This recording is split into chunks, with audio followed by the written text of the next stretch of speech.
Good morning everyone and welcome to sunny Baskerville Raceway for round 2 of the SRCT Club Championship. Final qualifying underway at the moment, which is the under 500cc class. So far David Dick on the Aprilia RS250 is the fastest with over 63.04. Good to see the track starting to warm a little bit. Very cold start here at Baskerville. In fact, driving out, the car was showing -3 degrees and quite a frosty sight at Baskerville this morning. But now, absolutely glorious. Not a cloud in the sky and sun shining. So for our final race meet before the winter break, it's absolutely fantastic to see.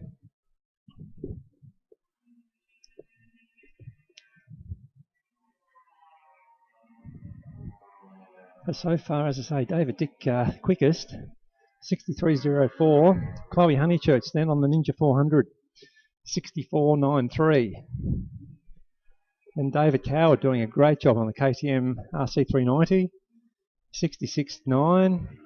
We have Doug Watson making a very welcome return to racing from young Gus O'Halloran right behind him. They've gone through 67. And we've got Trevor Renton, Reece Tan, John Crans, Julian Winlow, Hans Dadson, Scott Cleary, Dane Griggs and Isaac Simmons. Welcome to commentary, Sean Patmore. Good morning, Chris. How are you? Very well, and it is a good morning. It's saying absolutely glorious conditions here after a very, very cold start. Yes, there was a fair bit of ice up on the top of the hill this morning when I was wandering around up there. And I thought it might have been a bit slippery for everyone this morning, but it's warmed up nicely. Yeah, look, it's got to be a bit of a tentative feeling going out on a track that I think was -1 degree was the reading. I heard from I think Matthew Coward told me that. I think that might have been a warm part of the track. On the warm part of the track, yeah, probably was. But as I say, now the sun's out. I think the biggest issue the riders have got is the sun in their eyes, because looking at the guys coming over the start finish line, guys and girls that is, there's a fair bit of squinting going on because they're looking right into the sun.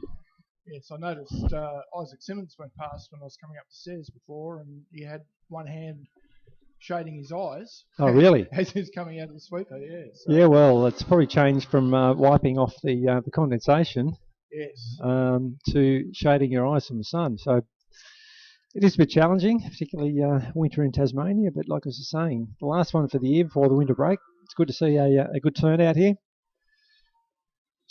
Hopefully into a top day's racing. Yes, I think we will. There's everyone's all enthusiastic, and even though it was a bit cold this morning, they were still keen. Everyone was here early. We've got good entry numbers, which is great for this time of the year. We sometimes struggle a bit with the last race meeting of the year, before winter, sorry. But yeah, today it's great entry list. Yeah, I suppose your eyes are a little bit torn. Not all that keen to put the leathers on when it's 0 degrees, but at the same time, it's going to be a while before you pull them on again because we're heading into the mid-season break. So it's the last opportunity to have a hit out before putting the bikes on the stands for a while.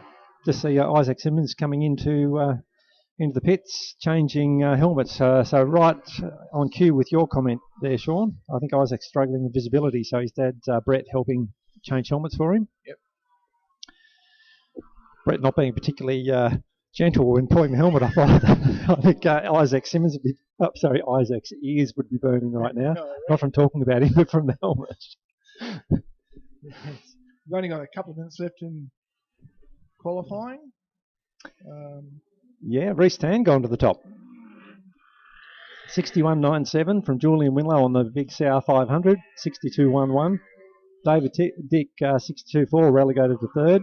Then we've got Chloe Honeychurch 62.9. So reasonably congested there at the top, or tight at the top there, Sean. Yes, it is. And surprisingly, Dane Griggs is only doing 65.4, which is quite unusual for Dane. Yeah, I think he's missed a round or two, hasn't he? So maybe he's just finding his way back in. But you're right, he's certainly a hard charger and capable of running quick times.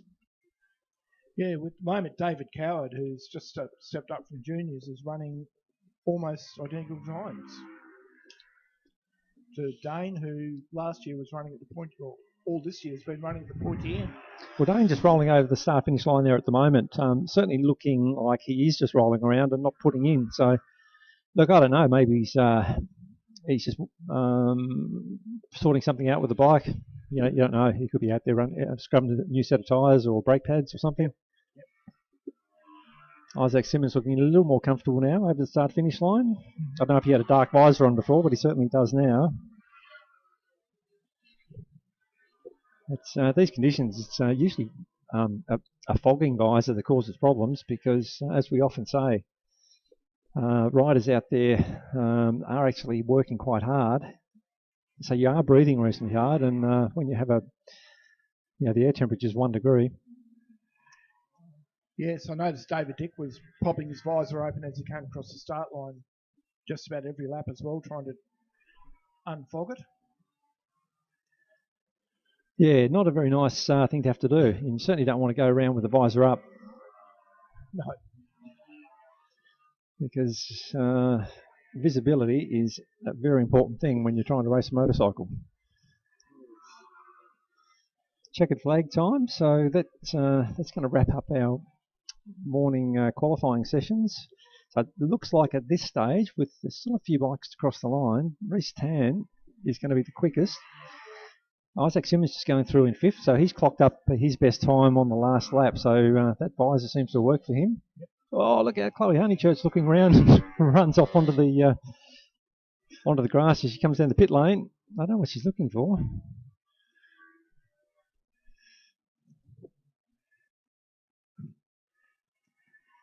Actually, David Dick, I think, is just coming around now to finish his last lap. So can he do any better than 3rd?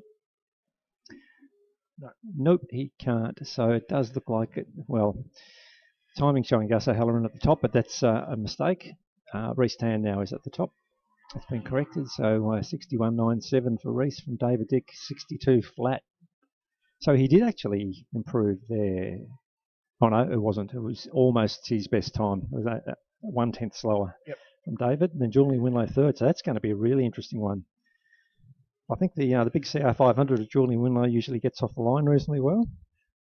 Usually on one wheel? On one wheel. So it could well be that he'll win the start there and have to be chased down by Reece and David behind. But don't discount Chloe Honeychurch. She's a hard charger on that Ninja 400. And of course, Isaac Simmons has been going so well behind. And as you say, Dane Griggs, we know what he's capable of. So the under 500 class already looking like a fantastic race. It's quite good. I mean, I'm just looking at Gus O'Halloran there. He's in 7th, which is outstanding effort on the... is it an RC390 or a Ninja? I can't quite see from here.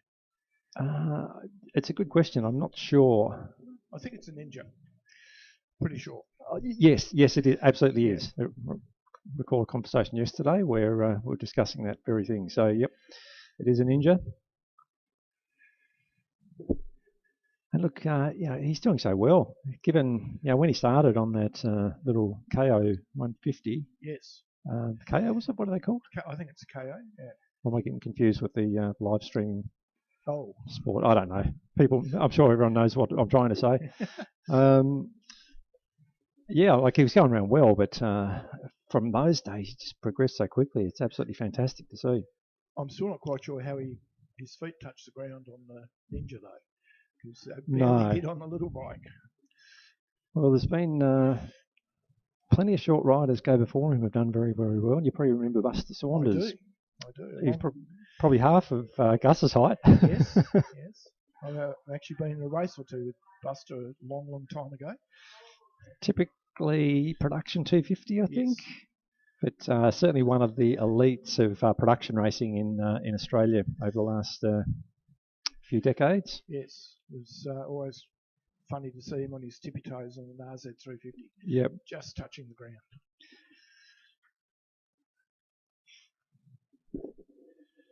Yes. It's a shame that I'm looking down the pits. I noticed that Mark de Jong's packed up, and that nice Aprilia that he has is not going to get a run today. Yeah, chatting to him earlier, he was saying he can't get it fired this morning. He said it was running a little rough yesterday, but wasn't having a bar of it this morning. Didn't even indicate it or suggest it was going to fire. So he's not sure what it is. Check the fuel pump, check the obvious things, but as with a lot of late model bikes, it's not always that easy to diagnose. No. At least it's not like Mick Cole's CBX 1000 and the Castrol 6 Hour that he said had an electrical problem, and when the camera panned down there was a conrod that cut the alternator off the end of the crank. Oh, that'd be a technical problem. Yeah.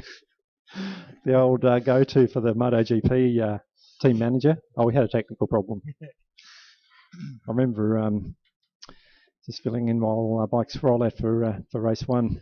Barry Sheen telling a story once about a bike that wasn't running particularly well, and he got very, very tired of it. So before he rolled back into the pits, he held it flat and it threw a rod. And he rolled back in, and the Japanese mechanics came up to ask him how it was going, and Barry said, "It's missing a bit." And they said, "Yes, it is missing a bit out the front of the cylinder," because the rod was hanging out of it. Good old Barry. Oh, yes. We've got everyone coming out now, and they're all sitting in pit lane waiting to be released. And so this is a combined group of over 500 C grade. Is that right, Chris? It is any bike over 500.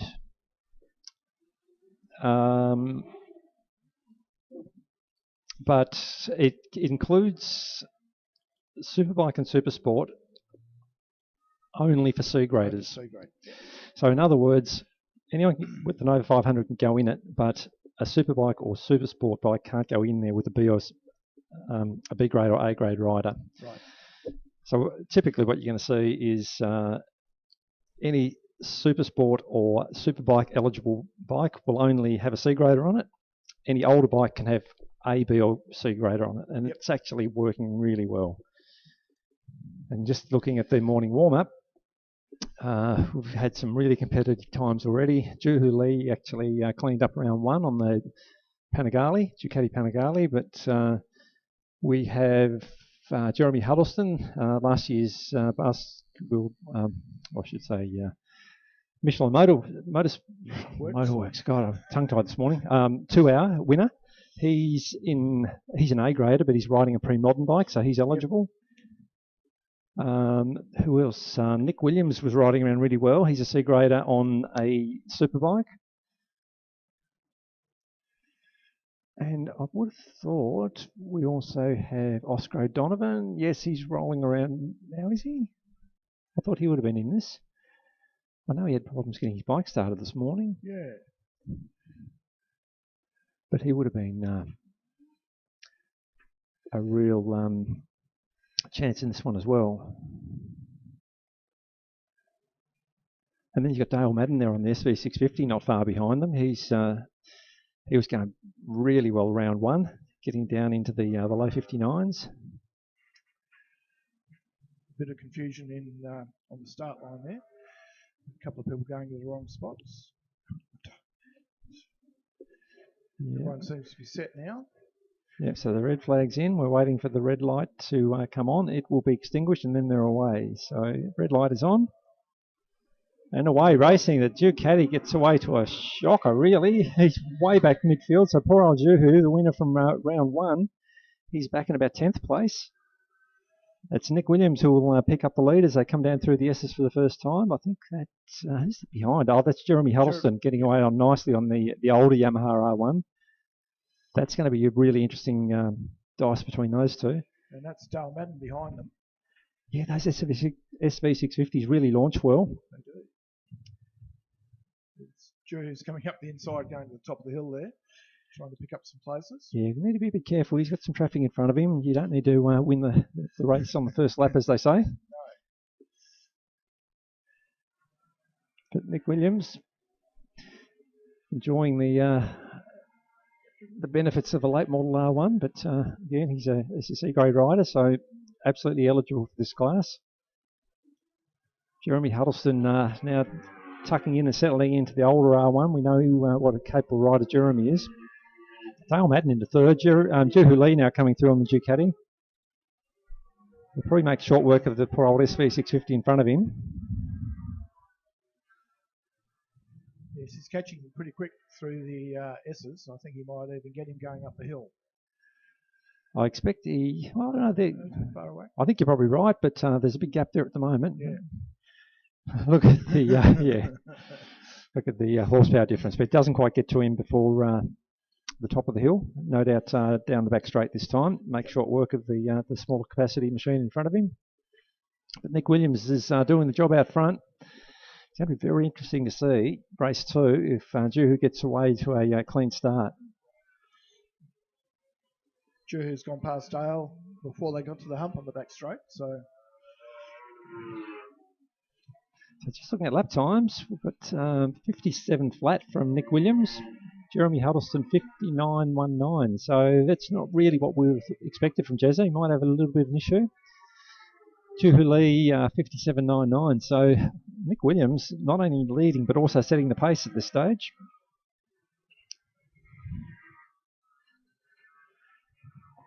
Bit of congestion there coming down through the S's at the moment. Who have we got in there? It's Brandon Pierce, I think, and Matt Coward. CBR 1000 versus CBR 600. See, Nick Williams is doing 57, so I don't think he's going to be a C grade for very long, Chris. No, and he's always gone well around here. You know, we're coming out here doing ride days. Immediately he was quick, and great to see he's moved into racing, because certainly he's got the ability for it, and he's demonstrating what he can do right now. So it's absolutely great to see. Oh, look out. He's actually run off at the bottom of the S's. Careful. I don't know what happened there. No idea how that happened, but it's given Juhu Lee exactly what he wanted. He's right on his back wheel. So I don't know if it's he had a moment or just a lapse of concentration. Everything looked in control, and next minute he was on the grass. Yep. But Juhu, he's taken it with both hands. He's saying, bring it on. So this is going to be interesting. The Ducati's going to have a bit of extra acceleration over the R1 in front, but not a lot. It's going to come down to the better rider, I think, in this case. I think you're right there, Chris. And look, Jez is not out of this yet as well. And as I keep saying, we know what Jez is capable of.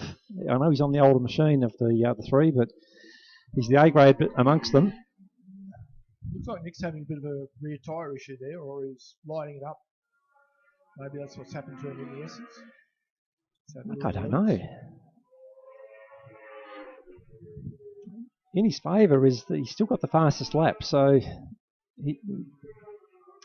he's got the pace, but I do know from round 1 that Juhu is capable of going faster than the 56.9 he's done so far. In fact, I think he got down to maybe a mid-6, so he's pretty much at his limit. Even running off the track was only a 103. Well, it's not bad, is it? It's not bad at all. So, down the back straight, Nick Williams still holding off Juhu Lee by 3 or 4 bike lengths.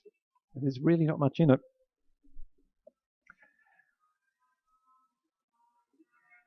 It's going to be a real test for Juhu, or for both riders, really. Nick Williams, not having done that much racing, he's going to have to keep his composure and not think about the pressure coming from behind. Looks like he's actually pulling out a slight gap again on Juhu. It does, doesn't it? Yeah, just slowly. Well, yes, his last lap was 57.28 and Juhu was 57.83. So yeah, it's interesting that Juhu's last lap was 57.9, but his quickest lap so far is a 56.9. So he's got the speed there. It's, Look, it probably just comes down to practice and experience. You know, the likes of Brett Simmons and Jason Spencer, they go out and they you can set your watch by them every lap. Yeah, so the gap's extended again, Chris. It's,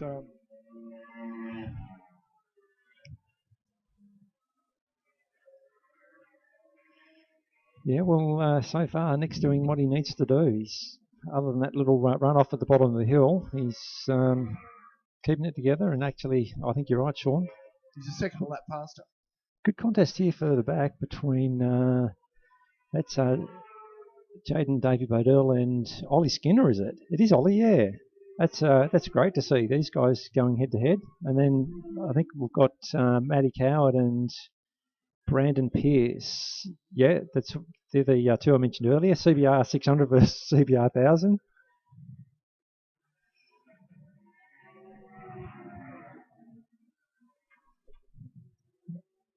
And Darren Grice on the back wheel of Quinton Atkins by the looks of it. So another good battle there. They're just running down through the S's at the moment.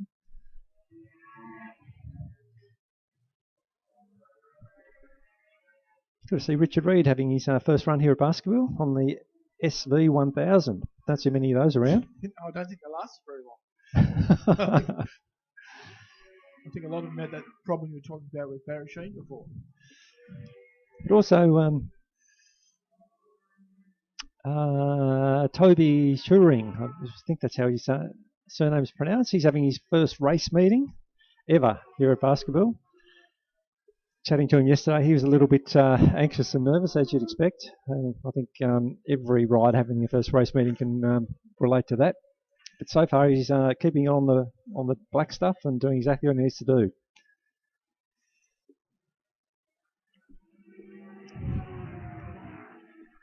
So, checker flag time. Nick Williams, very well-deserved victory there.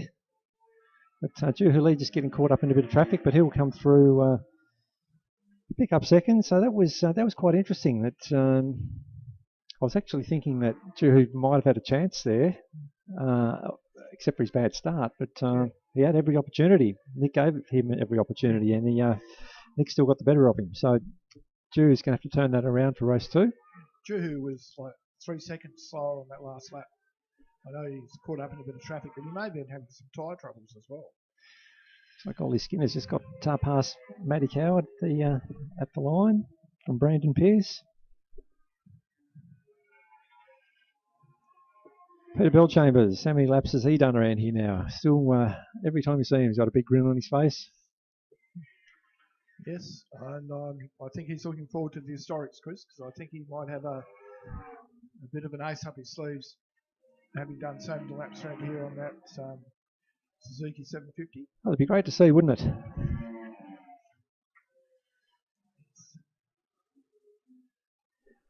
So a great way to kick off our race meeting here today. Some really, really strong battles there through the over 500 group. Yeah, it seems like it's a good class. It sits together quite nicely. Some of the older bikes and less experienced people on newer bikes. I think that's quite a good combination. Yeah, and look, you can debate it till the cows come home, the pros and cons. But at the end of the day, you got to try a few things occasionally and keep it interesting for people. And I think that's what the club's done this year, Chris, is mix things up a bit with their club championship to sort of separate it a bit from the state championship, so that you've got a point of difference where people go, well, I might give this a go, and we're not running against superbikes or whatever. We're running in a class that's more suited to people who have less experience, and they're out there racing with people with lots of experience. So everybody will be learning. Yeah, look, that's absolutely right. It's mostly people talk about not necessarily taking the outright victory, but how much fun they had dicing with people. You can't create a race for every competitor, but you can try and make it fun for every competitor. Yes, absolutely.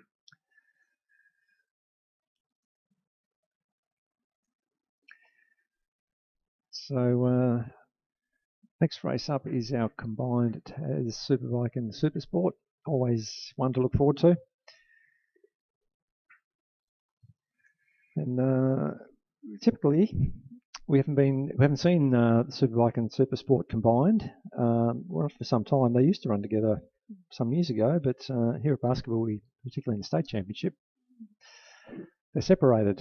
So it is interesting to see them together. Yeah, it's been interesting over the years, Chris. We've ebbed and waned with the numbers of superbikes versus the number of 600s. One year we'll have 15 or 16 600s and 5 superbikes, and next year there might be 18 superbikes and 6 600s. I don't quite know how that works out, but at the moment we've got a good field. I think there's 9 of each in this class. Yeah, completely agree, Sean. It's hard to understand how these things ebb and flow, but yeah, it is what it is. And at the moment, we've got a pretty good field of both bikes. We've got a few 600s away this weekend. See where Marcus Delaney is racing in Victoria at the moment and picked up a pole position. So absolutely fantastic to see one of our competitors over there leading the way. Is that the Victorian Championship? Victorian Championship, yep. Matty Long not here this weekend. But we're still going to see some great contests between the 600s. Lockie Curtis has been showing a lot of form. John O'Hughes, of course, one of our regulars here who always puts on a show. Jesse Woods, he's running on some older tyres, but he said he's found a few different issues with the bike that he sorted out.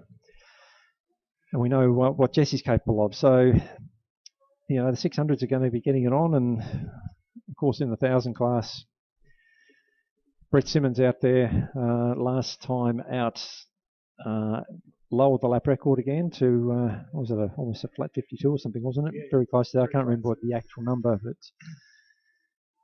he's obviously the man to beat. Oh, and of course, sorry, going back to 600s, Jason Spencer having a run in 600s this time round. Yes. He has been typically on the Superbike, but this time he's on the 600. Jason is the current 600 lap record holder, isn't he? I think he still is, yes. You're not going to believe it, Chris, but I bet you can't guess who was the last person out of pit lane. You're baiting me. I know. Chloe's dad. Oh. Oh, okay, yep. I probably should have guessed that one. Yeah.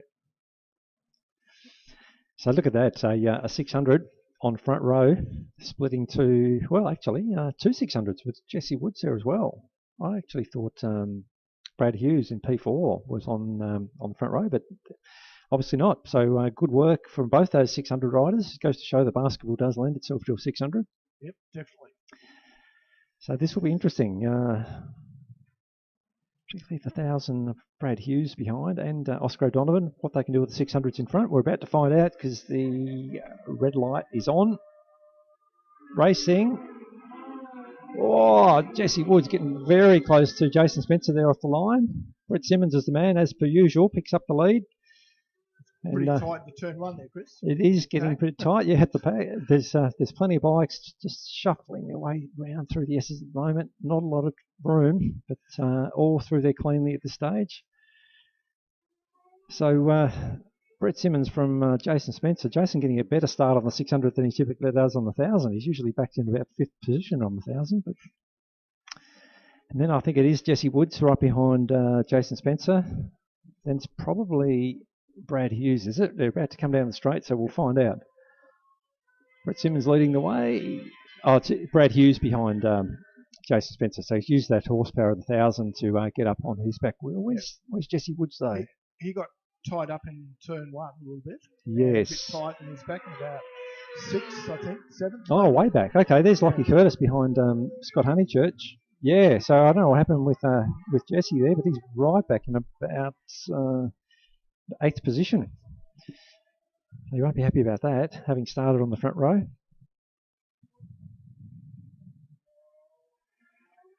So it'd be really interesting to see what sort of time Jason Spencer can manage here on that 600. We know how well he can ride a 600 round here, and a superbike for that matter. But again, Jason's entering the historics as well. So he's got to be in with a good chance because the number of laps he's done around here, same as Brett Simmons, who'll be in the historics at the end of the year. Just looking at the 600 to Jason's wheel standing off the hump down the back straight. You don't see many 600s doing that. No. So it's obviously not short on power. It does come down to gearing a little as well, but yeah, certainly a lot of daylight under the front wheel. So Jesse Woods is actually going backwards. He's back into 10th now.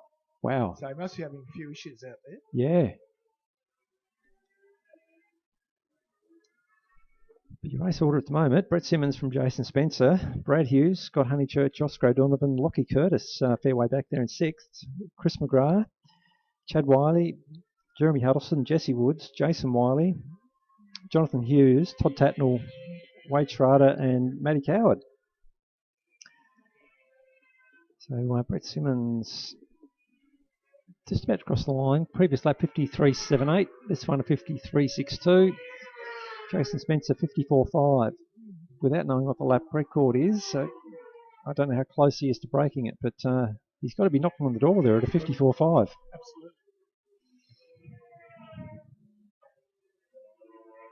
Absolutely. Interesting little battle starting back between Scott Honeychurch, Oscar O'Donovan, and Lockie Curtis. That'll be interesting. Lockie probably got the worst of the deal there, having 2000s in front of him. Lockie riding the 600.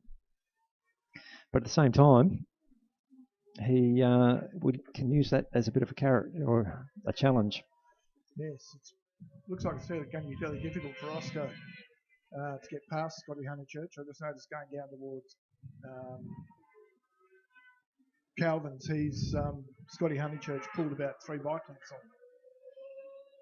So that bike of Scott's is fairly quick out of the corners. But Oscar won't give up. No, absolutely. Bit of difference in age between the two as well, of course. Scott's been doing it for a while, but Oscar's still really at the beginning of his career.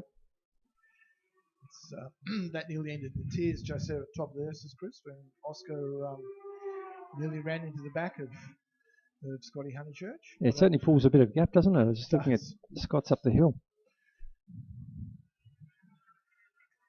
It was interesting. I was just listening to an interview with Wayne Gardner in Rusty's Garage. I don't know if you've listened to any of those. And Wayne saying that when he gets on track with Remy, he gets beaten by about 6 or 7 seconds a lap. And just saying it's the difference between knowing how much it hurts and those that haven't learnt that yet. That's it. So Oscar, looking for a bit of an opening. He's probably going to find it a bit challenging because, like I say, Scott's got some experience. He's not going to make it easy for Oscar.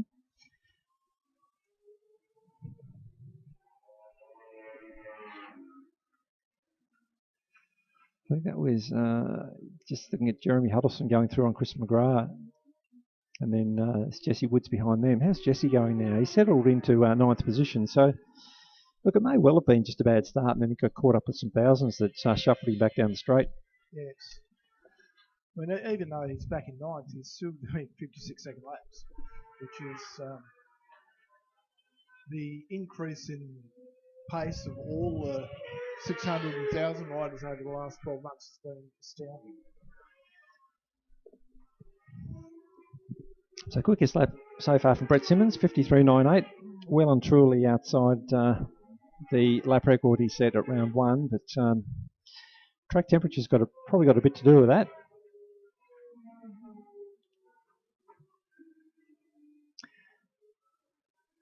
And quite possibly not running a brand new set of tyres, which is always useful in setting lap record pace. Yes, we've got Brett Simmons coming up on the tail enders now, which is Wade Schrader. Wade Schrader, yep. From Matty Coward. The last lap board's just gone out. Jason Spencer just holding off Brad Hughes. Probably not enough time left for Brad, but Brad putting in a good ride. Not much between them. 54.5 for Jason's best and 54.7 for Brad. Oscar's trying to go on the outside of Scotty Honeychurch. Yeah, she's a long way around. And that didn't work, so he's going to have to try something else. Looking to get up the inside there at the bottom of the hill.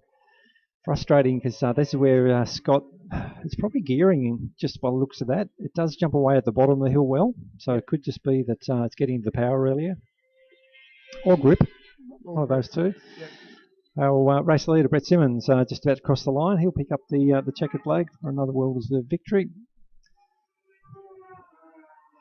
Jason Spencer will hold off Brad Hughes by probably about a second to pick up first in the Super Sport and second outright. Yep, and here we've got Scotty Honeychurch and Oscar. Oh, Oscar nearly made it, not quite. Yeah, he poked a wheel up the inside on the line, but not quite enough.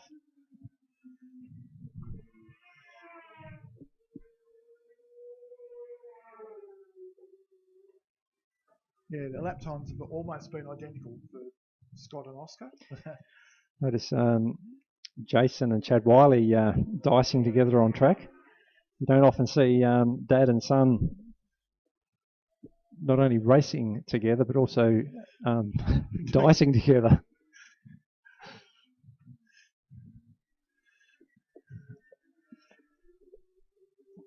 So great ride there from Brett. So too, Brad Hughes had a little bit of a break from racing there for a couple of years, but come back almost as if he hadn't left off. Absolutely. Absolutely great to see. Yeah, he's always strong and seems just to be plod along in the background. You really know what's going on, and then he's just there or thereabouts at the front. What impressed me, I think, is the meeting he came back was a 2 hour, which he rode solo. Yeah. Like, how do you do that? I can hardly stand up doing half an hour out there, and he's done 2 hours. Yes, it's a marathon effort. There's only a few people who've done it, but I think he's done it 3 times now. Oh, I reckon it is 3, yeah. Yeah. And, not a spring chicken.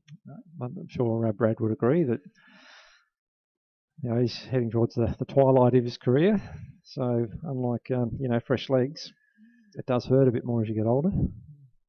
Even a few years ago when Mike Jones did a solo on the Ducati and didn't quite make it to the end by 1 lap, when I went and picked him up at the bottom of the S, he couldn't even stand up.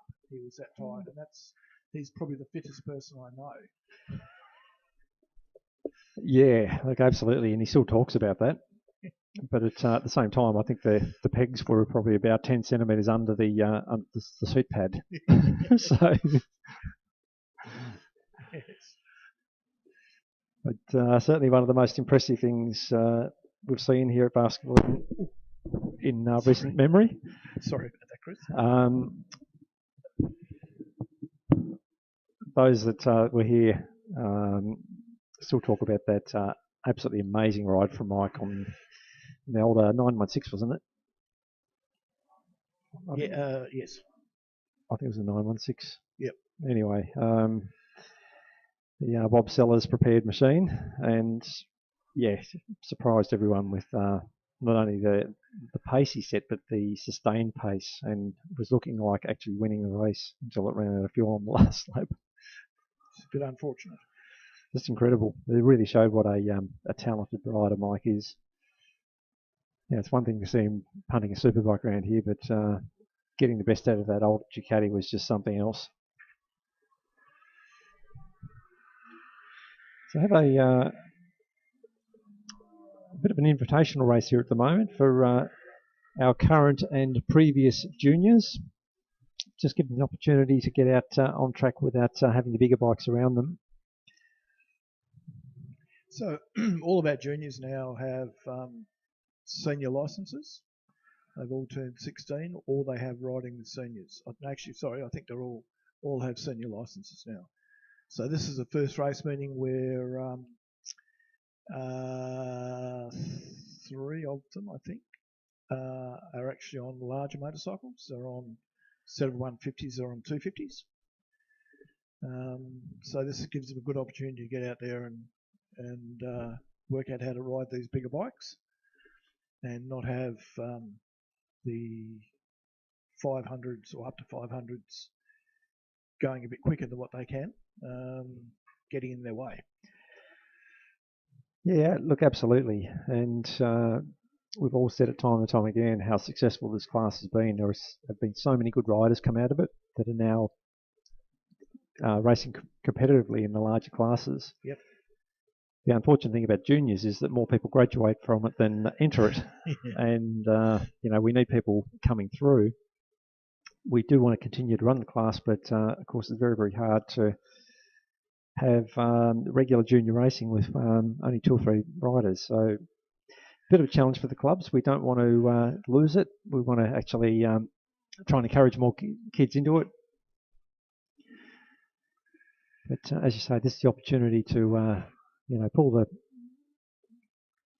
the past and present juniors together, do a few laps, and I guess just give them a bit of track time by themselves, but also demonstrate this class is still here and we want people to come along and join it.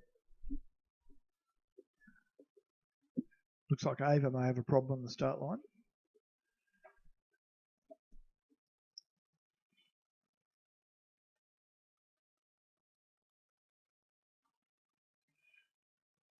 I think the bike's running, isn't it?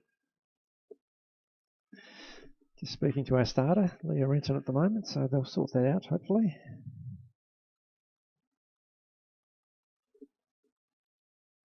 Yeah, well, it's hard to imagine that it was a cold, frosty morning here at the moment, Sean. Yes. It says us who's sitting up here in a heated commentary box. Suppose people on the ground are probably saying it's still a bit fresh. Yes. Looks like Ava's had trouble with their motorbike. Ava's dad's out there with Leah at the moment, giving them a hand just to get it going.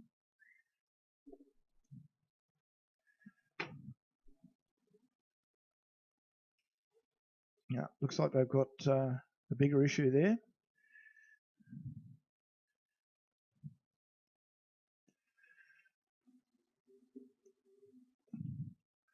Looks like Alex has got it going. That's good. So, this is the first time Ava's ridden this bike. I think it's a Moriwaki. So it's all sorted now. Everyone's happy.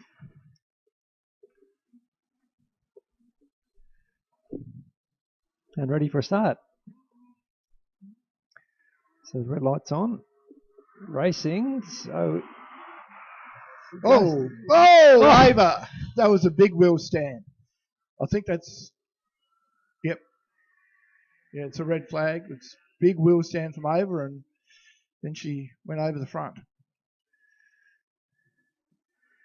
So, yep, she's okay. She's banged her head by the look of it. She's a little bit shaken up. Dad's looking after her.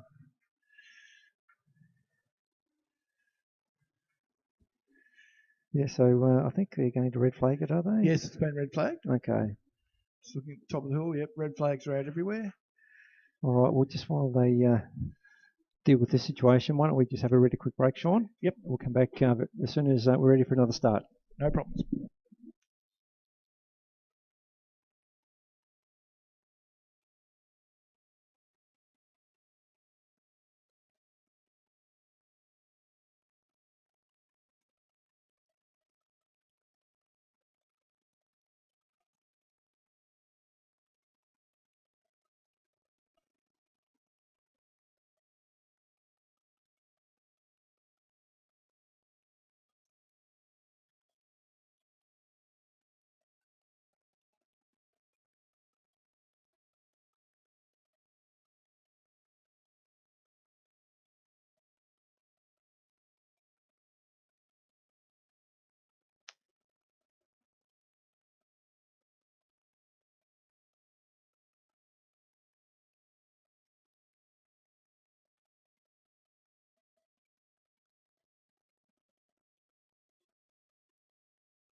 Well, bikes back on track again now. The junior development class is back out. They've Tim's cleaned up the little bit of fiberglass that was on the ground on the start line after that little incident with Ava.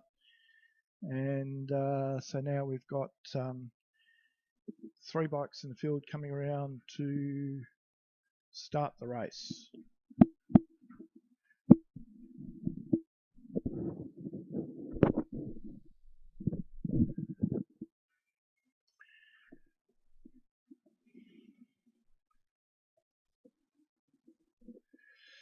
So on pole, we've got Gus O'Halloran, David Coward in second, and Jet Pryor in third. And as we said earlier, this all the juniors now have senior licenses.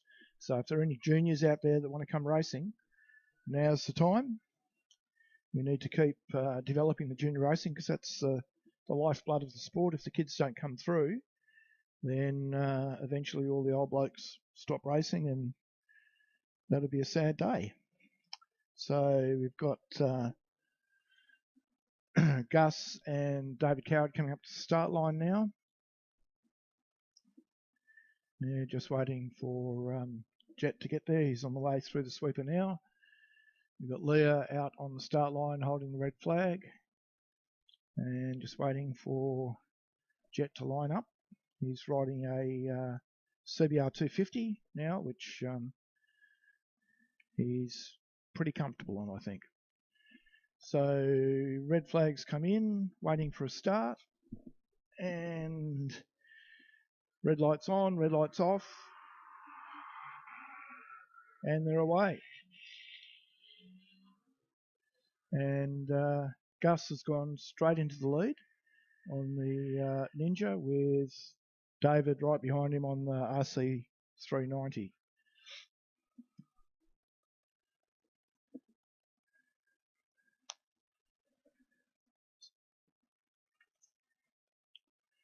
I think the KTM 390 might be a little bit quicker than the Ninja, but I think Gus's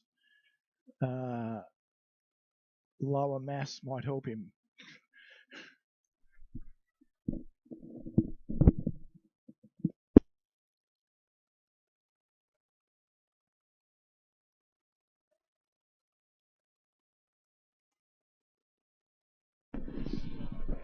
Thanks, Sean. Quick swap over in commentary again. So it's actually got a little bit of a contest here at the front, which is good to see. So Gus and David going head to head. Not much in it between them at all. So given we're down to only the 3 bikes, nice to see a little battle at the front. But these guys really have progressed beautifully coming out of the juniors.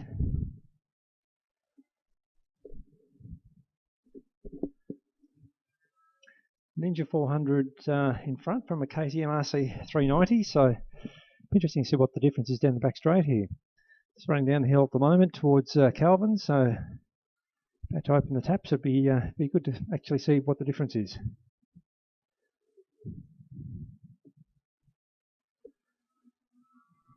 Pretty close, you'd say. Couldn't really pick too much difference.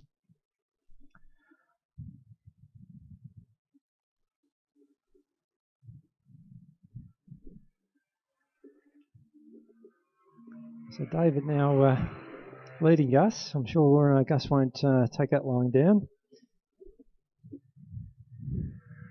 2 laps remaining.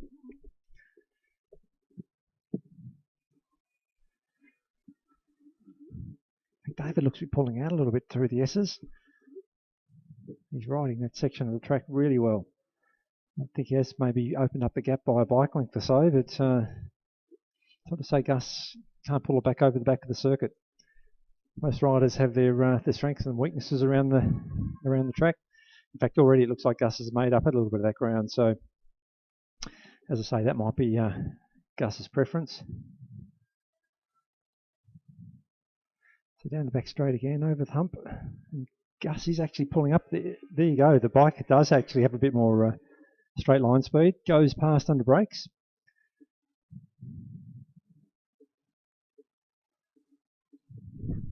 So with the last lap board being readied, it's now up to David to try and get one back on Gus. Gus got the leg out into turn one.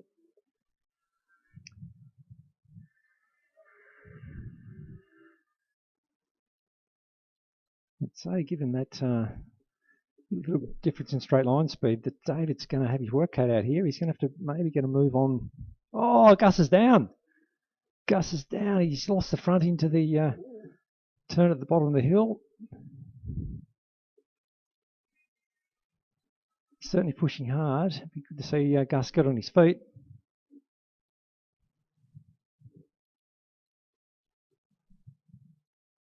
Or even some flags waving out there if we could. His arm's up, so it'd be good to get some help to him if people could.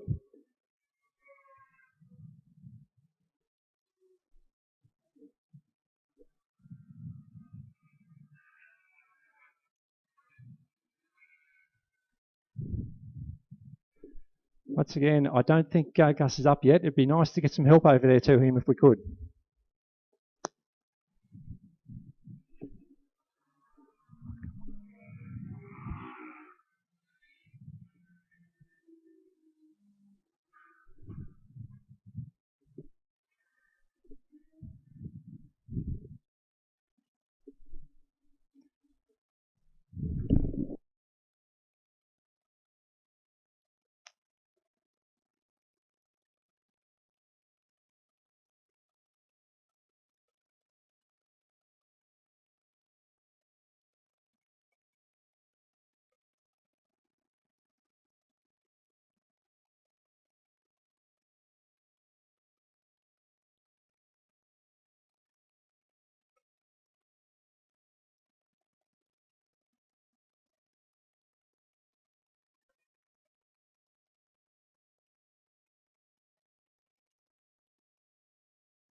So just an update from race control for the benefit of people on the hill. We're actually going to go to lunch break right now.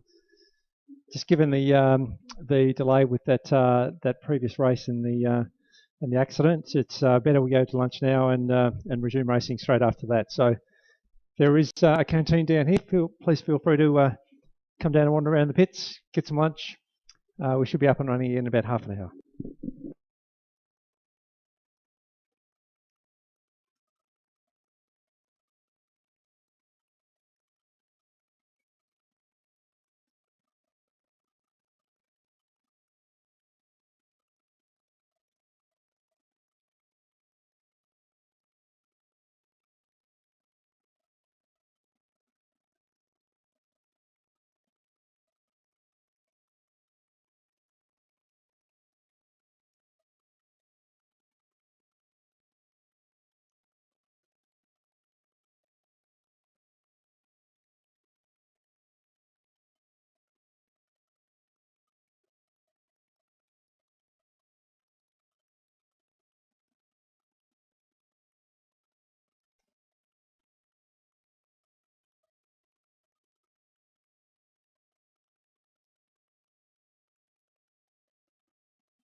Okay, ready for next race. As you can see, sidecars are currently lined up on the grid.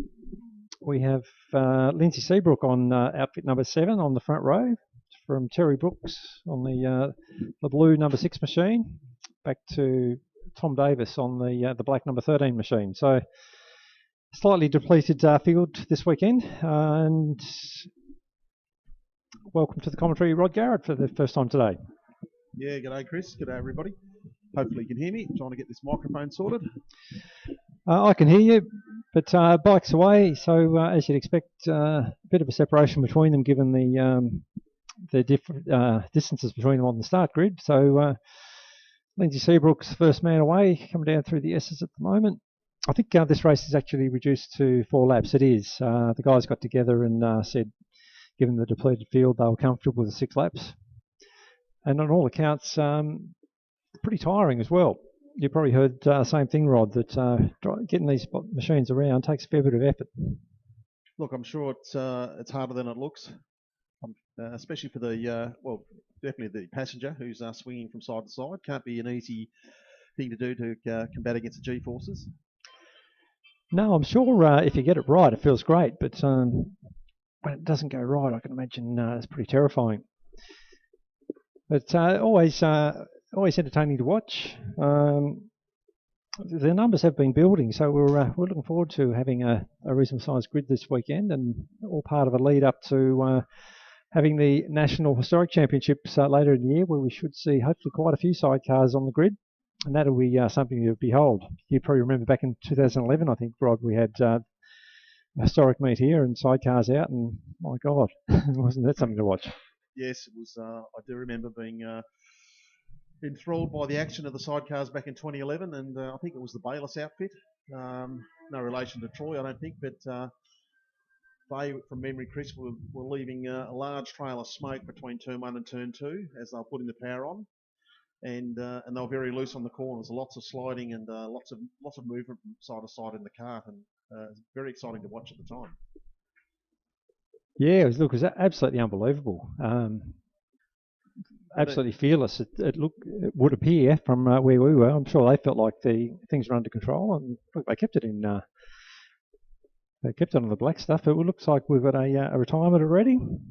Yeah, it looks like the same cart at the start that had a bit of an issue. They're coming into pit lane. Oh, that's a shame. Yeah, it's a bit of a problem with when you potentially get with some machinery that it sits around for a while, and then you've got to take it to a racetrack to use it, make sure everything's working okay. So quite often you think your machine's in good working order, and you get out to the track and discover there's things that aren't quite right. So it can be very disappointing for the people involved. Yeah. So Lindsay Seabrook's still circulating nicely. He's just about to cross the line.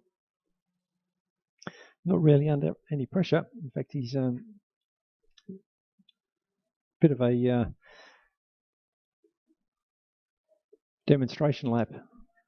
Yes, if you remember back in 2011, Chris, we had Australian National Historics. We were at Simmons Plains that year, and then we followed up that event with the following weekend, the Southern Club here. We put on a Tasmanian Historic Championship. That's right, yes. So, and I remember we saw that the Bayliss outfit there up at Simmons Plains being extremely fast around the start-finish line there. From memory, using all the track and pretty much some of the grass there coming through. So we were certainly excited about seeing them at Baskerville, and they did put on a great show. Oh, absolutely spectacular. When these outfits are at speed and on the limit, it's certainly impressive. And on the other side of the world, right at this, well, not right now, but going on at around this time is the Isle of Man TT event, and they still have sidecars. And if you want to see some really wild sidecar action, jump online and have a look at the Isle of Man TT footage with the sidecars. It's pretty crazy. Yeah, look, if you think riding a superbike around there's mad, imagine swinging on an outfit around there. It's hard to get your mind around how people can actually do it, but I can't imagine what the guys, especially the passenger, would be feeling like the next day after they've spent not sure how many laps, but it's a 60k lap at the Isle of Man TT, and you know the things are off the ground many times over bumps and dips in the road. So It must be pretty hard on the old knees and hips and everything else. Yeah, well, it's not a smooth racetrack, is it? It's a public road. No, the Isle of Man especially, and certain parts of the course, certainly just before the mountain section, is very bumpy, and you'll almost have your teeth rattled out there in a sidecar, I would imagine. Yeah, it's look, good luck to them. It's very entertaining to watch, but I don't think I'm going to be giving it a go. No, look, should talk about today's weather. It was very cold here first up this morning. Track temperatures were just in the minuses, I think, or pretty much on the 0 mark. But right now, it's still very cool air temperature, but there's virtually not a breath of wind out there. And I think the track temperature's probably climbed to maybe 8 to 10 degrees. So I reckon we'll see some pretty competitive times laid down in the next lot of sprint bikes, or superbike especially. I think so. Just while you're talking, Lindsay Seabrook comes along to pick up the checkered flag, so pretty comfortable win there for Lindsay. Bit of a shame, of course, for the event that we are down to 2 competitors. Let's hope Tom Davis can get his machine up and running for the next race. But you're right, Rod. Track temperature coming up. I just did a touch of the bitumen while I was out there at lunchtime, and it didn't feel cold to the touch. So whatever that is, I'll be thinking maybe 10 to 15 degrees. Certainly a lot better than we had this morning. So good to see at least a couple of outfits finishing. And as I say, let's hope Tom and Jamie Davis can get their machine sorted for the next race. But that does finally complete our first set of races here today. Obviously, we had a couple of delays with incidents in that junior race, so apologies for that. We can't continue racing while an ambulance is not available, so that really led to the delay there this morning, and we'll do our best to make it up this afternoon, and hopefully we're going to be in some really good racing. And I'll just double back on what I just said. I did think that rounded out the first set of races, but of course we've got under 500 to come, so sorry if I caused some confusion in the pits over that one. Yeah, the under 500 race, it's a category that I've always liked, and always generally had some really close racing.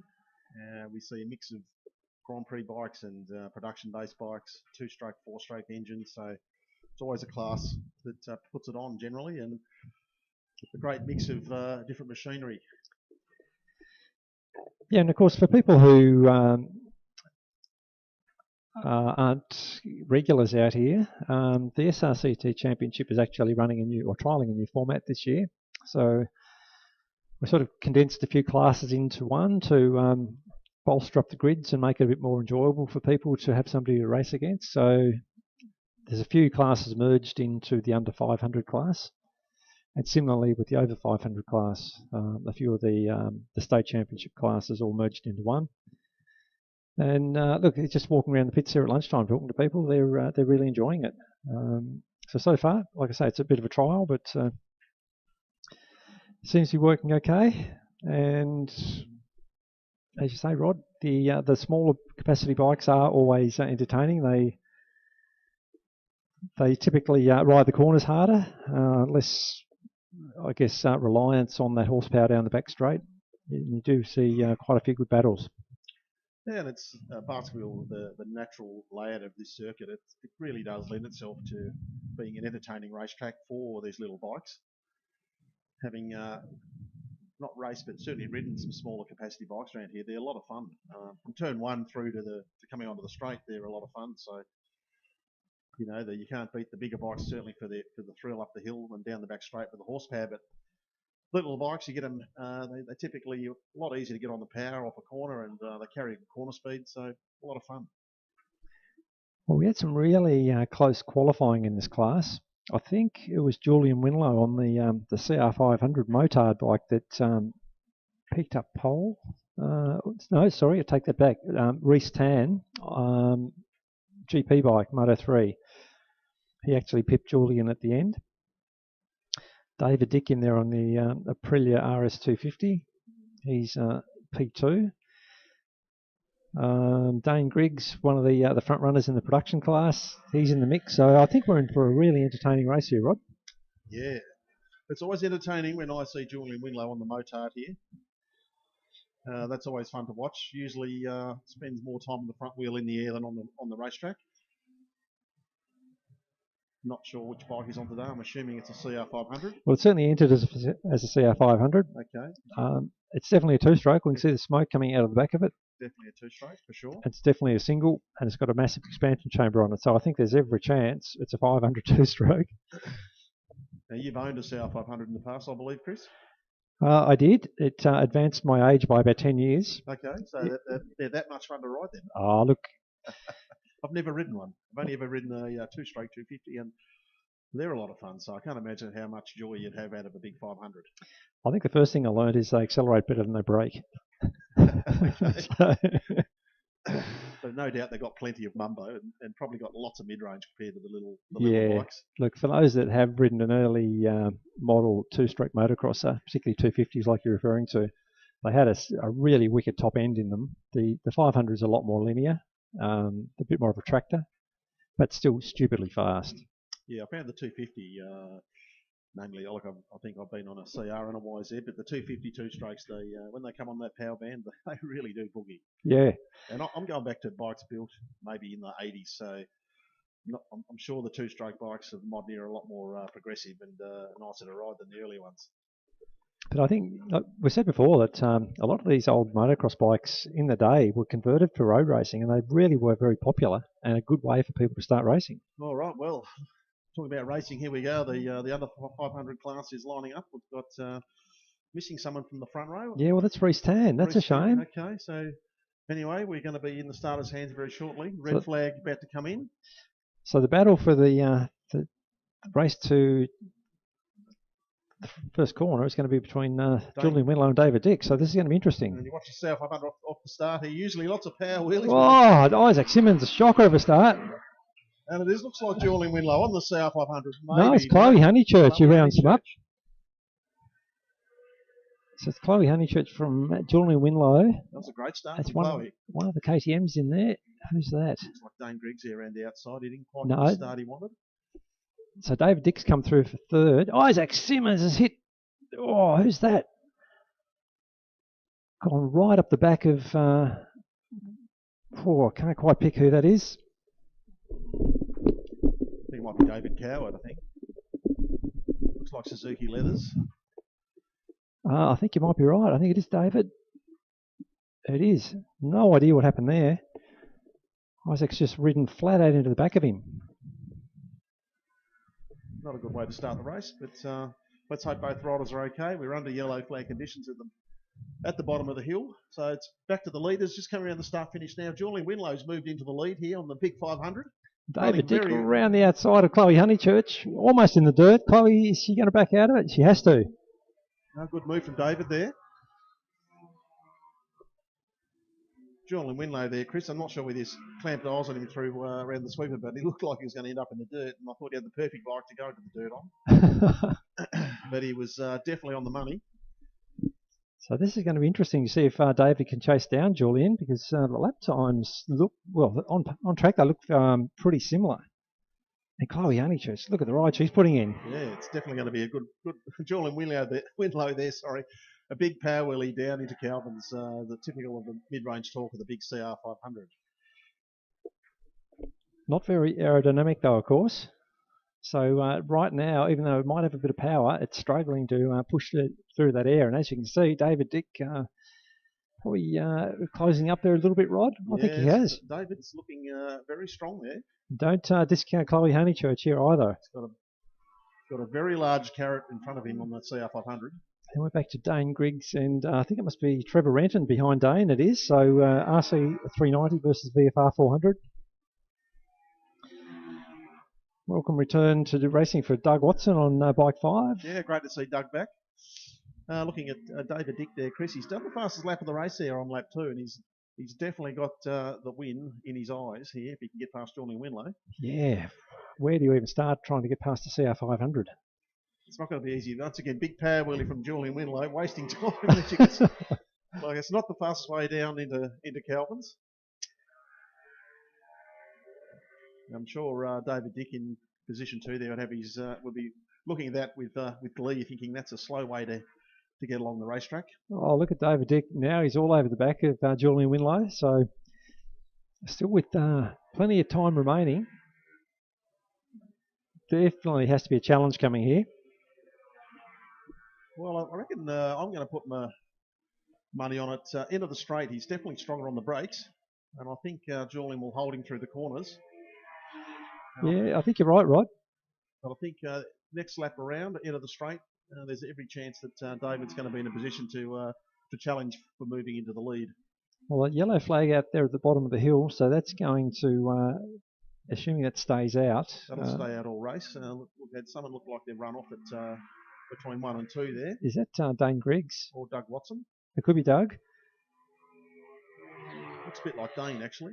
But right, back to the leaders, coming down the back straight. I'd say David must have run wide somewhere. He's lost a lot of ground on Julian Winlow. He has. Somewhere between Suckers and Calvin's. Almost there into the clutches of Chloe Honeychurch, having a great ride there in 3rd place. Yeah, you couldn't get 3 more different bikes. CR500 motocrosser from an RS252 stroke production bike, road bike, and then you've got a Ninja 400. Ninja 400, which is obviously a modern road bike, but used extensively for racing worldwide in the 300 Supersport categories, and dominating. So Chloe Honeychurch, look at that, 61.3 on that Ninja 400. What a great time that is. That's a very competitive lap time. Yeah, we see a lot of bigger bikes here that can struggle to do lap times like that. So very, very competitive on these small bikes. Yeah, we often say that basketball does lend itself well to a little bike. Obviously, the big bikes are still going to be a little bit quicker in outright terms, but it is a great small bike track.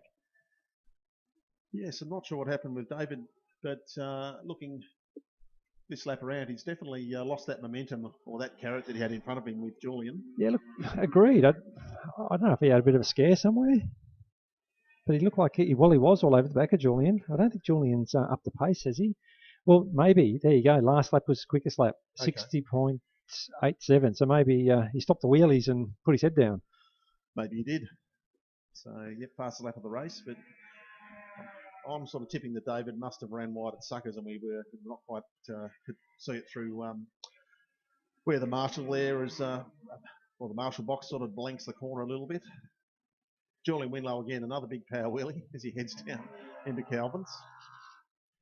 Not sure if people down here in the pits can actually see up there very well, but yeah, certainly spending most of that straight on the back wheel. So still 3 laps remaining, and certainly David's close enough if he's good enough. But Julian having just upped the pace again, it's going to be a big ask. No, David Dick there's just done the fastest lap of the race, so he's regrouped. Now the gap is officially on our timing. It's 1.17 seconds, so not much in it. And look, David looks like he's on the hunt again. Definitely time, Chris, with a couple of laps to go. Yeah, well, the last lap board is now being readied, so as I say, I guess 2.5 laps. This is not the last lap, is it? No, I don't think so. We might have our wires crossed there because well, it says 2 laps to go. So okay, we'll find out very shortly. So down the back straight, CR500 still heading the way, but not by a lot. Big lunge under here from David Dick could be what he needs. I'd say we're about to start the last lap, so let's just have a look here. Yes, yeah. So last lap board out now, so here we go. And a big look over the left shoulder there from Julian Winlow, just to see how much room he had up his sleeve. And some lap traffic coming up, and Julian's going to get this at a difficult point in the circuit. It's going to not in the best location, right in the switchback of the S's and at the bottom of the hill. This is definitely going into David Dick's. Well, look at that. Maybe not. Maybe it did work for him. David doesn't get past here. He's going to get held up. But I'd say the gap's probably unachievable from there. Yeah, I think you're right. Failing a mistake from Julian Winlow, I can't see David getting through for the win. So great ride from Julian Winlow to put his head down and keep that gap consistent all the way through. Great ride from Chloe Honeychurch as well. She's kept that pressure on in third place. Yeah, brilliant ride. When you look at some of the very capable riders behind her, a long way back. So Julian Winlow will pick up the win. David Dick, pretty happy with second place, and Chloe Honeychurch, great ride from all three. Yes, it's looking at the rest of the field. Trevor Renton, fourth place. John Krantz having a good ride in Well, fifth. they haven't finished yet. Haven't finished yet, right. So Trevor Renton just... oh, yes, we're 20 seconds back. Yeah. Having a pretty lonely ride there. Then we're back to John Krantz from... That'd be Doug Watson, is it? Isaac Simmons, who's made up some ground again after his little incident with David Coward. Doug Watson hunting down John Krantz. Not going to be close enough, so great ride there from John Krantz.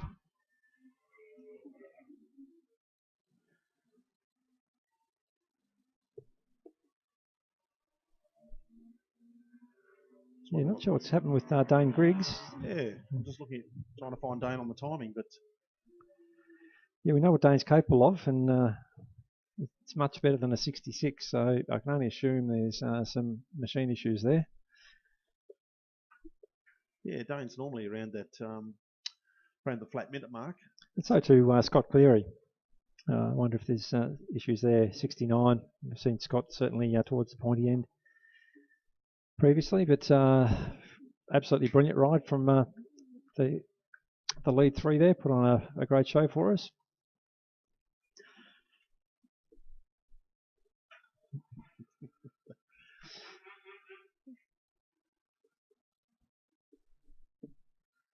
Now that, I think, officially brings a close to the first lot of races.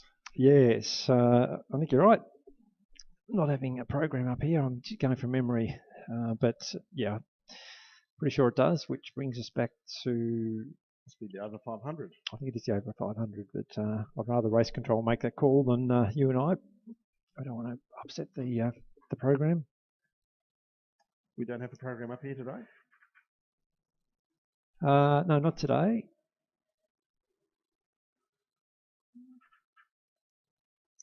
So talking about the Isle of Man TT, briefly, Chris, while it's on, it's a once-a-year event over in the Isle of Man, a beautiful part of the world.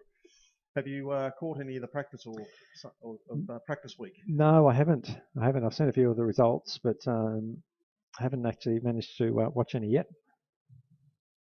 We could talk about that a little bit because we do have a slight delay while we have a bike recovered. It's David Coward's bike from the bottom of the hill.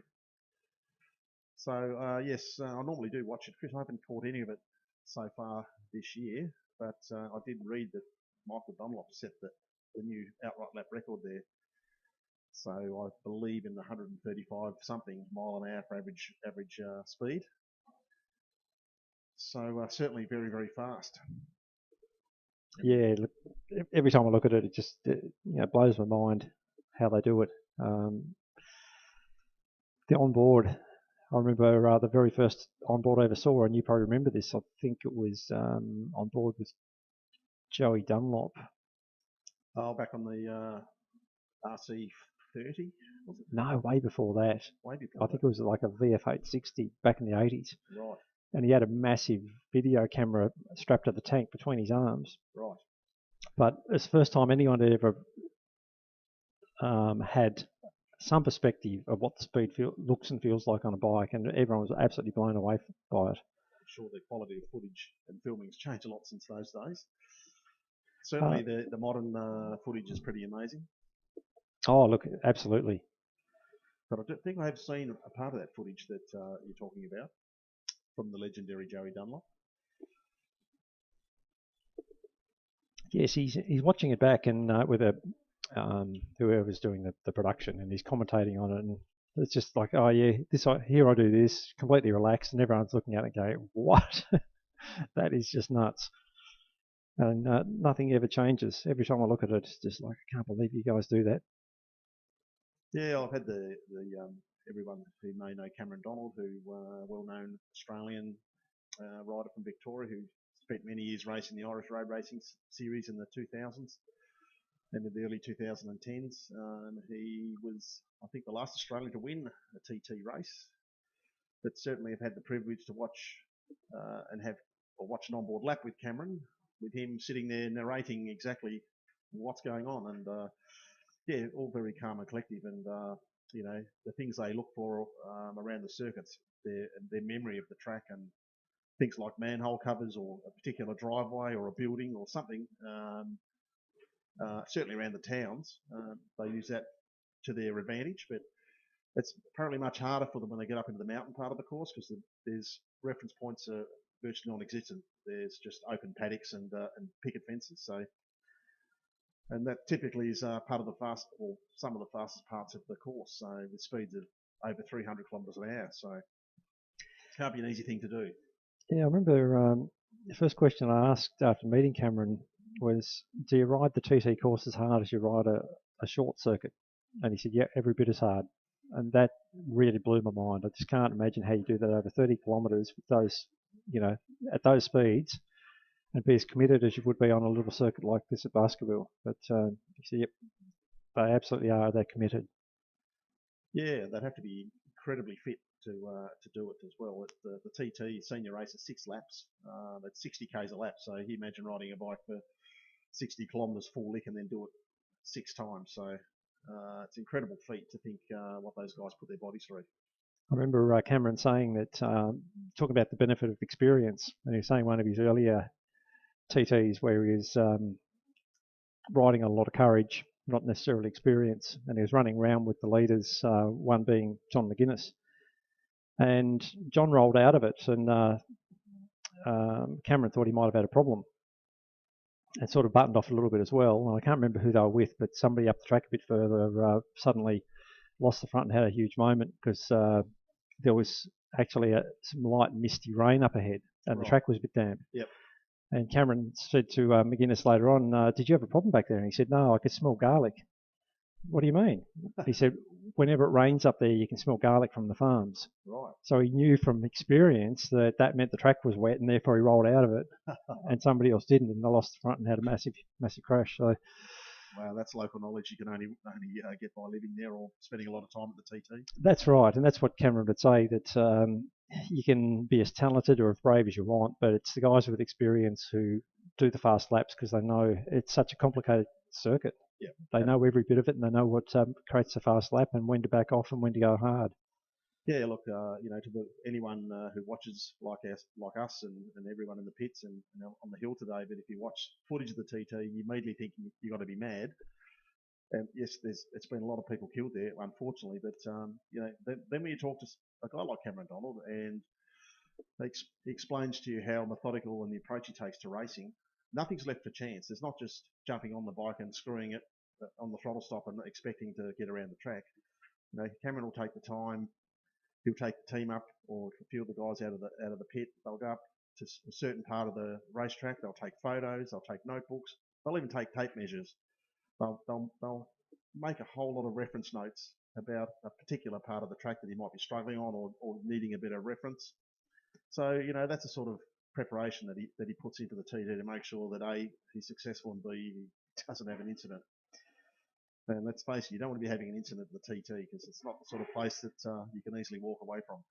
No, that's absolutely true, and I think you summed up pretty well there, Rod. Guys like Cameron and anyone who takes it seriously, you know, they live and breathe it. Everything about their preparation is about going fast to that event. But as well prepared or as talented as you might be, I don't think there's any substitute for courage at that circuit. No, definitely not courage and a big set of whatever. Definitely need that commitment and courage for sure. It's when it looks impressive on a GoPro, I'm sure it's going to be even more impressive when you're there live. And having spoken to some people that I know that have been to the TT, they just said it's mind blowing. Yeah. Especially how close you can get to the action. You know, you can basically get yourself camped on the side of a road there, behind a hedge or behind a brick wall or whatever, and have bikes coming past you at 300 kilometres an hour within 3 or 4 metres. So pretty amazing. Yeah, well, you know, you and I have done a bit of road racing ourselves, but I can't get my head around what it would be like to line up for that event. I couldn't do it. I could not do it. Yeah, I think when I was young, certainly under 25, probably would have considered it, but certainly not now. But back in the day, when you had really no fear, you would have seen it as an opportunity to enjoy yourself without thinking of the risks. Let's face it, we always thought we could bounce pretty well when we were under 25. But anyway, we've made it this far, so that's. I guess we've had a good time riding bikes, and we've learnt from it and got our experience. Yeah, that's pretty much the case. But look, as Cameron says, these days so much of what we do is wrapped in cotton wool, and it's great to have a very raw event like that where people can go out and take risks that they're fully aware of, and it does create a great spectacle. And there's nothing else like it. Yeah, there is some other pretty exciting road racing. When you spend a bit of time on certainly YouTube, you do find some pretty exciting road racing events around the world. Certainly the Macau GP is another one that comes to point. And there's some in Europe that are held on public roads, hill climbs and other closed circuit events around the Czech Republic. Very, very exciting tracks to watch. Of course, extremely dangerous, Chris, but some of the events I've seen have been remarkable, really, really good racing, and the guys ride every bit as hard as they do on, say, the TT or another road race circuit. Yeah, again, just amazing watching that. I think it's next level again with walls and fences and things. Macau TT. Just a street race with no airbags, just everything hard to hit. Macau, basically, if you look at the front straight here at Basketball, near the start-finish line here, we've got she's an Armco line corridor, and that's exactly what the Macau GP is. It's over near Hong Kong. It's basically runs through the middle of the city, and the track's just created out of the public roads, and it's all barricaded off with Armco, so it's pretty wild. Well, Rod, back to present, and it's great to see our over 500 class out for the second race of the day. It was a really good battle in the first one. I think you missed it. Nick Williams on the Yamaha R1 qualified on pole and got away to a nice lead, but then I was chatting to him during lunch, coming down through the S's there. He got a false neutral and ran off onto the grass. Managed to keep it up. Okay. But that let Juhu Lee on the Ducati Panigale catch up again. Yep. I thought Juhu was going to be a chance, but Nick managed to just pull a little gap on him again. So it's going to be interesting to see what happens in this one. And of course, in that mix, we also have an A-grade rider in Jeremy Huddleston riding an older model R1. So you can never count Jezza out of it. He's the most experienced and talented rider in the field, but B and A-grade riders cannot ride modern superbike or supersport bikes in this class. They have to ride an older bike to keep it fair. So Juhu Lee just coming up to the line on the Panigale. He's a C grader. So is Nick Williams, who's right there next to him on the black R1, both C graders. There's a great mix of bikes in this category with the over 500. We've got Suzuki SV650 there with Dale Madden. We've got what have we got? We've got R6 Yamaha. We've got there's an R1 or two, C-Bar 1000, some more SV650s. So a great mix of machinery, different eras, different ages. Working really nicely. I was talking to the guys down there. They're absolutely loving it.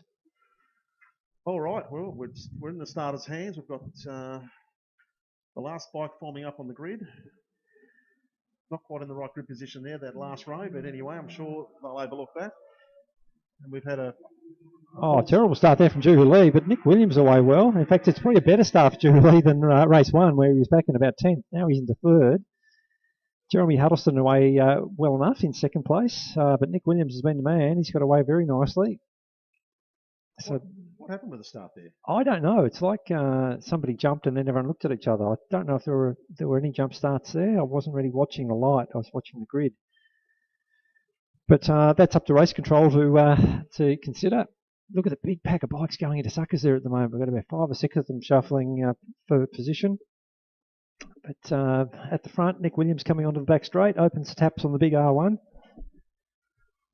The only bike he's probably at a disadvantage to is the Ducati, coming past the older one at the moment of Juhu Lee there coming past Jeremy Huddleston. Jeremy Huddleston shows the power difference between a late model Ducati and an older model R1.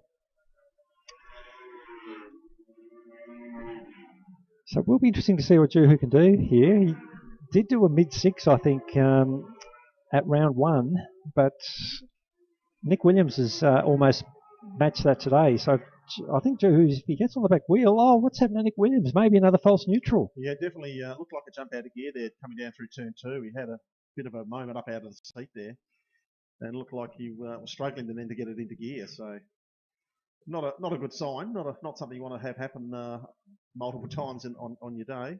No, but absolutely what Juhu Lee wants to see, because that's given him a real chance here. It's probably still, a 2 or 3 second gap. So Juhu's still got some work to do, given that Nick Williams has set the fastest lap in this group so far today. Looks like there's definitely some speed in that Ducati down that back straight. It's whether Juhu can get the Ducati in a position to challenge for the lead. It's definitely got the legs on Jeremy Huddleston down the back straight there. Yeah, I'll be interested to see what Jeremy Huddleston can do with this bike once he sorts it out as well. We know he's a very capable rider. Like I said, he's the only A-grader in the field. And I've no doubt at all he can run in the 6s. Look at the pack at the top of the S's there, Rod. Yeah, it's a big pack of various bikes. Looks like Peter Bellchambers there. It is. It's a period model, period 6G 6R750. Got all sorts of bikes in there. They file up over Suckers there at the moment. I think, Peter Bellchambers, you're right, Rod. Period 6 G6R750.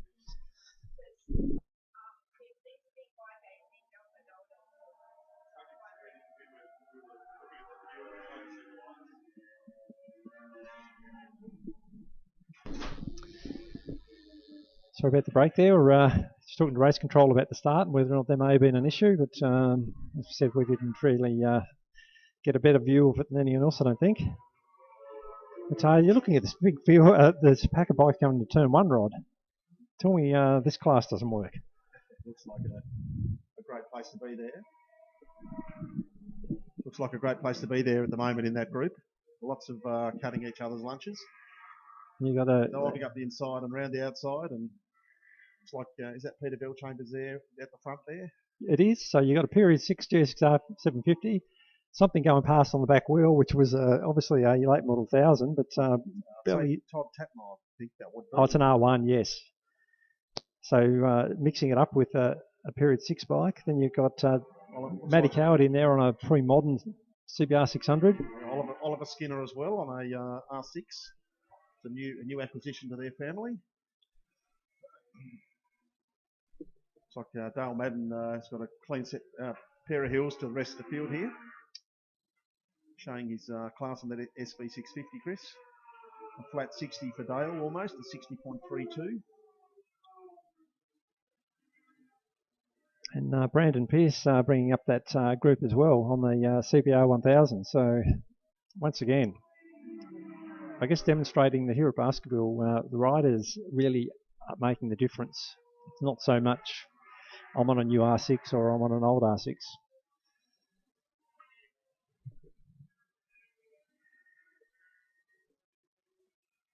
I'm just trying to work out our timing here. Showing Brandon Pearce, not showing a time for Brandon, but also, no, that'll probably come up shortly. But interesting, Nick Williams has been given a 10-second penalty for a jump start. So clearly, race control did see there was an issue there. Okay.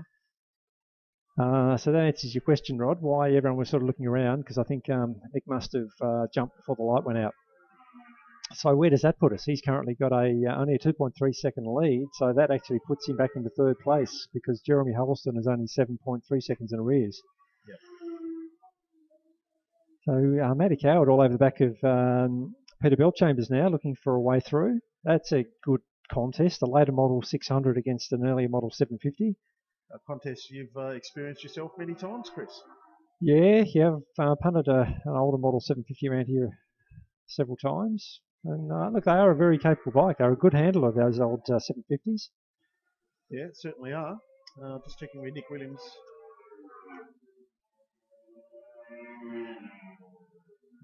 So Juhu Lee's got that gap still at around 2.5 seconds. Jeremy Huddleston's out to 9.7 now, I think, Chris, I can see. Okay, that's So another lap or two, and there's a fair chance that even with a penalty, that Nick Williams may still seal up second place.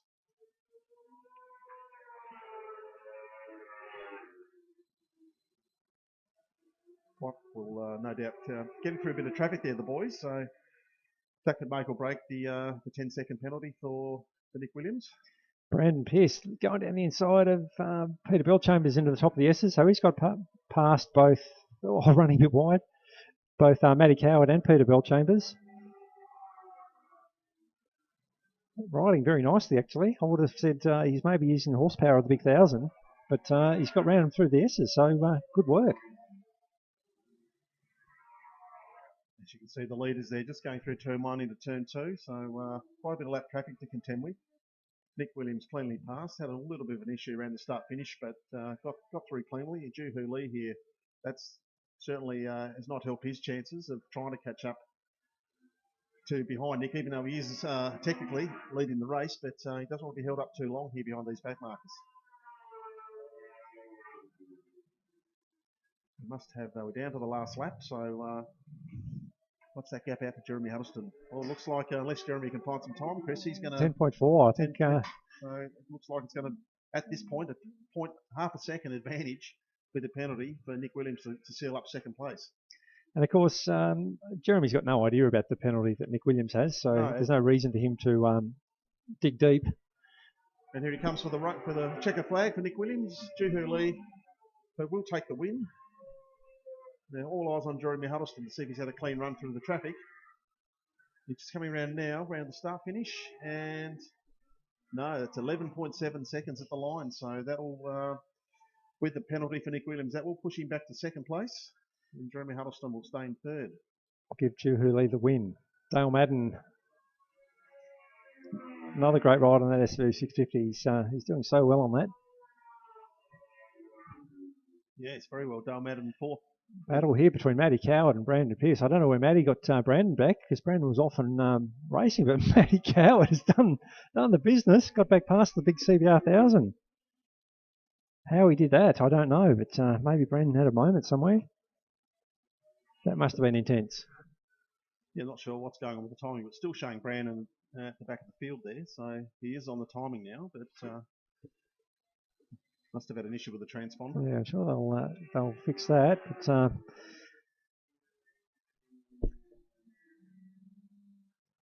certainly some entertainment in that class.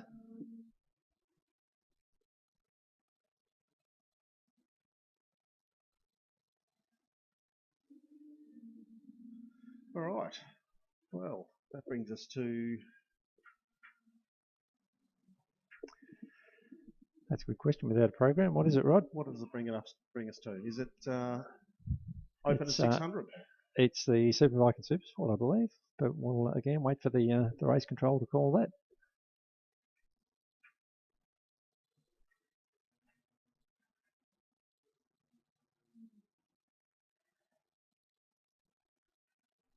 Looking at bike 61 there, Chris. Interesting. SV 1000. SV 1000, yeah. The interesting track bike.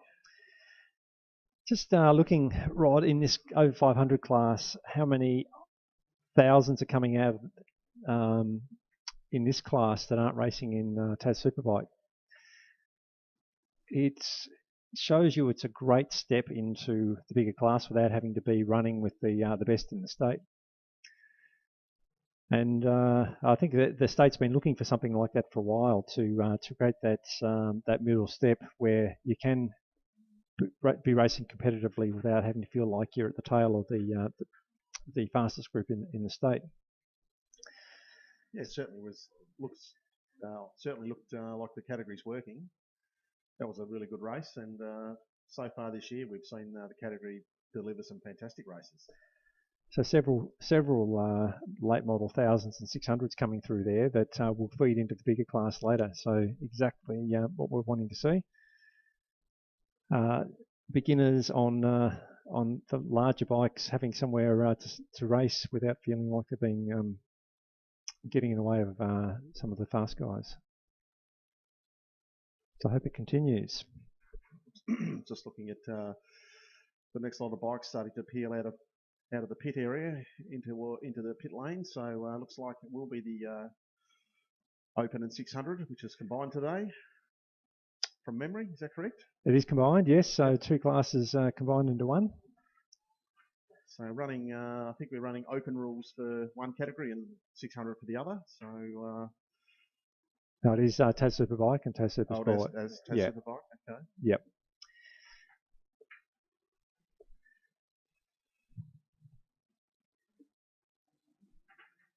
Excuse my ignorance there, Chris. Sorry about that. No, that's all right. You'd be forgiven for making that, drawing that conclusion, because it's been a very common class over the years, the Open, but the classes have been adopted straight out of the state series, so it's TAS Superbike and TAS Supersport. But as we keep saying, this new club championship is a trial and up for review and input. So if people decide they'd rather see that as an Open, then it's all up for consideration.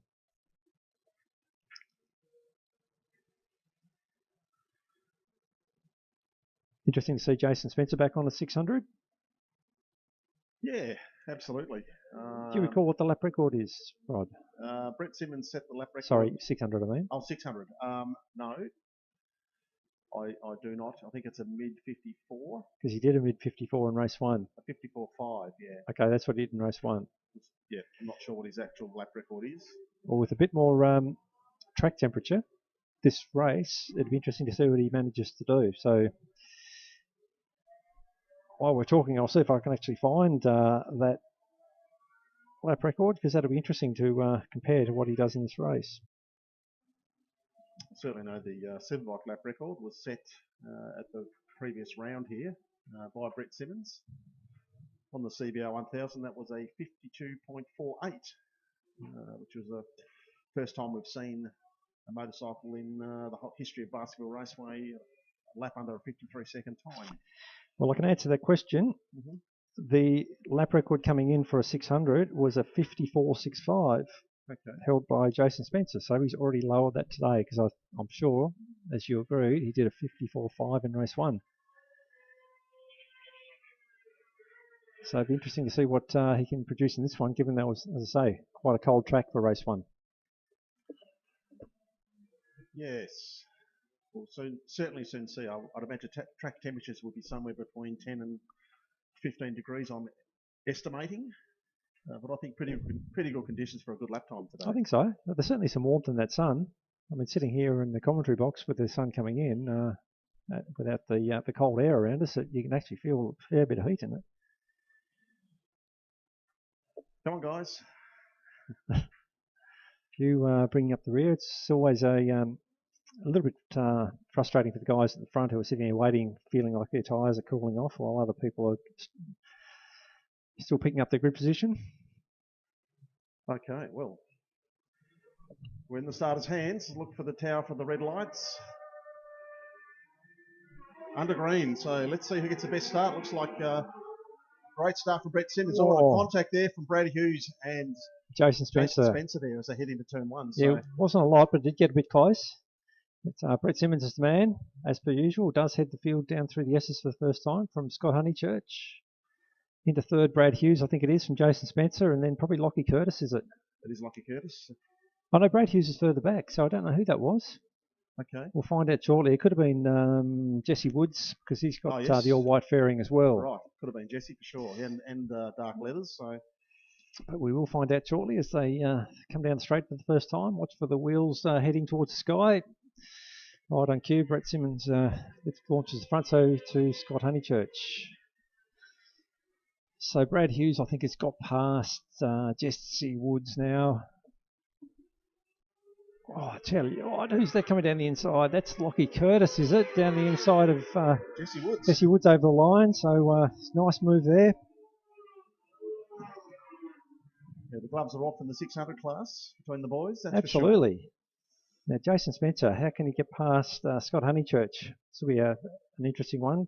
1,000 versus 600. It's no standard 600, Chris. It's not, but he's still got a power deficit to the bike in front, as you can see. Certainly a very, very fast 600, which is great to see. Got plenty of, you can certainly see the difference there between the 1,000 off the corner to the 600. It's got that little bit extra jump. I'll have a look down the straight here, because Jason was right on the back wheel of the 1,000. Look at that, there you go. It might be quick, but the Kawasaki has put 5 or 6 bike lengths on it straight up. But Brad Hughes snuck through on Jason Spencer while on the back straight as well. Yeah, we wonder where Brad got to, so that answers our question. Yeah, well, it is, of course, the frustration for the 600 riders when they're matched on track with the 1,000. They might have a bit more corner speed, but coming back straight, they do lose out. Well, that's going to be interesting, Chris. Brett Simmons following lap on lap 2 of 53.18. So I'm pretty confident we're going to see a lap time in the 52s on this next flying lap, because you'd have a bit of temperature now coming into that tyre. And yeah, we did see previous race 4 laps in the 52, so Brett's just braking at the end of the straight now and heading around the sweeper. Let's just check the lap time as he comes across the stripe. No, nothing there with the 53.41, so lost a little bit on that lap compared to the previous one. Absolutely brilliant battle here further back. Scott Honeychurch, Brad Hughes, Jason Spencer all over the back of Brad Hughes, so 2,000s against the 600. Then we've got Lockie Curtis with Oscar O'Donovan right behind him, so another 1,000 versus 600. Then we're back to Jeremy Huddleston on a Yamaha R1. Yeah, and Oscar O'Donovan coming to terms, get his head around the ZX10. He's done a 55.2 there for Oscar, so very competitive lap times. Yeah, absolutely outstanding racing here at the moment. Big power wheelie there again by Brett Simmons, putting the power on over the hump. Look, we've got a bike down at the end of the straight too. We've lost a rider. Yeah, not sure who that one is. I think it could be Jesse Woods, actually. Looks like the fluoro boots. Absolutely okay, up and walking away, but he did say he had old tyres on, so maybe that's been his issue. So Brett Simmons certainly dominating comfortably, but look at this further back. This group's actually starting to close up a little more. We've got Oscar O'Donovan coming through, so he's about to join the back of this trio in front of him, and then Lockie Curtis not far behind, and then Jeremy Huddleston. So brilliant racing here. Fantastic racing in this middle group. Just seeing where Brett Simmons once again into the end of the straight, heading around the start-finish sweeper. Hasn't got into the 52s as yet today. 53.67 on that last lap. It's getting very busy here for second, third, fourth and fifth. Yeah, Jesse Wood's standing there with his bike at the moment. It's going to be a bit of a dangerous spot. Oscar O'Donovan there, big move up the inside of Jason Spencer into turn 1 and pulls it off. Great move from Oscar. He's looking at second place here, Chris. He certainly is. He's eyeing off second step on the podium here. Yeah, I don't know if Jason's just probably becoming a little bit, I wouldn't say frustrated, maybe just saying it's too hard to get past these thousands and backed off a little bit more than he would have, and has let Oscar through. Well, the rate Oscar's going to be challenging for second place. So he did a 55 flat on the last lap. That's good. Jesse's out of the way now, so I think that means that corner will be clear, because there's going to be a lot of heat coming out of this group in these last few laps. So Scott Honeychurch, how much pressure is he under? Oh, he's run a bit wide there too. Not quite got the right line there. Oscar O'Donovan right out on the white paint as well. Challenging Brad Hughes there, and Jason Spencer also trying to go around the outside into turn 1. So lots of different lines and lots of different opportunities being checked out. With Lockie Curtis and Jeremy Huddleston about to join the group. So it's going to be a battle of 6 here very shortly. It's like Scott Honeychurch is just sort of, I don't know whether he's holding them up, but he's definitely holding them off. But the gap is, or the group's definitely boxing up behind him. So look, you'd probably say that a couple of them following have maybe got a bit extra pace, but not enough to get past. So look, all credit to Scott. He's only doing what he needs to do, and he's staying in front. Brad Hughes looks like he wants to find a way through, but certainly doesn't have the legs on the Kawasaki in front of him down that back straight. Jason Spencer looking to go up the inside of Oscar O'Donovan again. No, not enough room there, but certainly Jason still looking hungry. Oscar O'Donovan there, really high into turn 2 there, carried a lot of corner speed and got himself a little bit fortunate to run wide. Jason Spencer had to look up the inside there, couldn't quite get the move done. But we must be down to the last lap. So the last lap board is out. Is anyone going to challenge here? Looks like Oscar O'Donovan having a look up inside of Brad Hughes at Suckers. And Oscar looking like he's going to have another go into Calvin. So it's going to be a battle of the brakes here. We see Brett Simmons just come around to take the checkered flag. Very comfortable in there for Brett, but look at this end of the back straight now for this battle for second. Well, Scott Honeyshirts, barring a mistake, has definitely done enough to carry or keep second place under control. Oscar O'Donovan, there's not much room under Brad Hughes there, so that will stay as it is. Jeremy Huddleston did get the better of Lockie Curtis, of course, not racing in the same class, but racing together on track. Yeah, great race there from the boys. That's Chad Wiley from Wade Schrader, then Jason Wiley.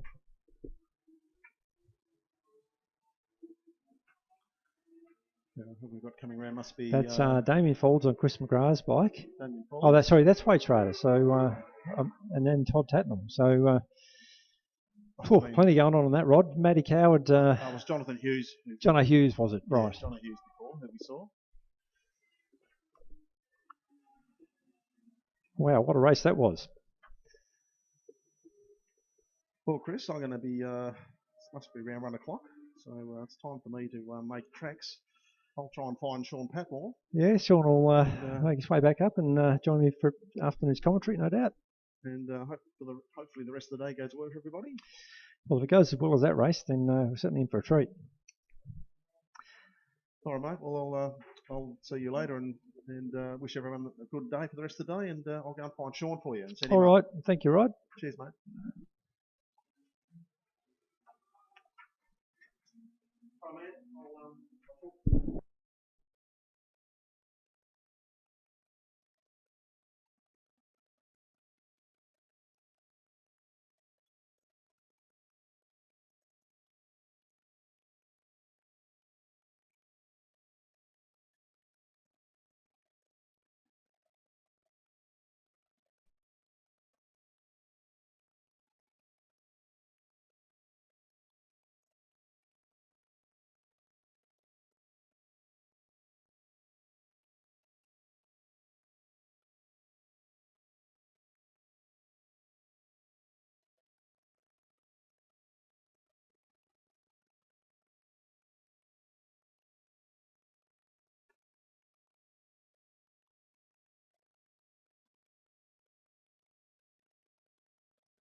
Sorry for the delay in commentary, people. We just had a couple of little admin duties to attend to, but as you can see, Sidecar is out there and circulating, and unfortunately we do appear to be missing Tom Davis, who was an early retirement from race 1. So bit of a shame that we have a depleted field, because it is an exciting class to watch, as I was saying earlier, and when there's a few of them going head-to-head, it certainly is entertaining.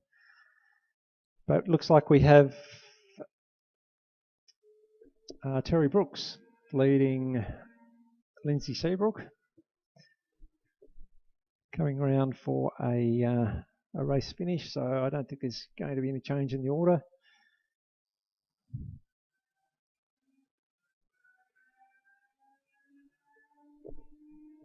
So Terry Brooks is going to pick up the win for race 2 from Lindsay Seabrook. That'll that concludes race 2 for them. Still waiting on my co-commentator Sean Patmore to come and rejoin his or pick up his commentary duties for the day. Trying to multitask as well, as many of us are, but Sean will make his way back when he can.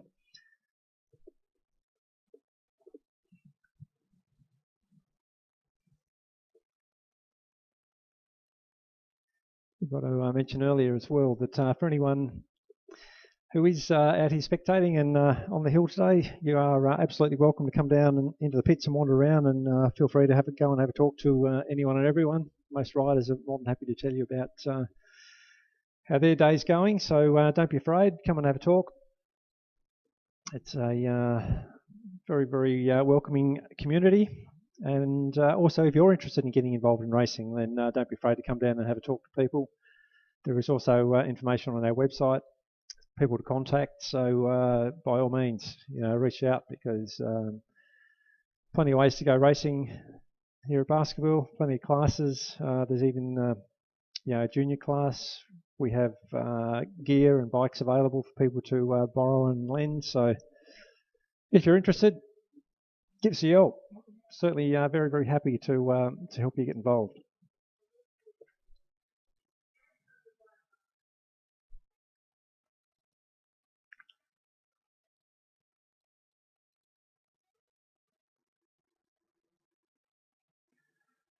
So our 2 remaining sidecars just making their way back into down through the pit entry.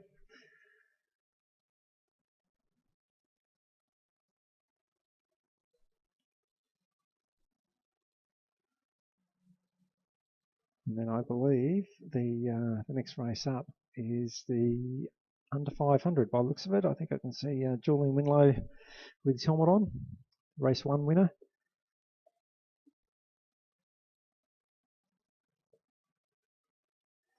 Yeah, I can see John Kranz making his way out on the CBR 250. He had a great race in race 1. So this is the under 500 group.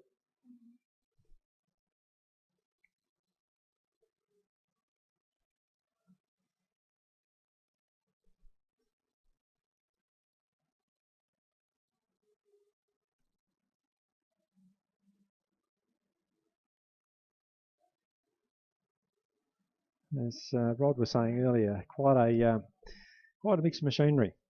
Pretty much anything under 500cc, Grand Prix bike, production based, not too restrictive on modifications. It's really just trying to get a big group of people to go out and have a bit of fun together. All of general or similarly sized bikes, and once again, as with the over 500, people are telling us that they're having a lot of fun.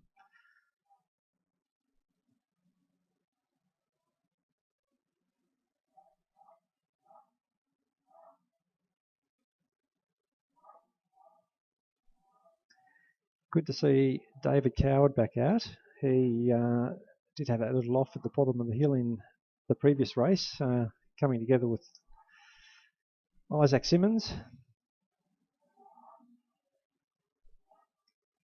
See race 1 winner Julian Winlow down there on the CR500.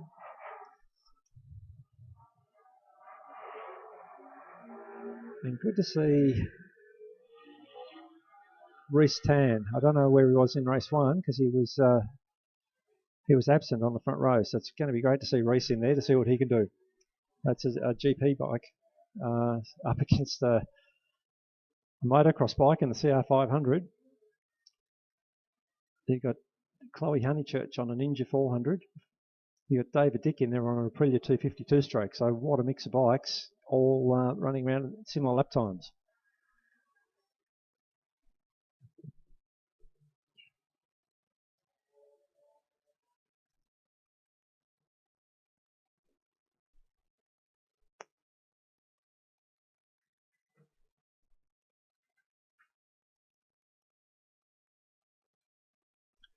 Certainly perfect conditions here right now for a winter race meeting.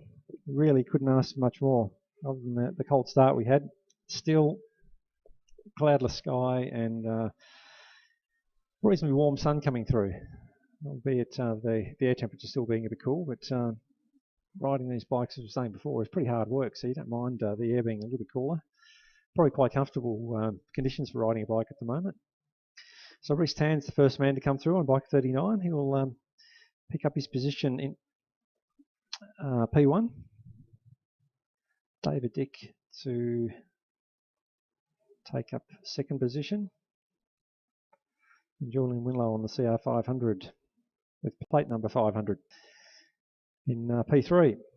Then Chloe Honeychurch heads to second row from Isaac Simmons and Dane Griggs. So, ready for a start. The red light is on. Racing. Julian Winlow got away quite nicely, actually. Reece Tan probably got the worst of it. Chloe Honeychurch, good start on the Kawasaki Ninja 400. But is that David Dick? I think it is, into the lead. Yes. Oh, big moment. Lost the rear. Is he going to be safe coming back on? I hope so. Don't hit anyone. Wow, big moment for David Dick. That was huge. But it's given the lead to Chloe Honeychurch. I don't really know how that happened, but wow, heart in the mouth stuff there. Lost the rear coming through the S's and then ran on the infield and had to gather it up before he ran into the field, coming back onto the track. But he did it. Good work, and now head down and try and recover. Chloe Honeychurch on the Ninja 400 out in front from Isaac Simmons. He's made a blinder. Now comes Reece Tan looking up the inside of Julian Winlow, but there's no room there. So already awesome racing in this under 500 class. So Chloe Honeychurch leads Isaac Simmons, Julian Winlow, Reece Tan, Dane Griggs, Trevor Renton on the VFR 400. David Dick coming up the inside of, can't see who that is there. No, not sure.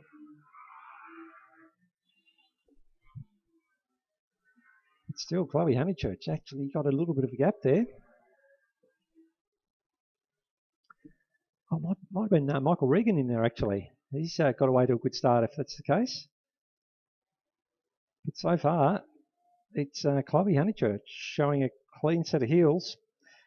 Ninja 400, can you believe it? Running leading the under 500 class.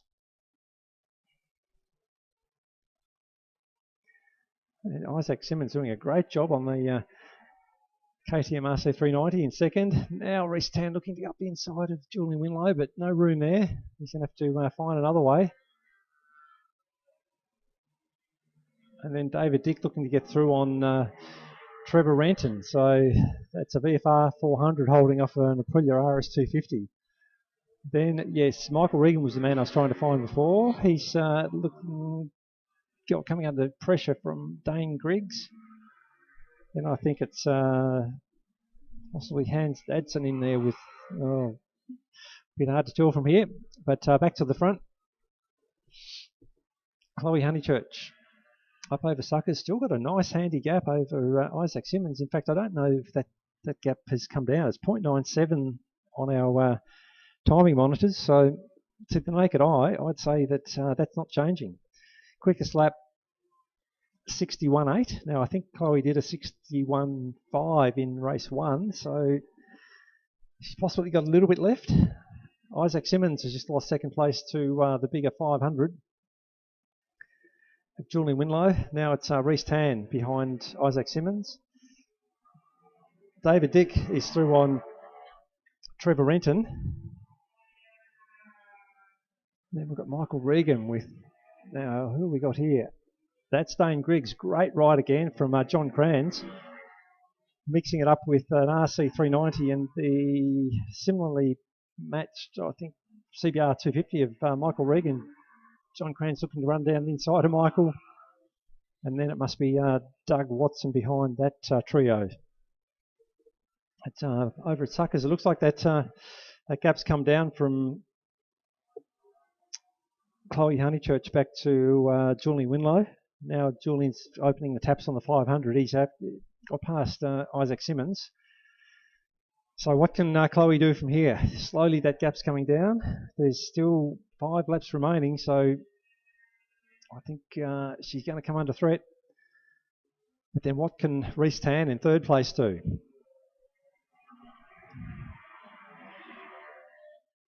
And Isaac Simmons not out of this at all. If he can hang on to the back of Reece Tan there, he might be there at the end.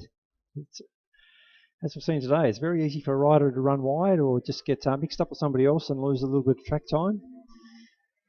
If you can hang on to somebody till the end, you don't know what opportunities might present for you. But Chloe Honeychurch certainly coming under pressure now. Julian Winlow, I would guessing will try for, well, I was going to say down the back straight, but he's taking her down into Calvin. So that's a brave move. But he's got it done. So he's got down the inside of Chloe, looking for the speed difference. In fact, Chloe just loses out to the MotoGP bike of, or Moto3 bike, I should say, of Reece Tan. Oh, look at that, Julian Winlow back down underneath. So taking no prisoners there. He's certainly up for the fight. Great challenge and racing here at the front of the under 500 group.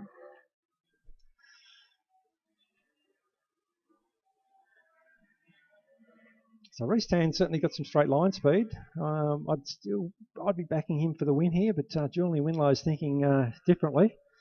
You can certainly see that he's got the chance to take the victory. And whether or not Chloe Honeychurch can hang on to this, these two riders in front. Isaac Simmons just holding off David Dick. I don't know how much longer for. Then it's starting to spread out a little bit behind. Michael Regan starting to gap John Kranz a little bit from Doug Watson, but still not much between them. So there we go. Reece Tan past Julian Winlow once again. I don't think Julian's going to have an answer for it this time. Maybe not close enough, but he's certainly kept. Oh well, I'll take that back. I think Reece Tan's missed a gear. Has he? Look out! It's just so he's lost a position to Chloe Honeychurch as well. So exactly what he did not want. Put in all the hard work, and I think he's missed a gear and given up 2 spots. But, as I say, pressure can do that. He knew he had to make it stick, and those things can happen very, very easily. Julian out to a reasonably comfortable little margin there now. I'll be thinking Chloe Honeychurch is going to come under a bit of pressure down the back straight, because certainly that Moto3 bike of Reece Tan's is pretty quick in a straight line. And also should be quicker through the corners, given its Grand Prix heritage relative to the production-based bike. And there you go, quite comfortably past it. So not much Chloe can do about that. Not while she's on the production-based machine. So Julian Winlow will pick up the last lap board. I don't know that there's much Reece Tan can do about the gap to Julian Winlow either. David Dick getting the better of Isaac Simmons. And further back, bike starting to congest a little. So we have Trevor Renton coming through the chute now on the VFR 400 from Dane Griggs, KTM RC390. Michael Regan with Doug Watson all over the back of him. John Kranz starting to lose touch a little with these riders in front, but still putting in a fantastic ride on that CBR 250.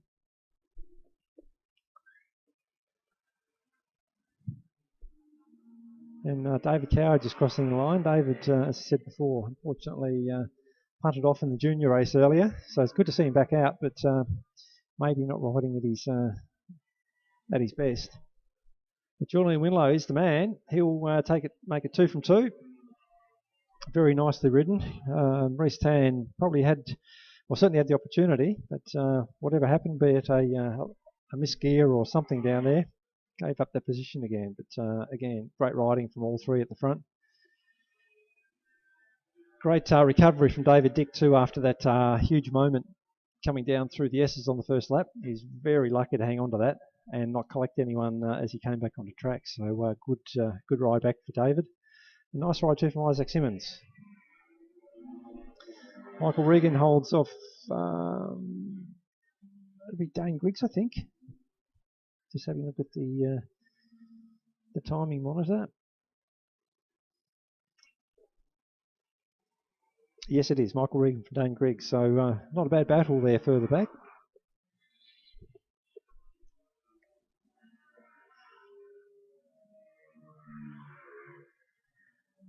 Certainly another very entertaining under 500cc race. And I think that does round out our second set of races. So that'll mean we're very shortly back to the over 500 race, which has been an absolute cracker so far today. So just in between, we'll just take a very short drinks break. I'll be back with you in just a second.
Okay, so bikes are now lining up for the over 500cc race. And a welcome return to commentary to Sean Patmore. Welcome back, Sean. Thanks, Chris. I'm happy to be back. Yeah, I was saying a bit of multitasking going on today, so apologies for the chopping and changing of commentary, but unfortunately there's not always enough hands to go around to run a club meeting like this. But anyway, the over 500s are back, and so far today we've seen some outstanding racing in this class, with Nick Williams taking the line in both, or the flag in both races, but due to a jump start penalty in race 2, he ended up finishing second.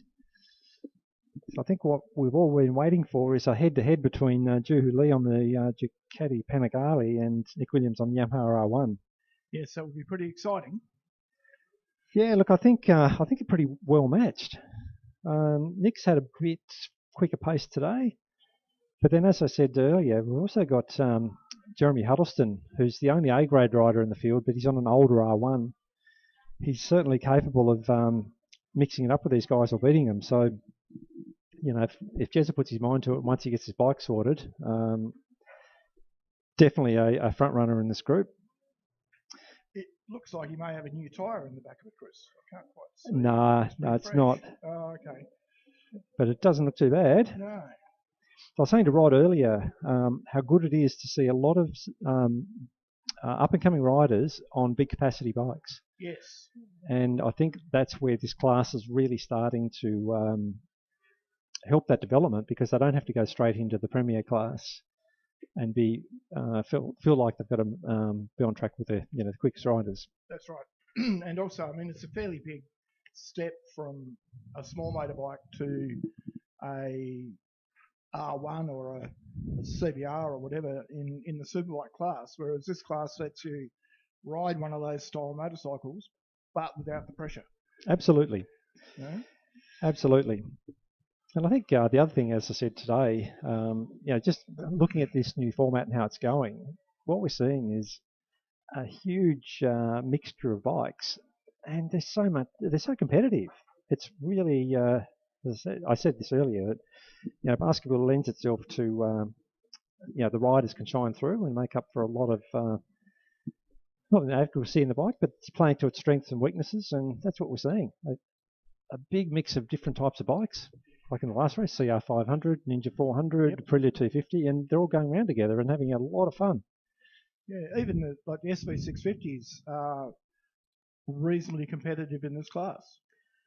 There's one on the second row with an R6 next to it. That's right. They do get blown away a bit at the end of the back straight, but they tend to catch up a lot of time through the S's and up to the bottom of the hill. And the guy riding the SV 650, he can't stop telling you how much he's loving it. Yeah, so there right. you go. Yes. Anyway, ready for a start. The red light is on. Racing. Juhu Lee got away to a much better start that time on the Ducati, but it's Jeremy Huddleston on the older R1, the pre-modern R1, who'll head the field. First time Jez has actually headed this field today, so this will be interesting to see what he can do. Nick Williams looking for a way around the outside of Juhu Lee, but can't find it on the R1, so he's been our pace setter today, back in third. Can't quite pick who that is in fourth place at the moment. We'll find out more as they come down the straight. But look at the three of them together as they go up over Suckers. Nothing at all in it. I think Jeremy Huddleston is going to have his work cut out down the back straight, because he's certainly on the less powerful of the three. Yeah, I reckon you're right there, Chris. I think Nick is going to get him. Wow, look at that. Look at that. That's the age difference between two R1s. And Juhu Lee looking to go up the inside, but that'll be a big move on an A-grader. So Nick Williams straight to the lead. He's done very well from his third place. He certainly has. And even Peter Bellchambers there on the old 750 is in fifth place at the moment, which is outstanding effort. Yeah, well, that's what we're saying before, that these older bikes can still be competitive around here. We've seen that time and time again. Matty Coward in there mixing it up. He's having a great meeting with Todd Tatnell on the Yamaha R1 next to him. Just edges out Matthew. I mean, if you look back in history a bit, Chris, in '99, the lap record for a 600 was a 55 flat. Damon Buckmaster. Damon Buckmaster yeah. on a Kawasaki, 55 seconds flat. So that's a 99 model bike. So there is room for improvement. Oh, look, absolutely. And of course, we're talking about a different league of rider, but Nick Williams has been the man so far. And, I said before, talking to Dale Madden on the SRCT how much he's loving it. Well, that's only to be equalled by Nick Williams, who's just saying this class is just the best thing since sliced bread. He's absolutely loving it. Feels like he could probably step into Superbike, but at the moment he's just really enjoying learning the bigger bike without the pressure of being in the elite class.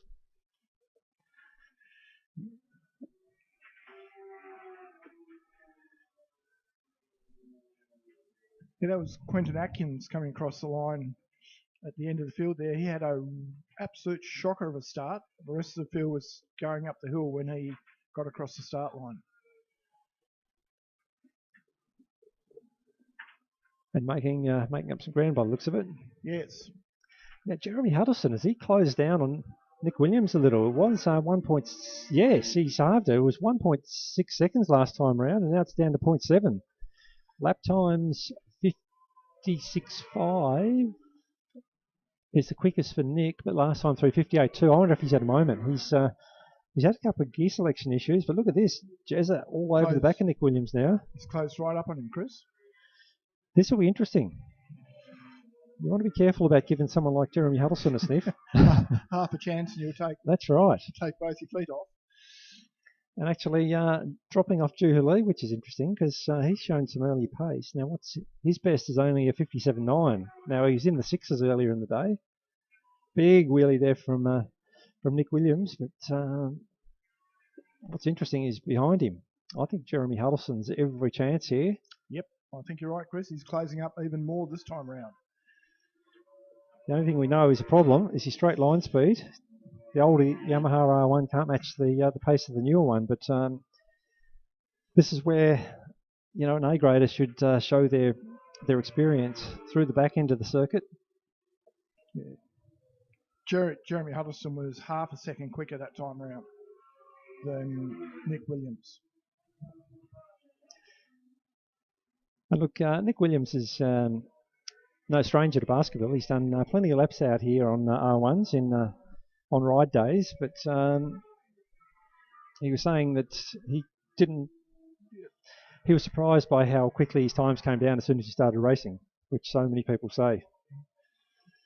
It almost happens by magic. You try on a ride day to hit a time, and then as soon as you get out there racing with other people, the adrenaline and just the flow of the race just drags you along. Absolutely. You get a chance to follow faster people, which is a great learning tool for anybody. I think Jeremy's closer again this time around. Yeah, it's not going to be easy for Jeremy. Oh, Nick Williams, I'd say again, has missed a gear there. That seems to be happening consistently today for him.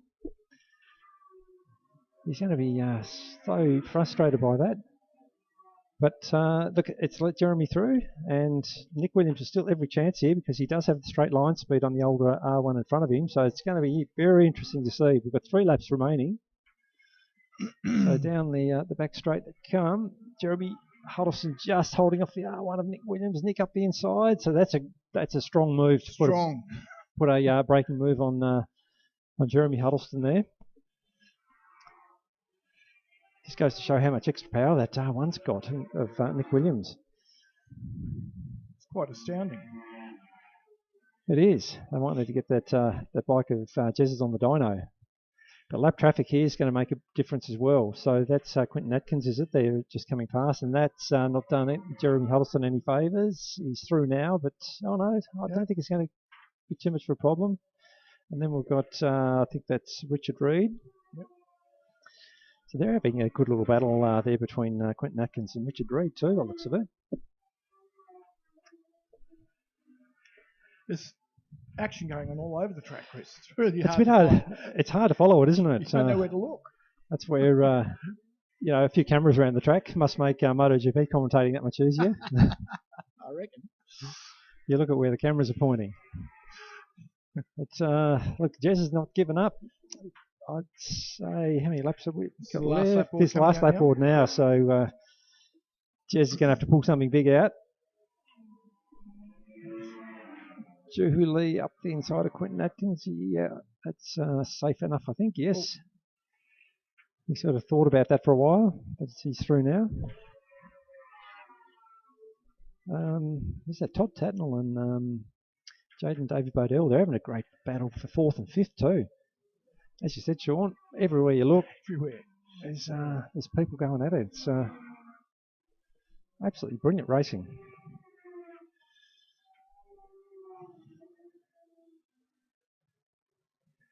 We might have some slower traffic through the sweeper, Chris. This could make it pretty interesting for Nick and Jetzer as they get into the sweeper. Yeah, as long as they get through safely, that's the thing. Oh, and that has balked Nick Williams. Jeremy Huddleston, I don't know if he's close enough to capitalise on that. Nick Williams will get through.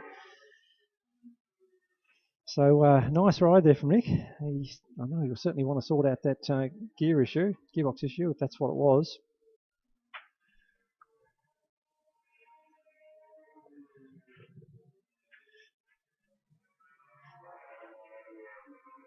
And, the rest of the field is coming through now, and everybody's done such a fantastic job in this race so far. They're all fast, they're all safe, they're all having a good battle between themselves.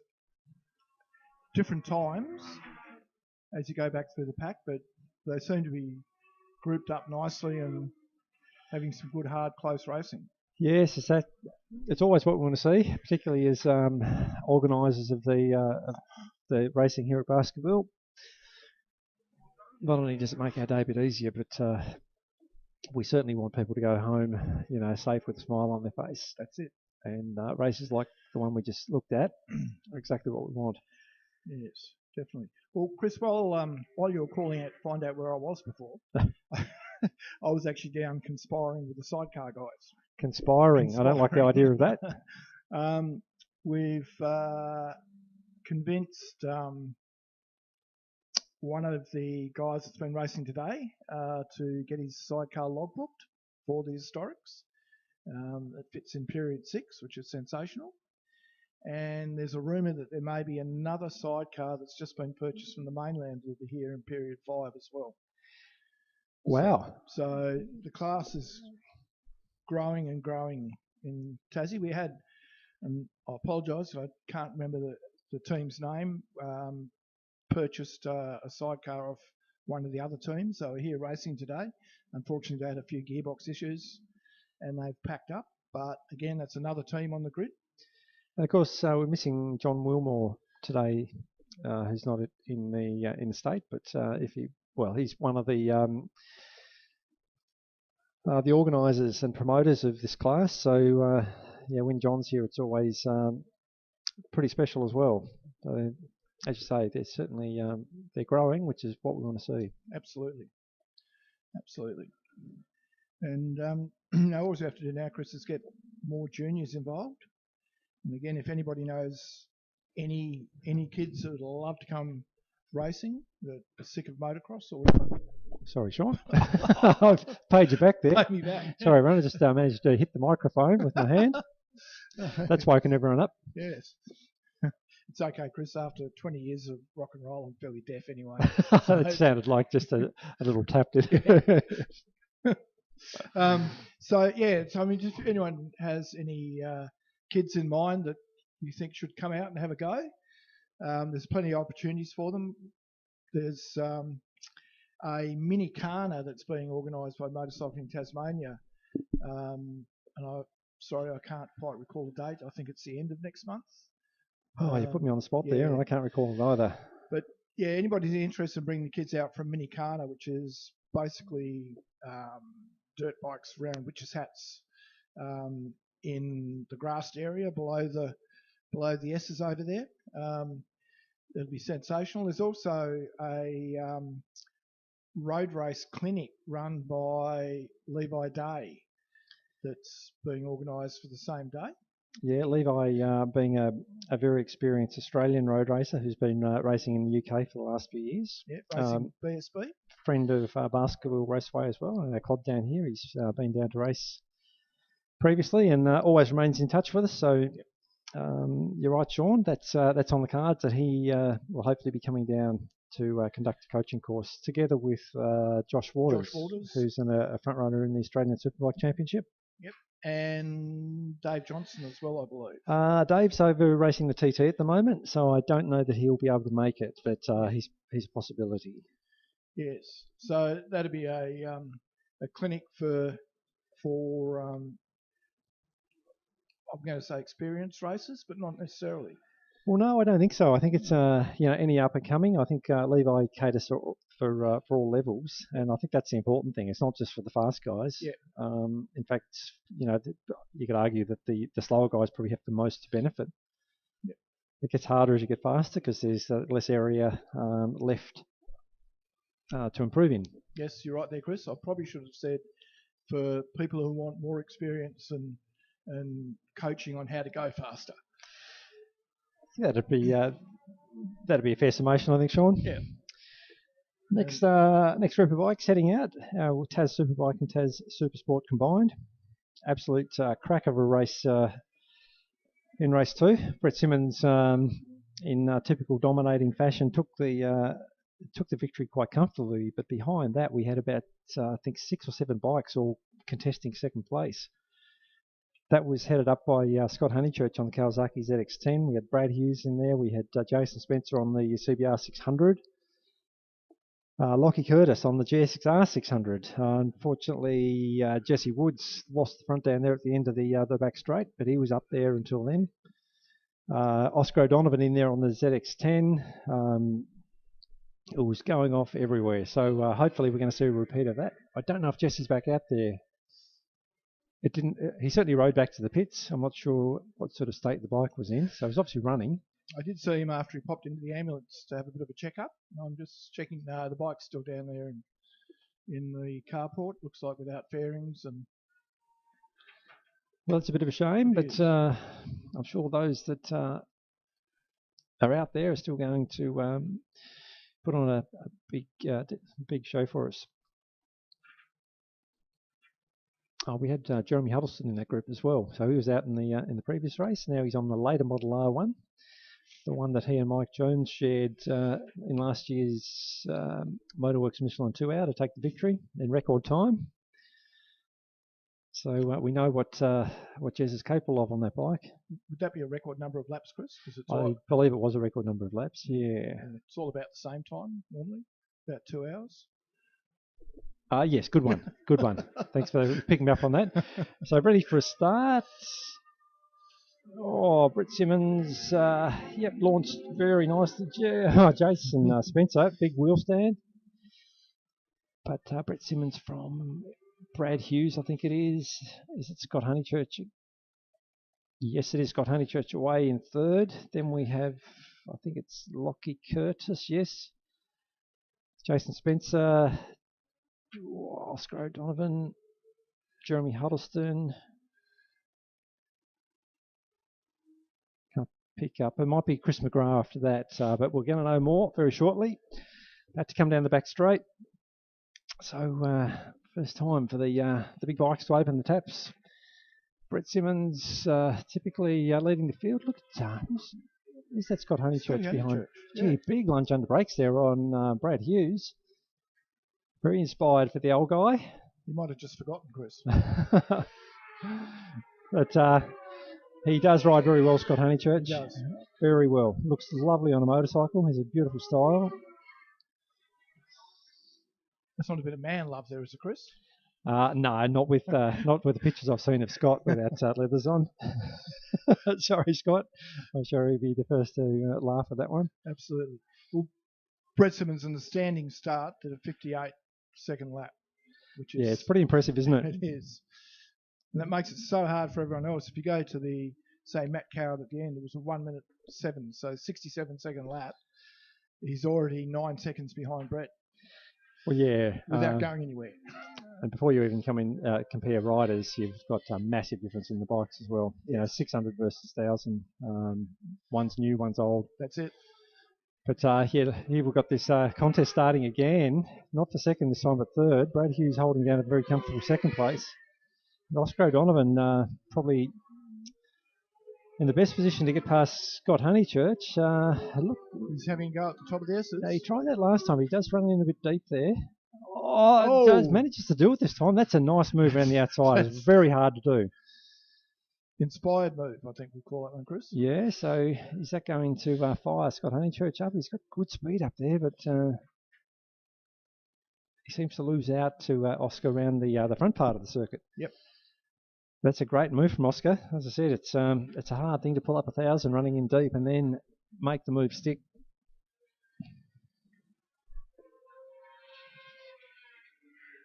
But he's holding off Scott Honeychurch at this stage. Then we back to Lockie Curtis holding off Jason Spencer, which is no mean feat. Jason set lowering the lap record for 600 here earlier today. So just have a look at those times. 55.79 for Lockie Curtis. 55.66 actually last time through.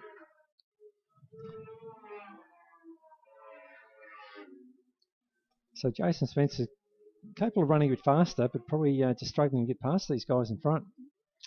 Because Jason did do a 54.5 earlier. Which is a sensational time. It certainly 600. is. So that is Damien Falls returning to the pits, yep. I believe, on to Chris McGrath's bike. Yes, I think it is.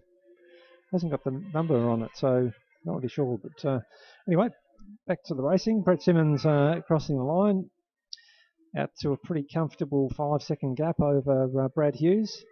Oscar O'Donovan, what a great ride he's putting in. Actually gapped Scott Honeychurch a bit now. It's going to be very hard for the 2 600s behind Scott Honeychurch to do much about that. Yes.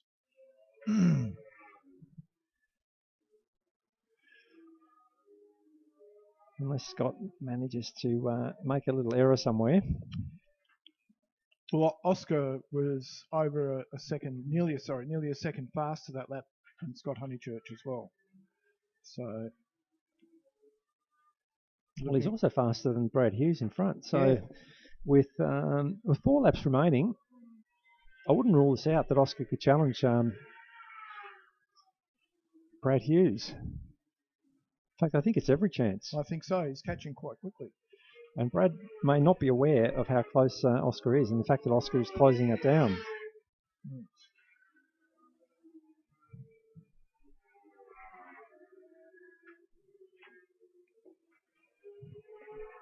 Also, Jason Spencer's closing up on Lockie Curtis as well. That's getting very close. I think Lockie's being held up a little bit by Scott Honeychurch. Yeah, and I'd be interested to know what sort of straight line speed Jason has over Lockie in front of him. We know that that CBR 600 of Jason's is quick, but we also know that GSXR 600 of Lockie's is fast. Yes. Going up the hill, then Jason pulled about a bike length and a half.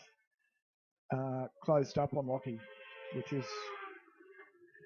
top speeds look about the same down the back straight though. They do, but I did notice earlier that Jason's bike was powerlifting off the hump. It didn't that time, so I don't know if he's rolling out of it a little and just saving himself for a move a bit later in the race. Jason done a few laps. He knows his tricks. So don't be surprised if he leaves one for the last minute rather than allowing Lockie the chance to respond. Brett's about to get the last lap board next time round. If I can't quite see where he is on the track. He can't be too far away, there coming he over is. the hump at the moment. Yep.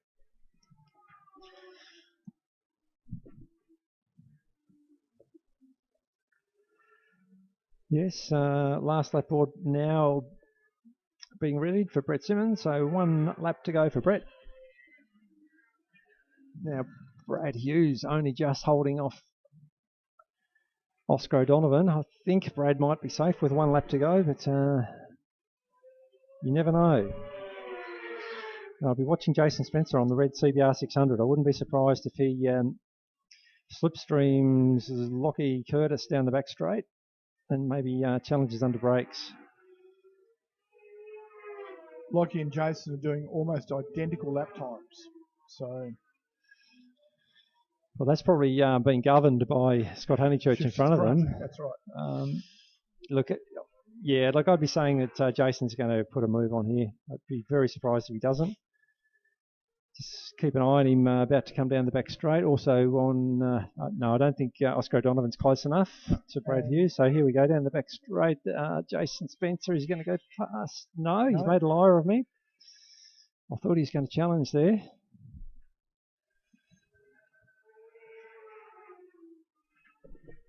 So Brad Hughes does hold off Oscar O'Donovan.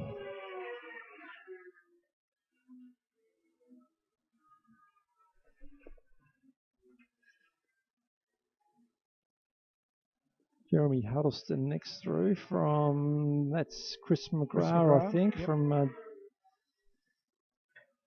John Hughes. Yeah, so I called Damien Forbes before as re-entering on a ZX10. I thought he was on the Chris McGrath machine, so I don't know what bike that was. It's a ZX10, it says on timing. Yeah, well, they're into the sharing the same bike, so I don't know what bike that was. Right. It'll be interesting for race control to have a look at.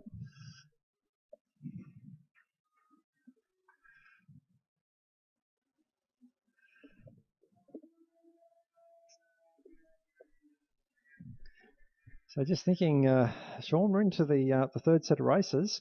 The fourth set, for those unfamiliar, we get into feature races. So the first are some handicap. We call them reverse grid, so it's a reverse order. The slowest bike away first, fastest bike away last, and they don't start together. They start with a time deficit between them, based on their track or their lap times from earlier in the day, with the idea being that they should finish all around the same time. So it makes it interesting that the fastest guy at the back has to catch up everyone, overtake them, and gives the slower guy a chance to lead a race. And if he runs to his best time for the day, no reason he can't win it. Exactly right. So it makes it interesting. Gives the opportunity for everyone to take home a trophy. It's a great spectacle because while at the start there's a big margin, you start to see the field slowly close up during the race, and you come down to the last lap and there's a lot of action going on. Yes, absolutely. Very exciting races. And we also have another race called Race Your Mates. It's a C grade race only, and again based on your times throughout the day, they are all on the same grid together. It's fastest through to slowest, but you're only racing against people on your row. You're not racing against the guys in front of you or behind you. So really that's only you and two others. And the winner of that set or bracket will take home the trophy for that row. So again, it gives people further back the opportunity to take home something to put on their mantelpiece. And the reports back so far, people are loving it. It's again something a bit different. Yep, something different that you can look at a trophy and go, well, yeah, I won a trophy racing against three of my mates or two of my mates. That's absolutely true. I didn't have to race against Brett Simmons. Well, that's it. So right now we have our the last two remaining sidecars going out to circulate again. Maybe take the opportunity, Sean, to just talk a little bit more about the National Historics happening later in the year. It's a big deal for our club. In fact, the last national championship we had at basketball for motorcycles was back in 1999, and it rained for, I think, from the Tuesday all the way through to Sunday lunchtime. And even though that happened, we had a really good crowd on the hill. We had sensational racing. I think actually the lap record must have been 98, not 99, because I think you're right. Yes. Because it was wet the whole weekend. But of course, that was modern bikes. That was Superbike. Yep. What we've got coming up is the historic classes. Yes, all the way. I think the oldest bike in the historic classes is 1919, all the way up to 31st of December 1990. So it covers all the 60s, 70s, 80s, and 80s superbikes. All the two-strokes, the TZs and the Hondas from the 70s, and that were mostly TZs from the 70s. Hondas and TZs from the 80s and 90s. There'll be Honda 4s, Kawasaki 900s, Suzuki 1100s, 750s, all the sensational motorbikes that everybody, maybe slightly older people, thought were the best thing ever. And they'll be out here racing. I was in Queensland in October at the National Historics at Morgan Park, and I've got to say it was one of the best race meetings I've been to for a long time. Sorry, Sean, I'll just jump in because the sidecars have just started their race. Lindsay Seabrook first away. He did have the better starting position, and then we've got Terry Brooks behind. So a little bit of a repeat of the previous race. It'd been interesting to see how these guys go. They're only running 4 laps, so see who comes out on top this time. But sorry, Sean, I did interrupt you. Just wanted to draw attention to the fact that we do have another race underway. Yep, no worries. Now, I mean, the sidecar should be spectacular as well at the Historics, because now the sidecars previously didn't include period 5 and period 6. Now they do for this year. I think period 6 starts this year. So that opens up to Kawasaki RX 1000 engine sidecars and anything up to 1990, Christmas 1990. Of course, for those that don't know, period 1's the earliest period. Period 6 is the most recent. Most recent, yep. And like the period 6 superbikes are things like RC30s and that style of motorcycle. So even though they're from 1990, they're still spectacularly fast, and it will be very, very entertaining. Yeah, well, most people will be aware of the Island Classic, which is an historic motorcycle race held at Phillip Island each year, and that has been a huge success. So I guess largely because we've seen some very, very expensive and well-developed motorcycles, such as 1100cc Katanas with over 180 horsepower at the rear wheel. You know, they're not designed to last very long, but when they do, I remember seeing like Sean Giles coming through turn 12, quarter lock sideways on a Katana, leaving black lines and smoking the tyre. Now that's absolutely sensational to watch by anyone's standards. Yeah, there's actually a really good video, Chris, with one of those Katanas. It wasn't Sean Giles riding it. I can't quite recall who it was. At Phillip Island, coming through turn 11 into turn 12, and he's actually braking as he tips into turn 12.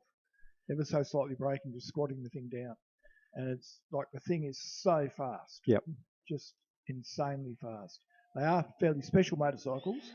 They do have hand-built custom frames and things, so they're not really exactly like your road-going Katana. Just looking at Terry Brooks here, he certainly thinks he's in with a chance here on Lindsay Seabrook. I wouldn't be surprised if there's a bit of a challenge coming. Sorry, we're not commentating this corner by corner, but I did want to talk about the historics. Yep. But look, I guess it's people are familiar with the basketball car historics. You do have a lot of the old muscle cars come out.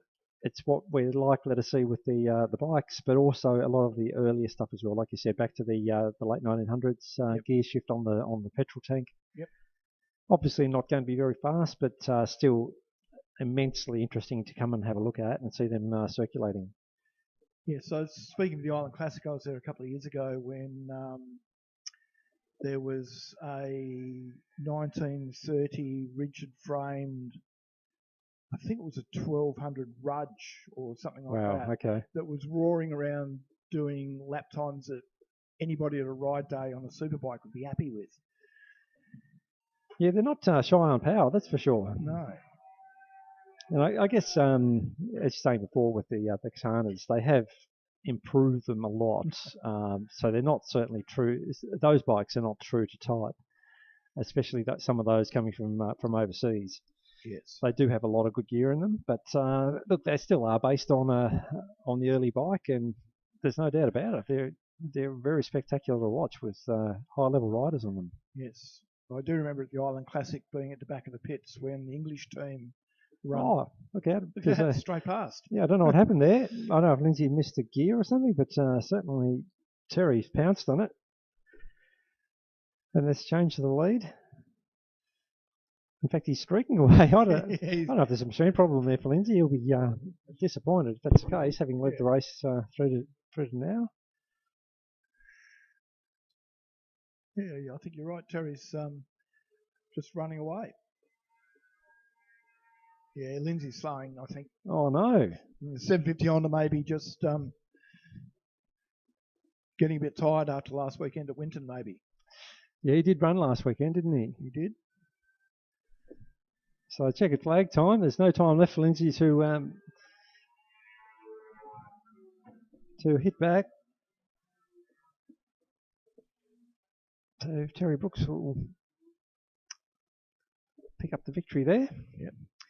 So, sorry, Sean, I interrupted again. Sorry, I was there when the English team were unloading their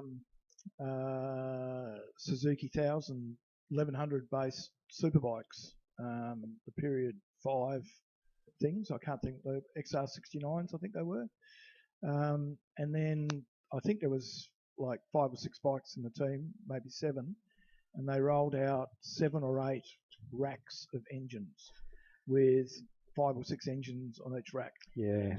And they spent all weekend changing engines because they were about 1 practice or 1 race per engine. Yes, I recall seeing that myself racing over there. And again, it was the Sean Giles team. They had about 5 GSX 1100 engines lined up on the shelf for that weekend. Yep. Because they wouldn't last much more than about 2 races. Yep. They've actually changed the rules now a couple of years ago at the Island Classic. And I think you're only allowed 2 engines now, which hasn't slowed anything down, really, I don't think. No, look, I remember talking to Gilesy, and he was telling me that, for those that don't know, Sean Giles is 3-time Australian Superbike champion and raced competitively in Australia for many, many years, ex-lap record holder here.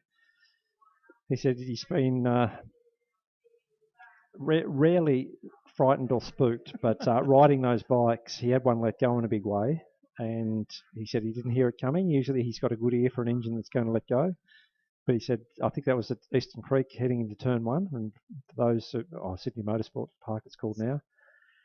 What's that front straight? It's probably 260 kilometres an hour on one of those bikes, and drop back a gear and tip into Turn 1 to have an engine let go there, and I think he parted ways with it. It was a big moment, and he said that really rattled him because he didn't feel it coming. Yep. Yes. Very, very fast corner, Chris. It is, and a little bit bumpy on the exit, so it's a really hard corner to feel the amount of grip, because not only have you got a lot of wind buffeting because of the sheer speed of the corner, but the bike's jumping across bumps as well. So it feels like you could very easily lose the front or even high side out of it. Yes, I've seen quite a few high sides out of there over the years. Yeah, it's probably something that you don't pick up that well. For those who haven't raced before, you watch a MotoGP race and you see them going through 200 km/h corners, and okay, you see the speed, but you don't appreciate how it feels on the bike, because your sensations are dulled by the speed and the wind buffeting and the noise. You don't feel the bike as well as you do when you're on a slower corner. So that's where I really think lap times made and lost, real experience comes to play when you're talking about those really fast corners. Most definitely. Yes. So with the historics, we're always looking for more help. If any of the current racers who can't get hold of a historic bike to race, or would prefer not to, or haven't got time to build one, or whatever, come and see us, and you can come and help us run the event.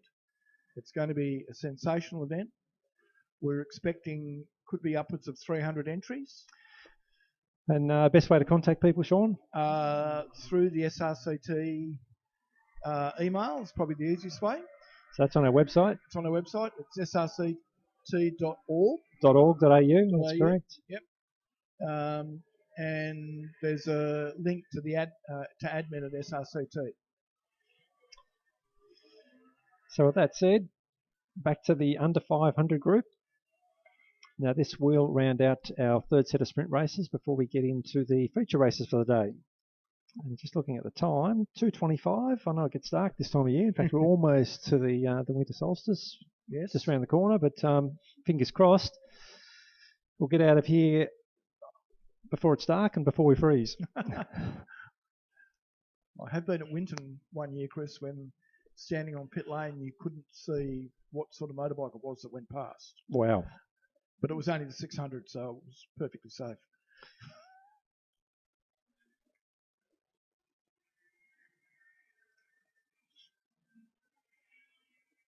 So Julian Winlow been the man to beat so far on the CR500, despite Reece Tan, who's leading the field at the moment, coming around towards the grid.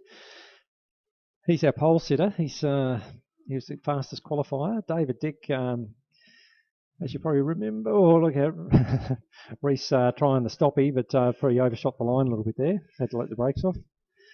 But David Dick had that big moment through turn 2 in the previous race, so hopefully he'll get away with Reece and Julian Winlow at the front, and so too Chloe Honeychurch at the head of the second row. She's been racing absolutely sensationally, and look, so too Isaac Simmons, middle of the second row. So I think we're in for another absolute cracker here, Sean. Yep, I think you're right, Chris. So in the starter's hands now, light is on. Racing. Julian Winlow away very nicely on the big 500. And big Chloe, wheelie. Sorry, Chris, and Chloe as well. Really good start from Chloe into second place. Yeah, so Reece Tan, is he going to get blocked? Yes, Reece unfortunately does get blocked, so he's back in about 6th or 7th, just coming through the S's mid-pack. Chloe Honeychurch looking to go around the outside of Julian Winlow at the bottom of the hill. It's a long way around there, but she's going to have a go. So big points for trying.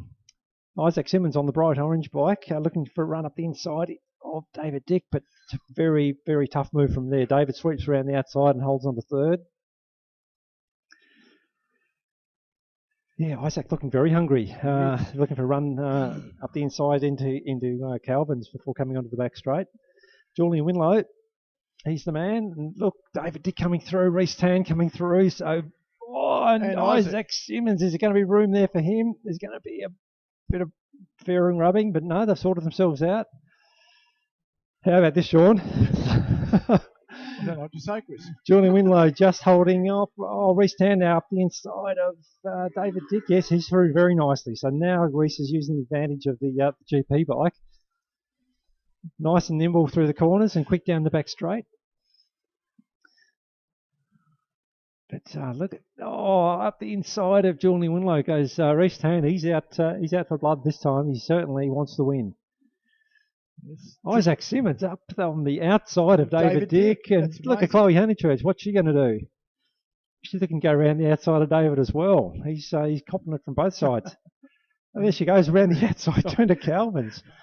David doesn't know what's going on. And she's kept ahead of him, coming down the back straight.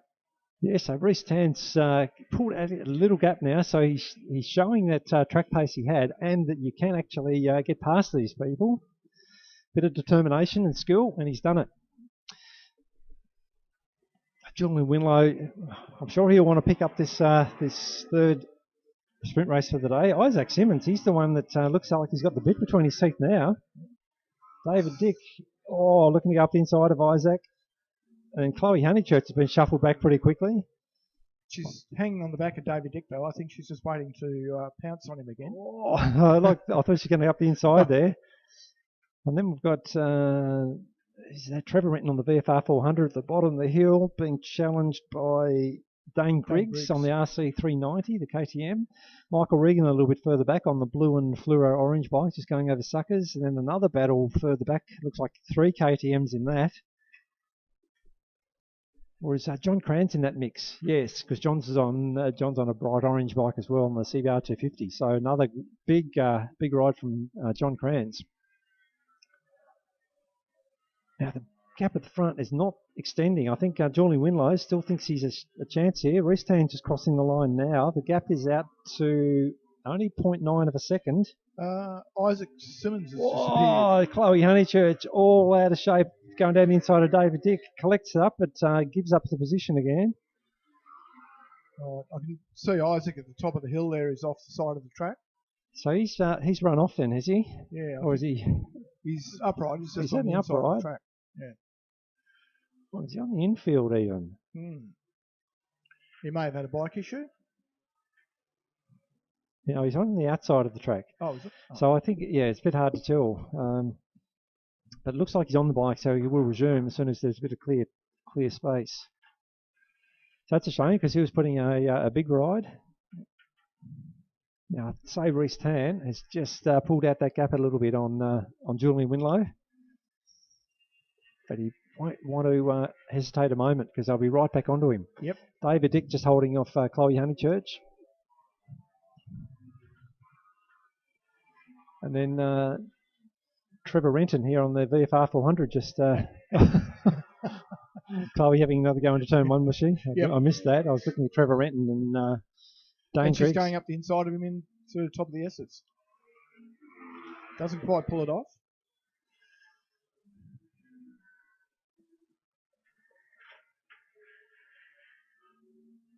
Bit of a shame Michael Regan's got no one with him at the moment because he's having a fantastic ride back there behind Trevor Renton. Now looking for our race leader, Julian Winlow, just coming down the back. No, sorry, I mean Reese Tan just coming over the hump on the back straight at the moment. Then Julian Winlow. Chloe Honeychurch, she wants a bit of this third place. Right on David Dick's back. Oh, I wouldn't be surprised if she doesn't have a go under the bridge again, Chris. Well, she likes it. She's got through once, just didn't manage to gather it up. It's a tough place to put a move on because it's an off-cambered corner. It closes in on you very quickly, and if you don't get the timing right, you can have your nose cut off from the rider you're trying to pass. Yes. And things get very busy when you do that. Because I'll tell you what, look, she really does continue to impress me. Every time she comes down here, well, she rides a Simmons as well. Oh, look at it. She's put a move on David Dick up at Suckers. She's just... what's the word I'm looking for? A chip off the old block? Irrepressible. Definitely a chip off the old block. Yes. In fact, she even scares Scott, I think. Well, she's put a fair old gap on David Dick now. Oh, look, just super impressive. But Reese Tan, he still holds a nice little gap now over Julian Winlow. Chloe Honeychurch, what can David Dick do about it? It looks like Dane Griggs has got his hand up. What's the problem with Dane's bike? It's just cut out, has it? Coming over the start-finish line? It started to run again. I don't know if he hit a kill switch. Or something like that. Not a very nice feeling when your bike just stops like that, particularly if you think somebody's behind you. No. Chloe's actually doing quicker lap times than Julian Winlow at the moment. So I think the last lap board's about to come out for Reese. I can't quite see where Reese is. Just have a look at this battle between Doug Watson and David Coward at the bottom of the hill. Two RC390s. Without giving too much away, age difference?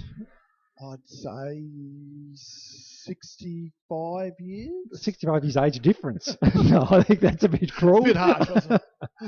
I'd probably be thinking at least 40. Oh, I think it's a fair bit more. Well, that might be more. I was trying to be kind, but you know, in terms of getting out here and having a good day, Isaac Simmons just off the end of the back straight there. So obviously some bike issues. Yep. Good to see him out of the way and making his way back. Reese Tan has. Sorry, that wasn't Reese Tan. Last lap board's out. Yep. So here's the dice I'm talking about. Yep. So there's David Coward, Doug Watson behind. David. Oh, Doug. Oh, I tell you what, that looked a bit tight. I think Doug probably. I won't say what was going through his mind. bit of a puckering moment. Yes. So, I just might have to step out for a second, Sean. no worries, mate. Checker flag time anyway, so I'll be back in just a moment. No worries, Chris. Thanks for that. Just got Chloe Honeychurch almost caught Julian Winlow. She was only 0.2 of a second behind him at the finish line. That was pretty sensational.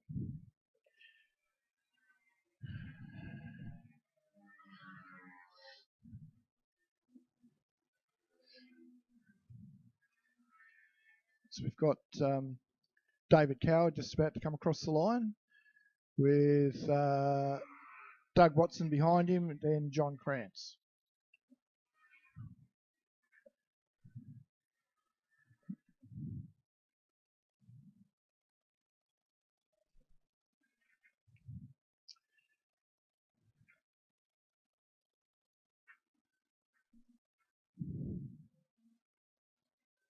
And Scott Cleary rounds out the field. So that's the end of the regular racing. Now we've got feature races coming up shortly.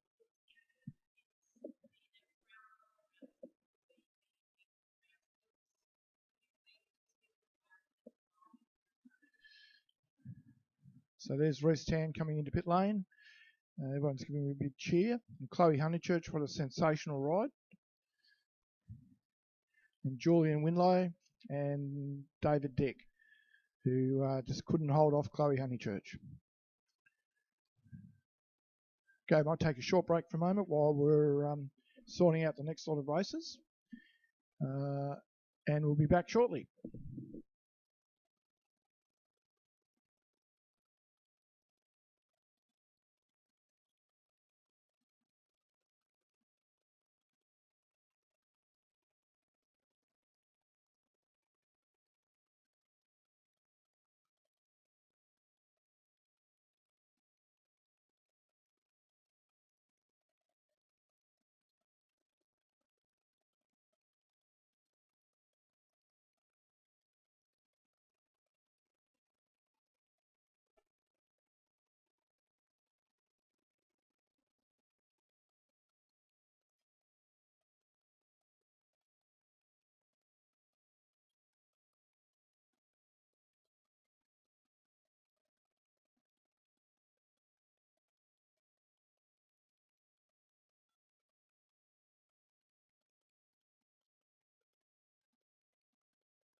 Okay, so bike shortly rolling out for the very first of our feature races for the day. And as I was saying earlier, this one is a handicap race, and it's reverse grid or reverse order. And the other different thing is they won't be starting from down here on the start-finish straight. They'll be starting from the top of pit lane. You can see Tim Robson standing up there in his official's vest. He'll be letting riders know when they can go. The reason they start up there is because being a handicap, they don't all get away together, and sometimes the first rider away can be coming across the start-finish line when the last rider to leave is still sitting there waiting. So you don't want to have a potential collision. That's why they start from the top of pit lane. So just again to run through the way this works, based on their fastest time from the day, that determines their starting position for this race, and Tim up there will let them go with a deficit between them, so that in an ideal world, given the fastest rider gets away last, they will slowly all group up until hopefully on the last lap they cross the line at the same time. So it makes for a really interesting race. The first couple of laps, there'll be a big gap between them, but you'll slowly start to see those gaps come down. And hopefully by the last lap, there's going to be plenty going on as all riders are starting to share the same bit of bitumen and finish the race at the same time. So that's in theory. It doesn't usually work out that way, but we have seen some absolutely brilliant finishes here in the reverse grid handicaps. In fact, I remember, I think it might have been the last club round here, we had Isaac Simmons come across and pip Ava Connell in the junior race by, I reckon, a tyres width on the line. It was an absolute classic, and Isaac had started almost a lap down on Ava, so anything can happen. And the great thing, of course, is that anyone can take home the trophy. It's based on your quickest lap during the day, so you've got to ride to your limit. And if everyone does the same thing, then really you should finish around the same time. So the rest is up to the guys sitting on the bikes. We'll see how it plays out, and hopefully it's going to be a lot of fun. Bikes rolling out at the moment. Sean's just attending to a little bit of business, so he'll be back up here with me shortly to enjoy the race. So this is over 500 group. After this, we've got exactly the same format, but with the under 500 bikes.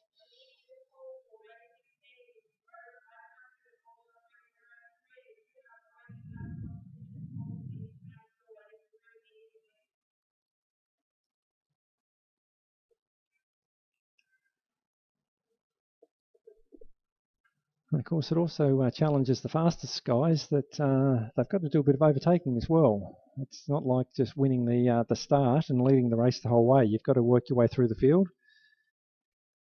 There is a bit of an allowance for overtaking because that does slow your lap time up a little bit. So the guy at the back has probably got the biggest, given the biggest, I suppose, a discount of his race time, because he's got to overtake 6 or 7 bikes in front of him. But you know, as I say, there's no perfect science to it. What we do is just hope it's going to create an exciting finish, and it generally does. So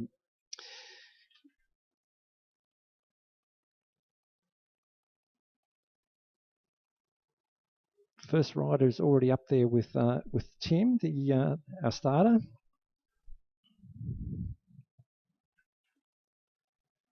I don't actually have the race order here in front of me, but certainly be able to call it as soon as they get going.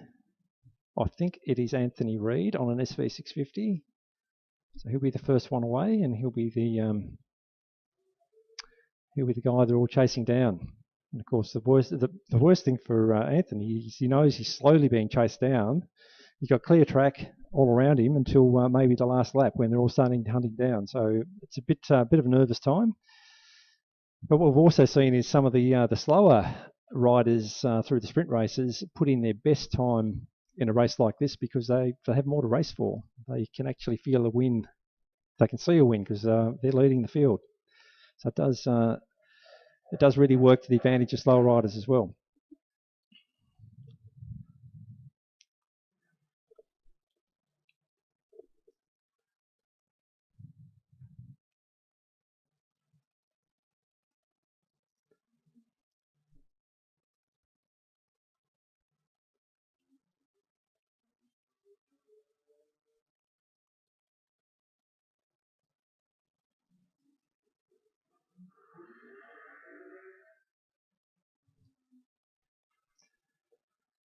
So it looks like we're very, very close to a race start, are we?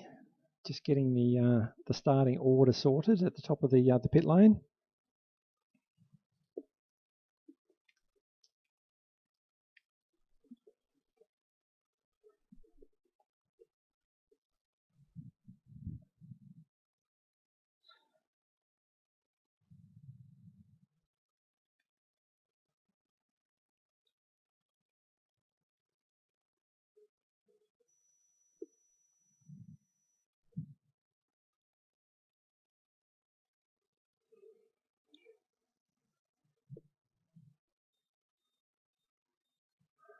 And first bike away.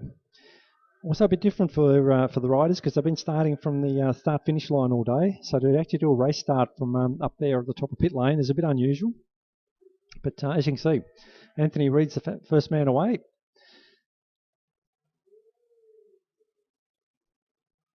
So heads the field for the first time today. I think that'd be Quentin Atkins potentially in second. Then Brandon Pearce on the CBR 1000, just at the bottom of the hill there at the moment.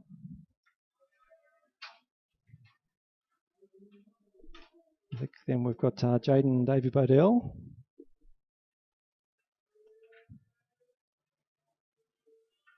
Dale Madden.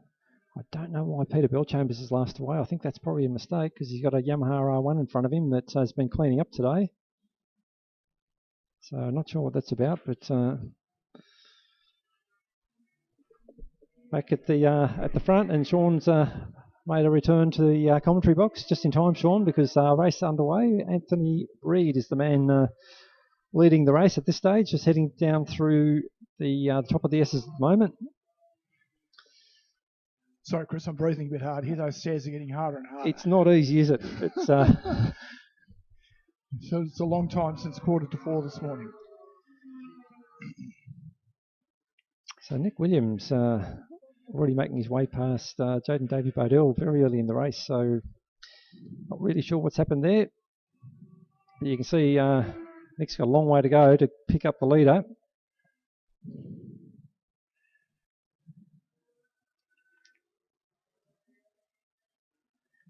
Who is Anthony Reid, just coming over the hump at the moment on the back straight. Then Quentin Atkins behind him on the CBR 600. So you should start to see that gap just start to whittle down a little.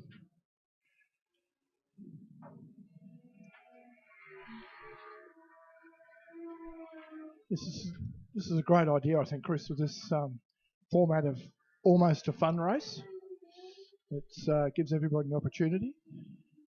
It is a fun race, but I'm thinking they haven't quite got Nick Williams' time right because he's already up into third place with six laps to go. I think he probably should have been sitting out an extra lap.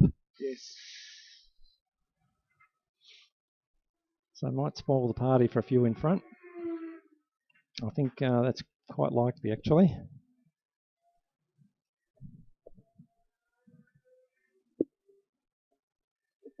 Yeah, that's interesting. Chris Dale Madden's doing a 60.4. And Peter Bellchambers behind him is doing a 62.6.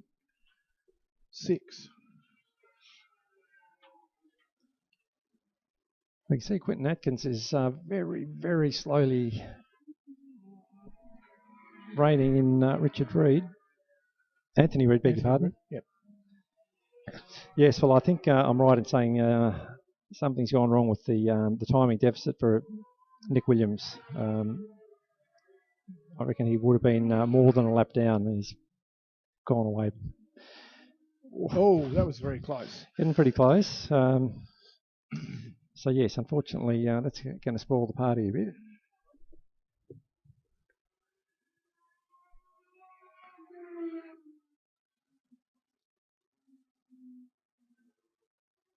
But Anthony Reid heading the field, doing a nice job at the moment, still maintaining that gap back to Quinton Atkins.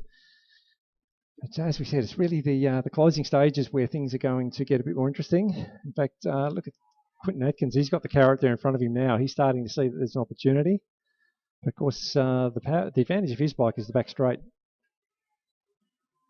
Yes, and Nick Williams has caught them up, and I think he's going to round both of them up before the... He certainly is, doing it way too easily. Yeah. Might just duck out for a lap or two just to see what's going on there, Sean. We want to make sure the same error is not carried into the next one. Yep, no problems. Dale Madden's just gone through doing 60.41 laps, which is about his qualifying time. Then Peter Bellchambers on a 62. So it's Nick Williams in the lead with Anthony Reid and Quinton Atkins behind him. And it looks like Quinton Atkins has got past Anthony Reid, and Brandon Pearce is closing right up on the back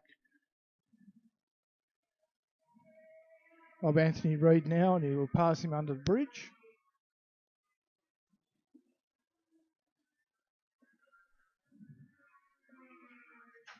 Dale Madden's not catching at all at the moment on the 650 SV Suzuki.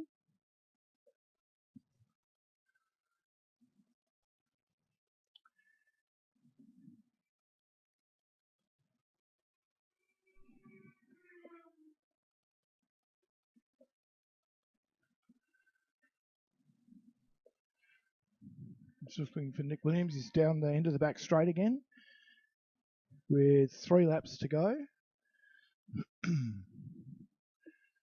And he has about a 10-second lead at the moment, I suspect. Sorry, Sean. Yeah, unfortunately, there was a bit of confusion there at the start, and that has allowed Nick Williams to start a lap early, which is a bit of a shame for the others and a shame for the event. But anyway, I'm sure they're still having a bit of fun out there. So Brandon Pearce has got through on Quinton Atkins. Yep. So while Nick Williams is really doing a great job, he's, I guess, on times he's probably not really our race leader, but it's not his fault. So just going on where his position is on the track list, if he had to do another lap, I reckon it would be very, very, very close. Well, yes, that's right, and you can't unscramble eggs, as they say. It is what it is, but interesting to see just what the battle for second would have been. Who's currently Brandon Pearce, who's coming through the sweeper at the moment. And then we have behind him Jaden Davey Bodell, Quinton Atkins, so Anthony Reid about to be challenged by Dale Madden on the last lap. So I think you can see that other than Nick Williams, most of the field are going through the S's at the moment, and it would have lined us up for a really interesting finish. Peter Bellchambers, who's coming out through the sweeper at the moment, isn't actually entered for this race. Oh, okay. So that's why he's not even close to the others. So it's turned into a bit of a schmozzle. Again, nothing to take away from Nick Williams. He's ridden beautifully today, but he should have been about a lap down. But looking back at the race for second, you can see that things are pretty close. So Brandon Pearce would have actually picked it up from Jaden David Bodell, who's closing him down. Maybe one more lap. So pretty close back here between Dale Madden and Anthony Reid. Is Dale Madden going to get him? No.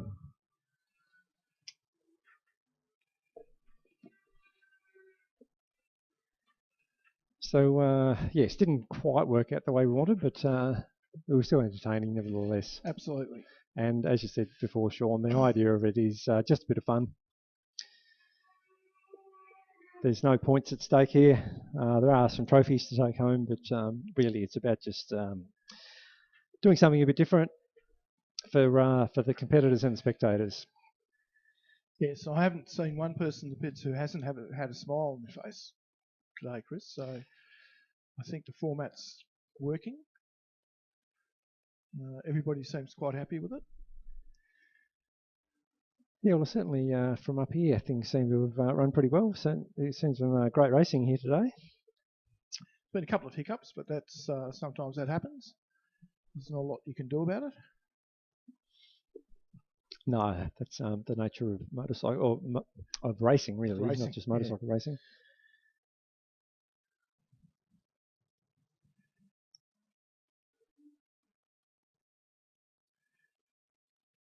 Yeah, so what have we got up next, Chris? I haven't got a program with me. I'm pretty sure it's the same format, but for the under 500s. I think that's the order, unless it's the Race Your Mates up next. But I expect it's probably the under 500 version of this race. So I'll find out very shortly. We'll wait for the call to go out from our Clark, of course.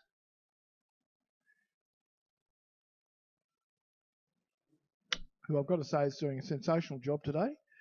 This is Leah's first time having ultimate control of a race meeting.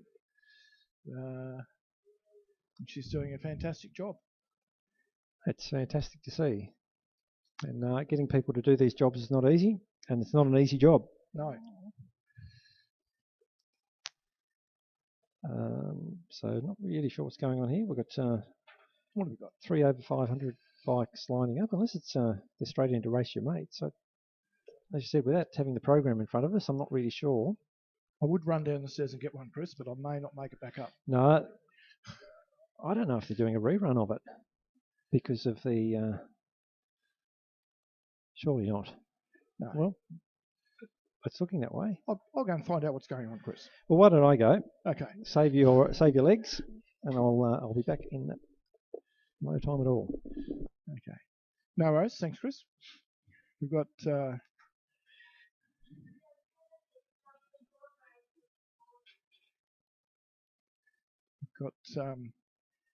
Tim, the assistant clerk, of course, going down, waving his arms at some of the riders. I'm not sure what quite is going.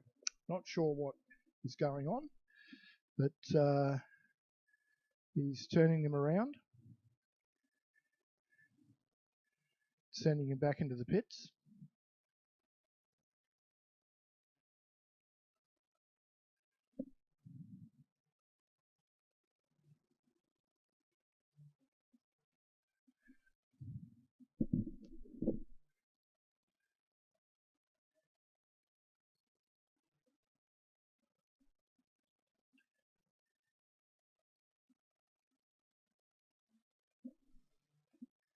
So we'll just take a short break while we get the next race underway, and we'll be back to you shortly.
Yes.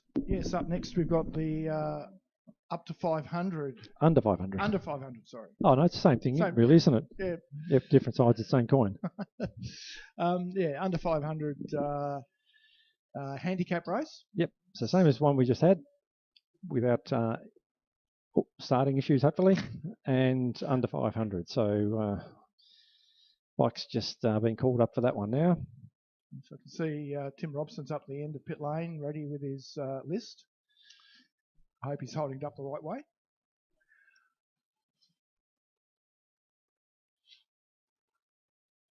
Shadow's starting to get a bit longer. Getting towards the end of the day, Sean. Yes.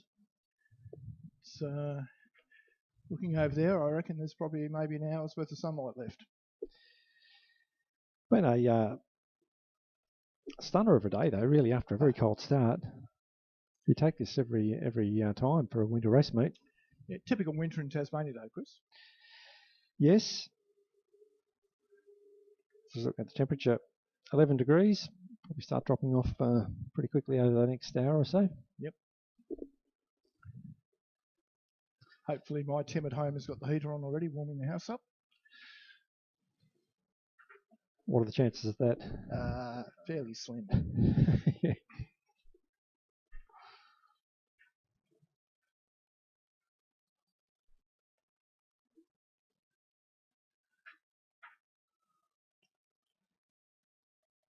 Looks like we've got Trevor Renton rolling back down pit lane. Looks like he might be maybe not have activated his transponder. Well, he's come up on the timing monitor. No, he's gone back into the pits.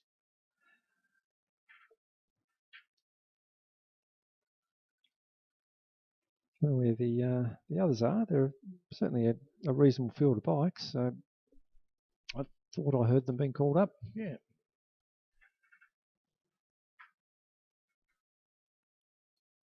At the moment, we've only got David Coward and is that Dane Griggs? I think it is Dane, yeah. Can't quite see the number.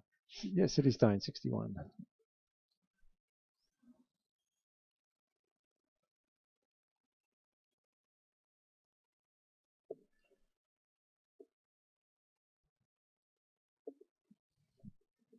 Yeah, just while we've got a short break, Chris, I'll just have a quick mention of the historics again. It's we've had lots and lots of interest from local riders as well that are putting together packages to race at the historics. And just a reminder to anybody who wants to do that, they have to get a historic logbook, which is only about $60, but it takes about 12 weeks to get. So you need to get onto that straight away. So any motorcycle manufactured before 31st of December 1990 is eligible. Yes, but you need to be very aware of the eligibility criteria in each class, that's right. Before you submit your logbook application. Yes. So you've got to make sure you've got the engine numbers right and the right photos, and the bike isn't modified outside its period. Because if it is, they'll still logbook it, but it may be logbooked in the next period. So if you've got a 1982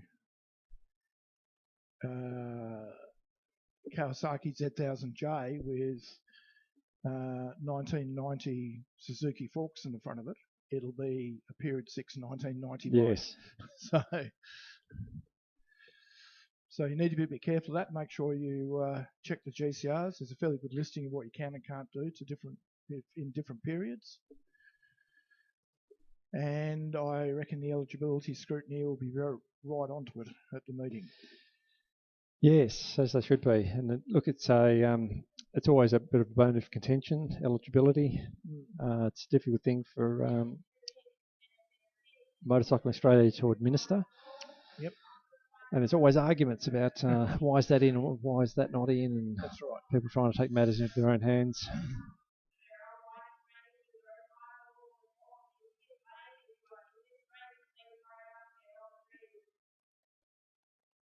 I do recall, Chris, at the Island Classic one year, all of the RGV 250 Suzukis that were entered as production bikes were all rubbed out and made into GP bikes Oh, is that right? because they all had light wheels and chambers on them that weren't anything like the original.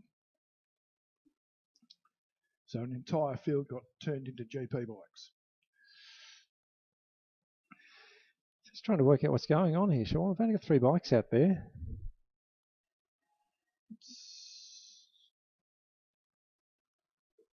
That seems a bit odd considering the size of the field we had earlier. Don't know, but no one else is rolling up, so it's an easy trophy for someone.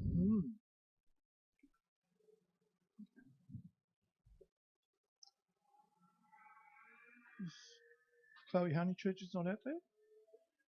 No, her bike's still parked down next to her tent? Yeah, I don't have the entry list for this race in front of me, but up there are around about 10 bikes entered, so I'm not sure where everyone else is. So, yeah, a little bit disappointing for those that have bothered to come out and have a look today. Yeah.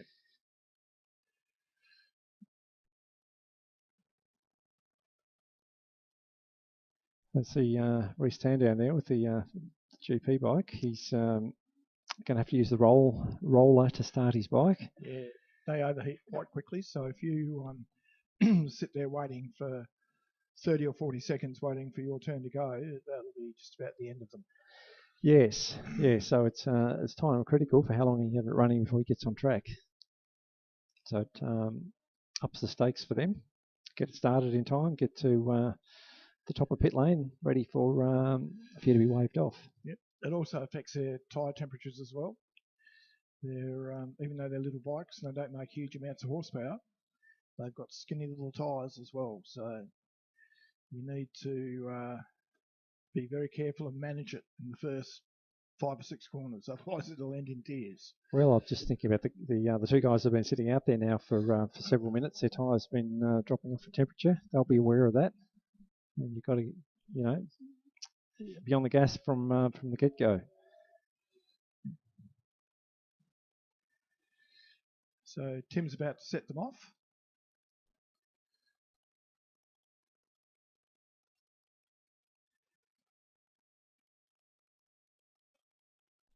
Oh, bit of a problem with the first bike. David. No, he's away. So finally, we're rolling. I think he might not have had it in gear. So as far as tortoise and hare goes, David Coward is the tortoise in this one. And Dane Griggs now away. So both on the same type of bike. Dane, an ex-state lights production champion. So I believe state, definitely club. So he certainly got what it takes to pull in David out there in front. Dave, no slouch though. Graduate from the junior class, and I think he was the rising star graduate from last year for our club. So yep. Certainly a handy rider. And then of course we've got our pole sitter from the under 500 group today in Reece Tan, making his way down through the S's at the moment. So massive gap on track. But he's got 8 laps to try and reel it in. So as I said, real shame that some of our other competitors aren't out there to make a bit of a show, but I'm sure the 3 remaining are still going to have a bit of fun. Yeah, I'm not sure why Trevor Renton's not out there. He came out into pit lane but then turned around. You can't quite see him in the pits now either.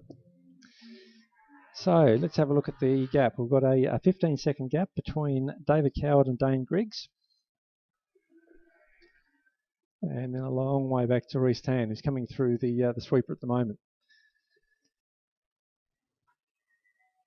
So the gap there is 32 seconds. So keep an eye on that. 15 and then 32.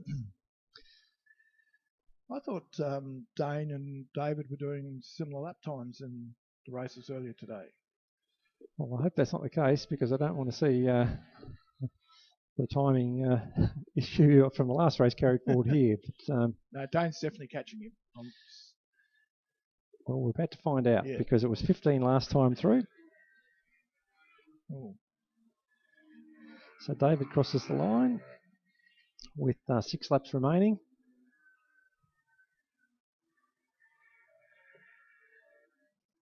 Oh no, Dane Griggs' spike is stopped again. It's exactly the same as what we saw last time. And it's off again. Running again, so I don't know what that's all about. I wonder if it's a tilt switch. But possibly, but I think that's going to destroy his chances of reining David in, because these guys have to be hitting their PB every lap. Yep. And even though it's slowed coming out of the sweeper, who's down to 12 seconds behind, so he picked up 3 seconds from the first lap. And Reese Tan's picked up 6 seconds. So with 6 laps remaining, that's 36 seconds, and it's going to be very, very close. So David Coward with all to lose at the moment, heading the field. Now, let's hope Dane doesn't have the same issue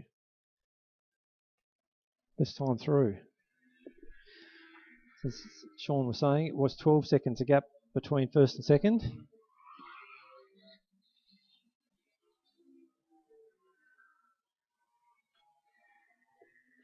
What is it this time? 9.6. Yep. With 5 laps remaining.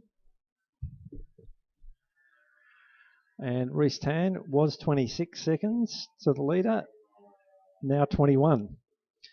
So that's 5 seconds he's reeled it in. And the difference in lap times there, Chris, David Coward's doing 105s, Dane Griggs is 103s, and Reese is 101s. So it's all quite even. So at this rate, I reckon Reese Tan might get there. It's funny, you look at where they're separated on the track and you go, there's no way in the world. We've said that before, and that's what I was saying earlier about one of the junior handicap races we've had in the past, and it came down to a tyre width on the line. It was unbelievable, and it was over a lap between them to start with. So you can see the gap between David and Dane visually closing. So again, last time through was 9.6. Has Dane been able to pull that in any further? 5.4 with 4 laps remaining. And at the moment he's going 4 seconds lap quicker than David. 21 for Reese last time, 16. 4 laps remaining. So it's going to get very close, I think, Sean. I think so. Which is what we want, and what we wanted from the previous race, but didn't quite go to plan.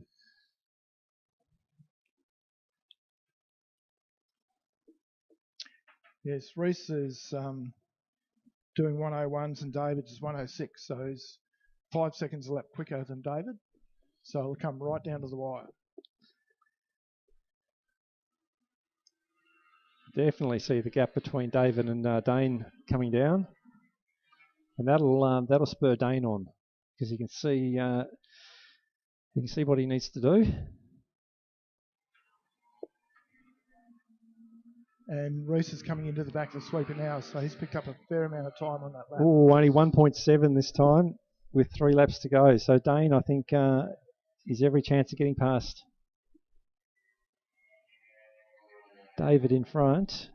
And what are we, 12 seconds back to Reese with 3 laps remaining. Look, I still think Reese has a good chance here. So change of lead. Dane Griggs manages to get past David Coward up there at Suckers. So the question now is, what can Reese Tan do? I mean, Reese is going nearly 5 seconds a lap quicker with a little bit under 3 laps to go. So it's still hard to believe at this point because there's such a big gap. But yeah, I think he's a chance. Of course, you've got to overtake as well. Remember? Yes.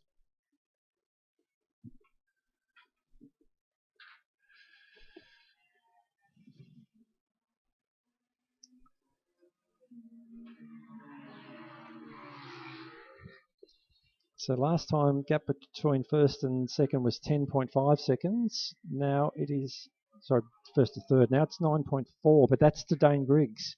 Yep. 2 laps remaining. What do you think, Sean? He's still 5 seconds a lap quicker. He's in with a chance. I think he's going to get David, but I don't know he's going to get Dane. No. No, Dane's down to a 62.4, and I think that's his best time for the day. So, has he been foxing? Well, you never know with Dane. Well, he's done what he needs to do, and that is go faster than he's gone earlier in the day. So I think it's going to be a big ask for Reese from here. I think he's going to pick up David. Yep. I think you're right there, Chris. Last lap board being readied. But I think Dane has he's got the fire under him. So second and third is really what's up for grabs here. Yeah. Reese is still 8 seconds. Well, 3.9 seconds down on David.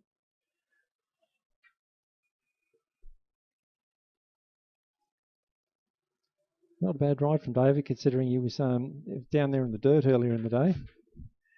I didn't quite see that incident. Oh, it's close, but I think I think Reese will probably get him down the back straight. Yeah, I think so. I think he might have him before the hump, Chris. So those little Moto 3 bikes are fairly fast. Yep. There he goes. Yep. So it was very close. Very close indeed. Would have been fascinating to see a few more bikes line up, but Dane Griggs is the man. He's pulled one out of the hat to pick up the win. So Reese Tan does actually get past David Coward. Not much in it at the end. But I think, as we said, Dane lowering his best time from earlier in the day. Reese Tan 59.87. So he certainly put in on that last lap, quickest lap on his last lap. So he was trying hard. He got there. He got second place, but not enough for Dane Griggs. No, I'd like to thank Dane Griggs for coming on as a sponsor for the Historics as well, Chris. Is that right? Official apple supplier. Oh, well. From Griggs and Sons Orchards in Huonville. Well, I'm pretty happy to hear that. Sensational apples. And he's going to be supplying a whole heap of them for the competitors, and we might see if we can get some in the canteen for the spectators. Even better. So the next feature race is a different format. This one we call Race Your Mates, and those that have entered, it's open to any C grader. It's a traditional start in a traditional race order down here on the grid, so fastest at the front, slowest at the rear. But unlike a normal race where they race everyone on the grid, they only race people on the same row as them. Of course, everyone's on track together, but there's trophies per row. So all you have to do is beat the two people on your row. Hopefully the times are reasonably similar between the three on your row, because of course the grid is organised as fastest or as slowest. They produced some really interesting racing at round one. A lot of people said that was the best thing they've done in a long time. Yep. Again, everybody I talked to about it said it was sensational. A great way to have a fun race. That at race meetings sometimes they get a bit serious, and having a race against two of your buddies that run similar lap times, just a lot of fun.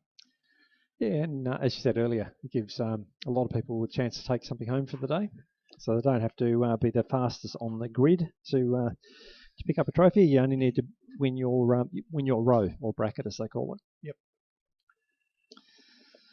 Certainly, I think you're right about the daylight. The sun's certainly heading towards the hills now, streaming into the commentary box here, and like I said, making some pretty long shadows, but. We'll get through the day just in time for get our presentation done and dusted and let people... And barbecue. And barbecue, of course. Yes. Can't miss the barbecue. Can't miss the barbecue. No. Because we are only, I think it's 18 days away from the shortest day of the year. Yes, it's certainly closing in, just like the days are. Yes. It's always good to get past the shortest day, I feel, but unfortunately, it's not to say the days don't continue to get colder after it. No. But the good thing about Tassie, and a lot of people in the mainland don't realise this, is we have a twilight. So even though it may be shorter days, we still have daylight for a couple of hours around sunset anyway. Unlike the mainland, in most places where it goes instantly black.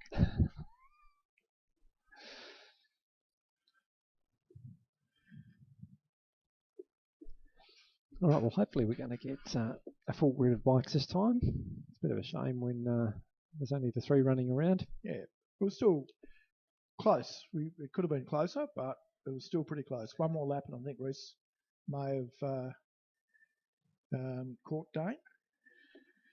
It would have been really interesting, wouldn't it? Because Reese put in that fastest lap on the last lap. But I think Dane did what he needed to do.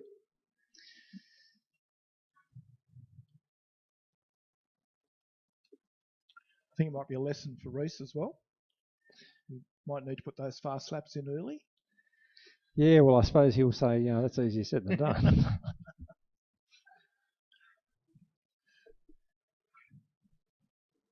Normally people get slower as they get tighter. Yeah, I guess it's the what happens when you get that carrot up in front of you. If you're the last bike out and you're so far away from the leader, it's probably a little bit demoralising. But as the race wears down, you see them coming back to you and you think, a chance here. Chance, yeah. It would make it much easier with a lot more motorbikes as well. Because you've got more people that you're chasing. Yes. Even though there's more time in overtaking people, you're just chasing more people. So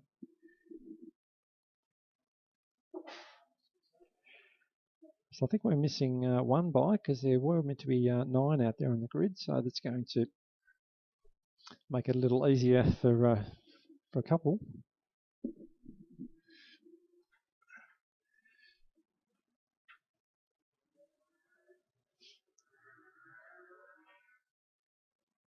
I can't quite pick who's missing, Chris. No, without seeing the entry field in front of us, it's a bit hard to call that. But,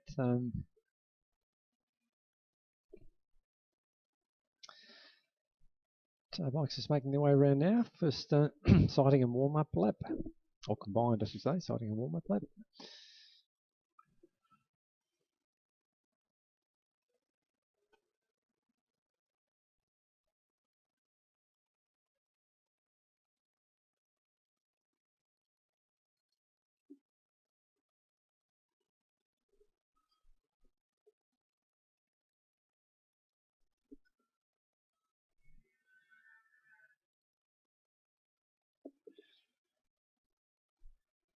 So first bike making his way around is Dale Matten, is it not? Yes, it is.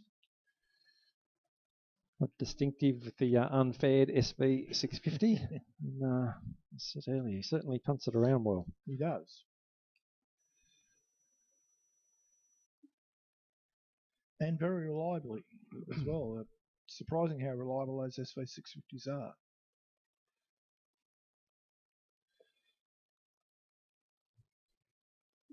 Especially considering the intention was never to race them.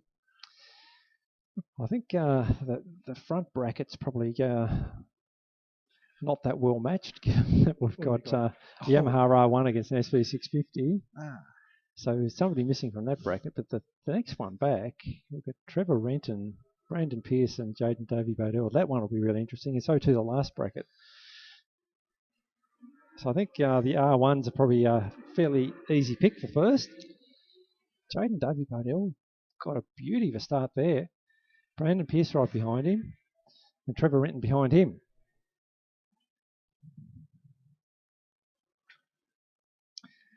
So I think, as I say, Nick Williams on the R1 is probably going to have a bit of a lonely ride out front. I think you're right there, Chris. He's already pulling a fair bit gap. Further back, looks like Brandon Pearce there challenging on Jaden Davey Bodell. Is it up over Suckers? And Trevor Renton just behind them. Yep. Dale Madden in second. So he's, Dale's got it, drawn the short straw. He's got to race an R1. So I think he's probably just going to maybe fall back into the group behind and have a bit of fun.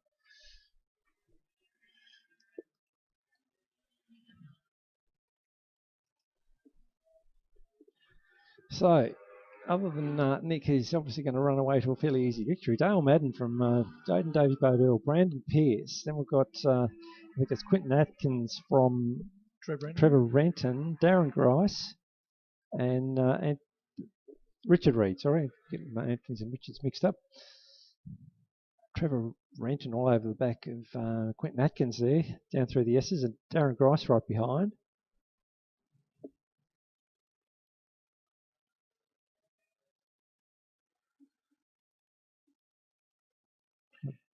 I'm just going to pop down timing for a sec, Chris. All right, you do that. I'll I'll keep talking in your absence. As we said, Yamaha 01 of Nick Williams certainly not going to be challenged. But the battle behind is going to be interesting.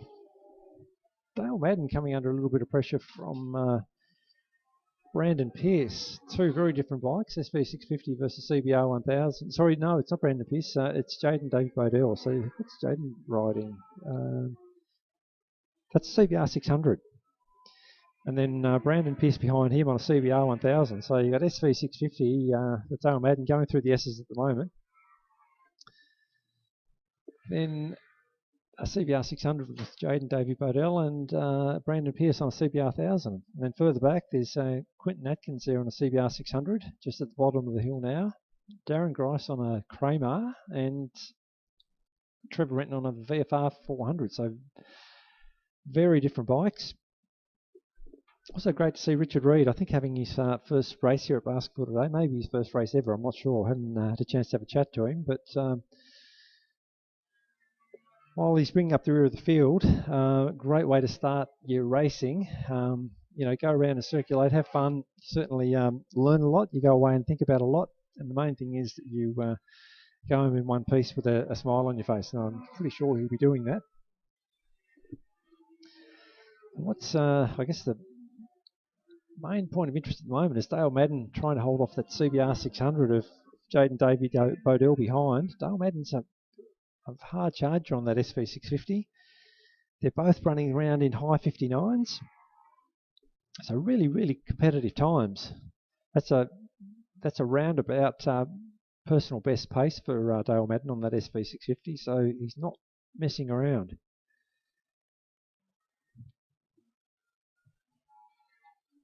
Good battle further back as well with Quentin Atkins and Darren Grice. Darren's in with a big chance of picking up that position. But the point of interest, I think, is right now in second. Nick Williams really just having a bit of a leisurely cruise. Unfortunately for Nick, he would have liked a bit of a challenge, but he's been unbeatable today. So Jaden Davey Bodell has got the better of Dale Madden as they come down through the S's. The SV650 is going to like it. Well, it's played to a strengths where it is at the moment, but against the inline 4 600, it's, as you can see, it's losing out as they draw up the hill. So the SV650, great engine for basketball. You know, really nice and torquey off the turns, but it just is going to lack the outright horsepower of the inline 4 down the back straight. And of course, you're comparing a pure sports bike with a bit of a sports tourer in the SV650.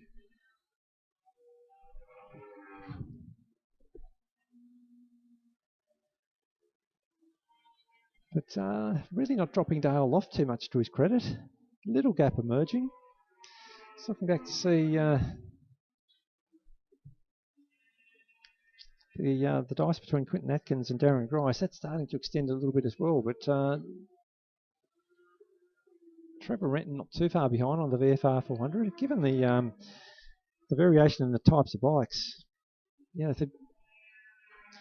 there's still some pretty competitive competitions or battles going on.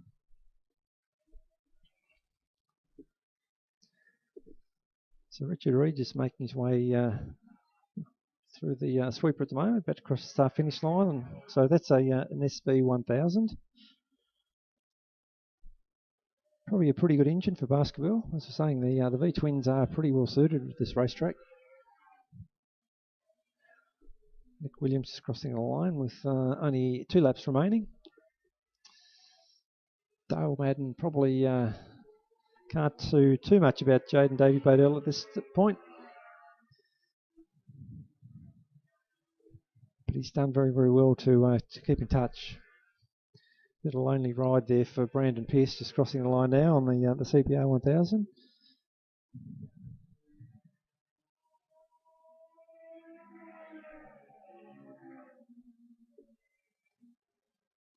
As I was saying, Quinton Atkins just starting to extend the gap over Darren Grice there a little. Those two just running down through turn 2 into the S's at the moment.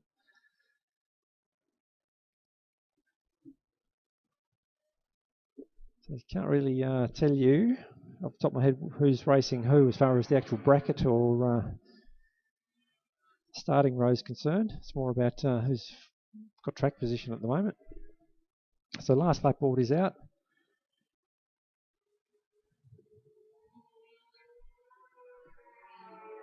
I can't see anyone getting near Nick Williams. I think he's cruising around quite comfortably. Having said that, 57.29 last time through, so he's certainly still doing some good lap times. He's only just off what he was doing in the over 500 race when he was under pressure from the likes of Jeremy Huddleston and Juhu Lee. Actually, look at this gap closing up. Darren Grice has got a second wind, and I think he fancies a chance here at Quinton Atkins. Right up behind him, coming through into the top of the S's. This is a real chance. I don't know that Quinton knows that Darren's there. So certainly keep an eye on this. Nick Williams picks up the checkered flag quite comfortably, as you'd expect. Not much happened between Jaden Davey Bodell and Dale Madden, but really the battle on track is up over Suckers there at the moment. Darren Grice right on the back wheel there of Quinton Atkins. Keep an eye on them coming down the back straight.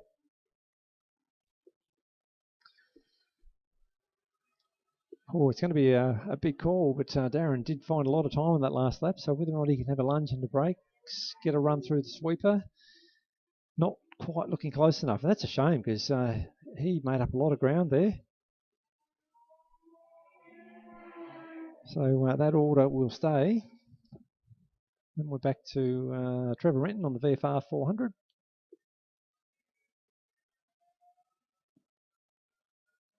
Nick Williams just entering the pits after a very comfortable victory there on the Yamaha R1.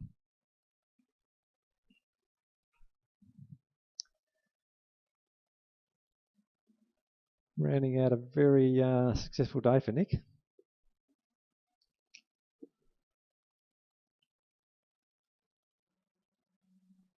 So that completes our race your mates. Again, it would have been nice to see a couple more bikes in there just to give the competitors that did turn up a bit more to race for. But as I said, it is a winter race meet.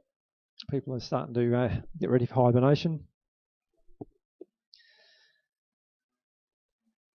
One race remaining. It's called the All Powers. It's a 15 lapper, open to anyone really, any capacity. But for this round, we've got a selection of our superbikes going out.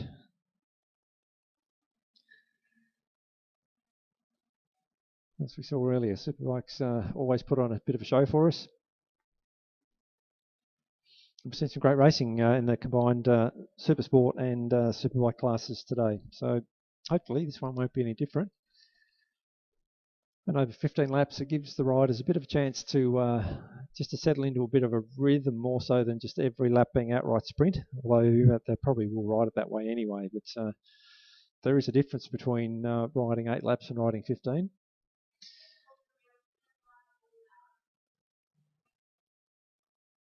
Can also give people the opportunity to consider where you might have to overtake rather than being hurried into it. You can plan your race a little more. I mean, it's not an endurance race by any stretch, but you can approach it a little differently to an 8-lapper.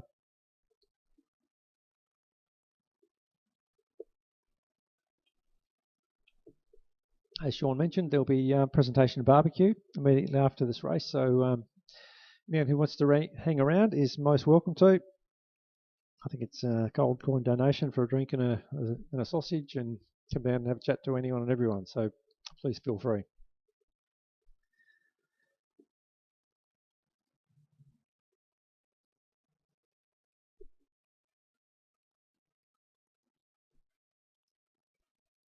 We'll just take a very short break and be back for the start of the All Powers.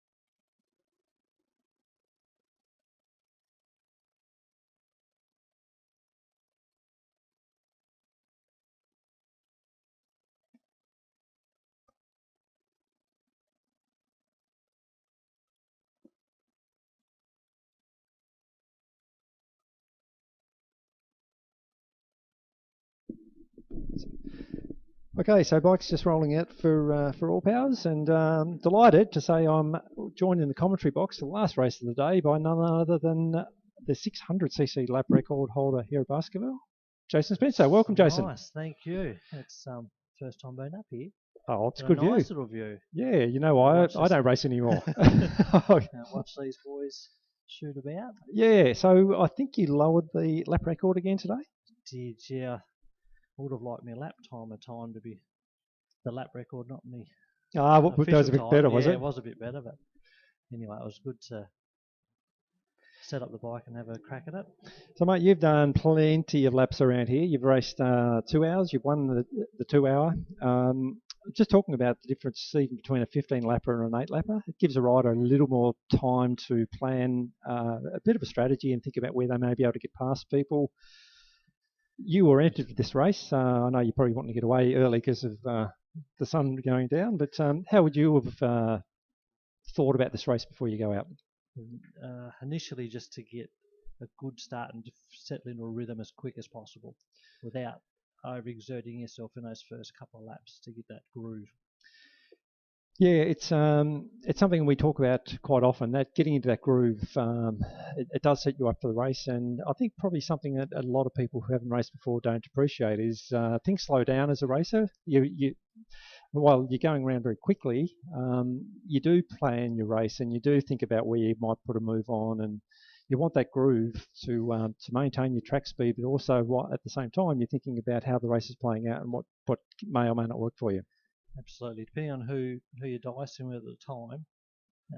If they just go out a bit hot, sometimes they can just weather a little bit, and you just got to be there to pick up that piece if they come away. Yeah, look, absolutely.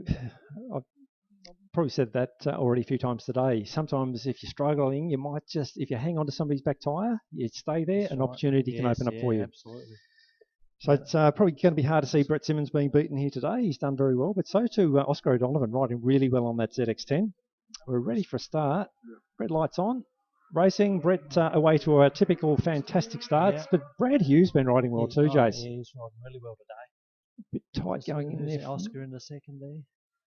Yeah, Oscar and Brad Hughes third.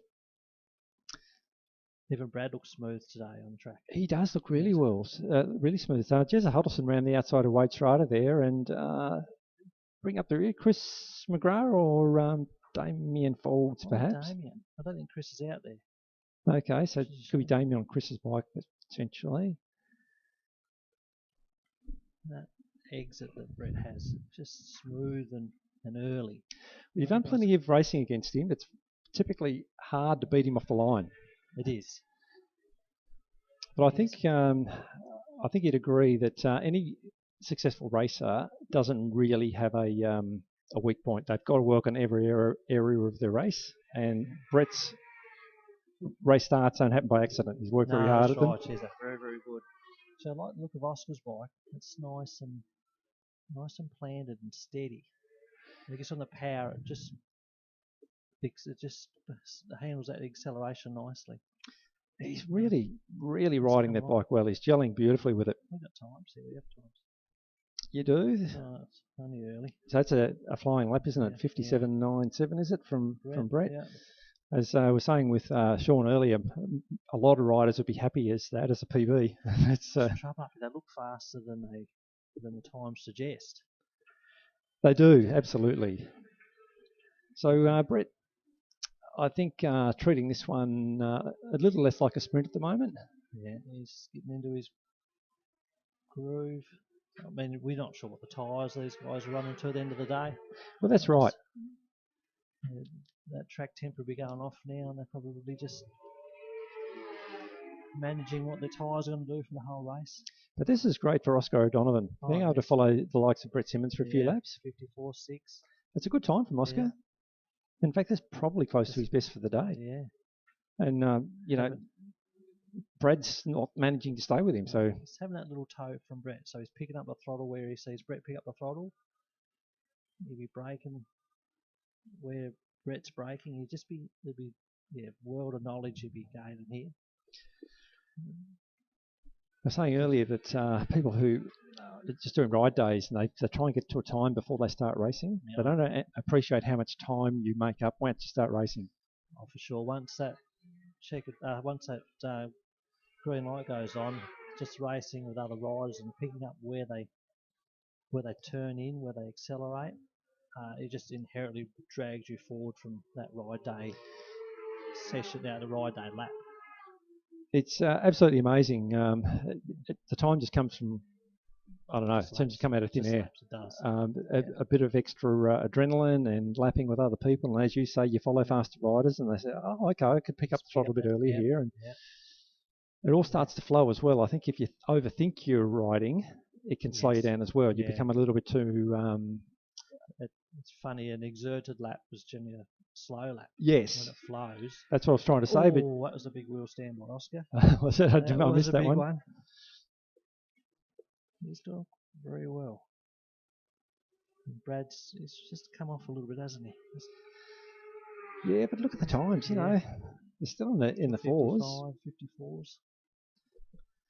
Still really good times. But as we say, look, this is gold for Oscar to be able to follow Brett round. Oh, yes, it's great. So, again, you've done plenty of laps head-to-head with Brett. Where would you say his strong points are on the track, or do you think every corner is his strong point? Here especially, it's just the exits. He nails that exit up the hill. He's just on point, lap after lap. It's, last race here I lowered my PB, but then of course Brett went faster. Yep. So I thought, he get a little closer, but then he finds something else. Yeah, he does. And look, to his credit, his motivation just doesn't appear to have dropped off. He's been doing it for a long time, and I think every time he goes out, he just it's like a new race for him. Yeah. And he's just happy in that rhythm. Unless Oscar shows him a wheel, I don't think he'll push any harder. Below 54s. No, just looking.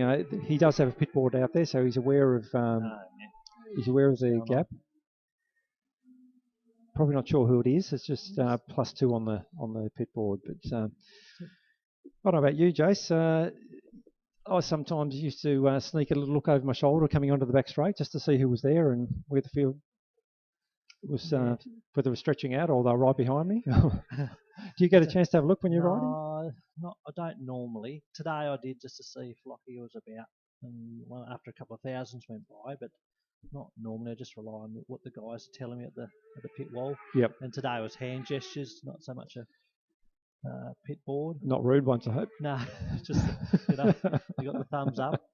Just make sure you're all clear. But I would have liked to have just probably rode with Lockie a bit more today to improve his lap times. Yeah, I was actually backing you for in that last race to draft him down the back straight and put a braking move on. I thought. Yeah, I was in my mind, but the first race I got a good start. Second race wasn't as good, but I had 2 good runs, and that I wanted to just help him see where we can get some more speed out of him as well. Yep. So try and develop some of these young riders coming through, get them as fast as me, or faster than me preferably, because we, again, to keep these juniors, the young ones coming through, so when they get to the superbike level, they've got some good experience. Absolutely, and it is working really well. As I said earlier today, there have been so many good graduates come out of the junior class. We just need to keep people coming into it to filter through. So Brad, Jeremy, Wade, and Damo. So Jezza Huddleston just having a bit of a lonely ride there. Got Wade Schrader behind him, and Damien Folds on the. Damien's on Chris's X10. Yeah, they were going to share the bike today.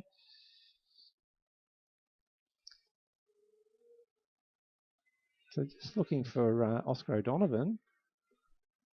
He's not behind Brett. Where is he? There's Brad. There's Brett. I'm not sure. Take off for a moment and he's gone missing. Yeah. I can't see yellow flags up, so I hope... Can't spot him anywhere. No. Is that who's that coming over the hump? No, it's Damien Forbes. That's a shame. Yeah, I just can't. I can only pick or think of Calvin's behind the bridge there that we can't see. That he might have parked or had a little front end or something down there. How many laps have we got to go? 7, I think. 7 laps to go. Yep. Oh, so that's a real shame because he was putting a solid ride there behind Brett. Right. Big wheelie there from Brad Hughes. Now he's having a bit of fun. And why not? Yeah. He's telling Julian Winlow you don't need to be on a CR500 to pull a big wheel stand. Yeah, I think he might have missed a gear there. Oh, no. Well, Liam might take a dim view of that, perhaps. Yeah, potentially.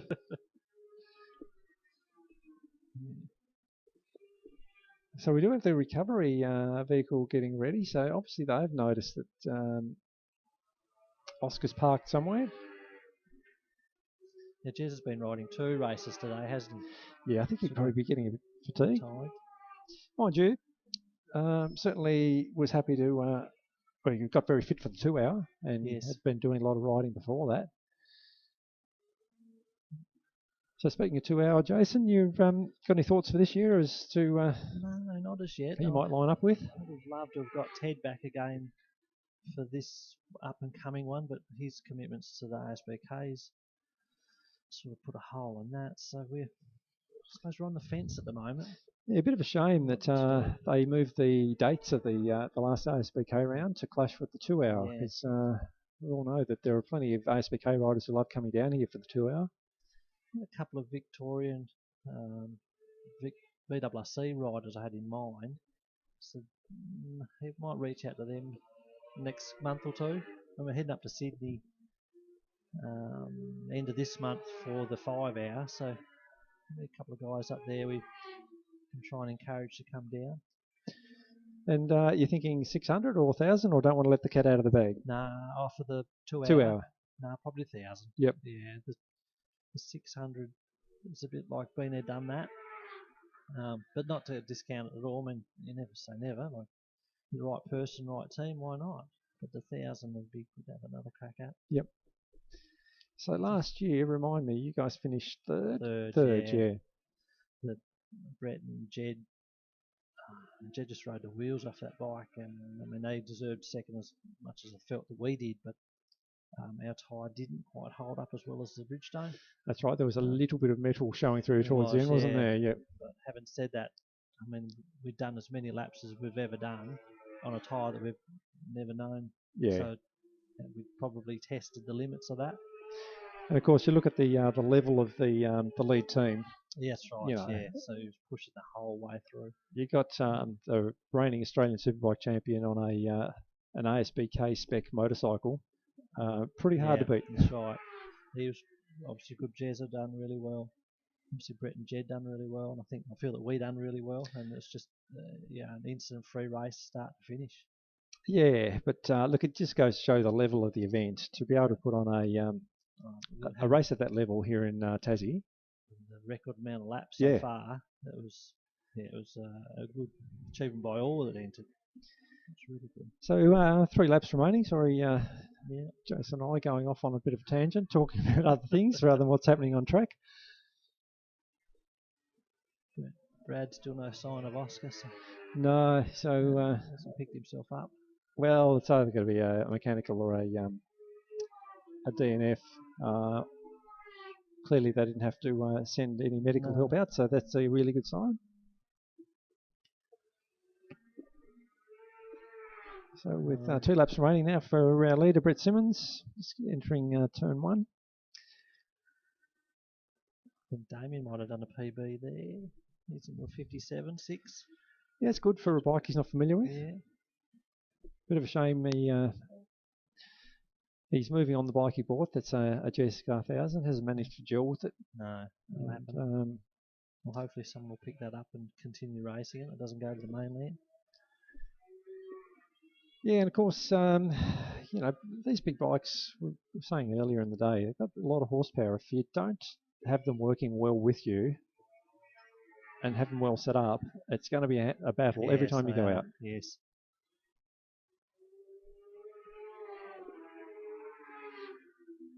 So last lap board now being readied for our race leader, Brett Simmons. 1 lap remaining. Quickest lap for Brett so far is a 54.23. So a little off his best, but late in the day with the sun going down and the air temperature dropping, I think he'd be pretty happy with that. He would just put in the laps. He was moving a bit through the chute there, so his tyres probably, I wouldn't imagine he had a new tyre on the start of the race, so he might have had the best out of that tyre.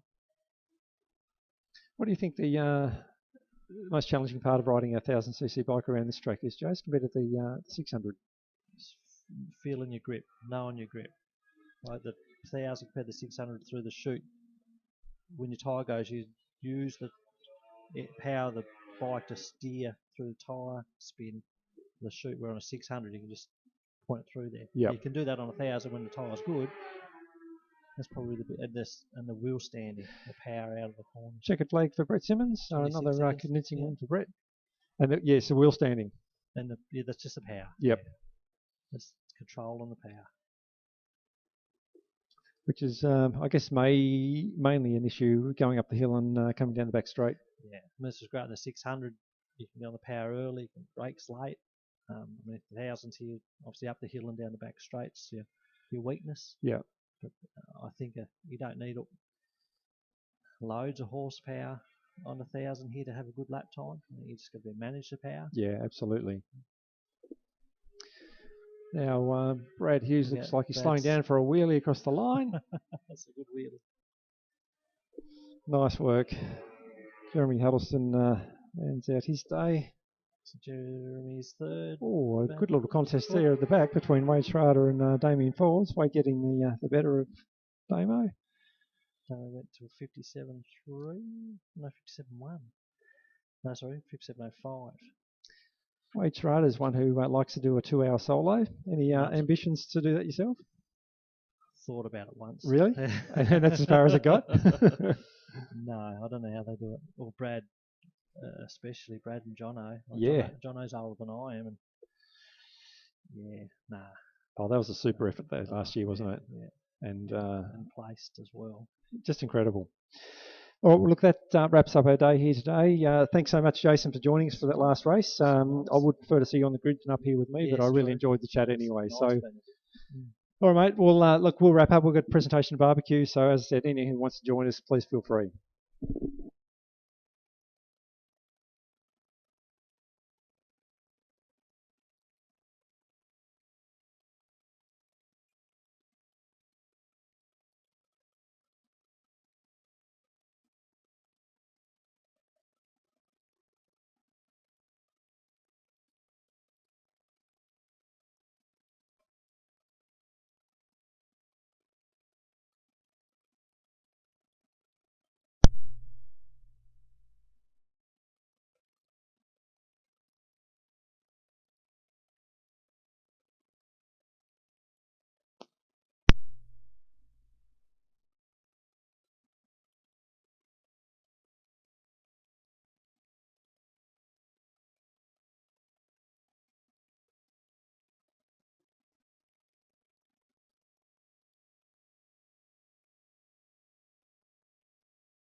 Attention in the pits, attention in the pits. Can everyone please make their way to the base of the tower right now for presentation, please? Thank you.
Okay, thanks everyone.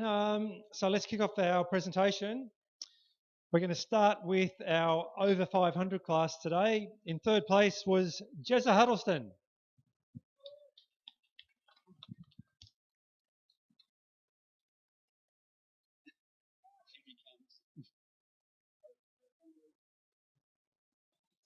Look, I might just add, given the sun's gone down and people want to get home because it's going to get cold, we might just have the winner say something, if that's okay.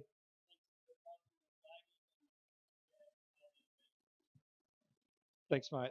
In second place, awesome ride today, Juhu Lee.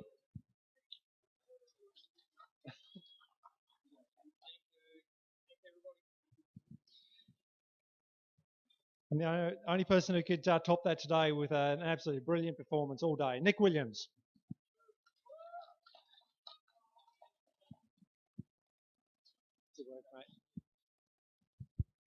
Yeah, web racing, Josho, big help, Brando, Mike, Jeff, all the crew, flaggies, this guy, Everyone's good.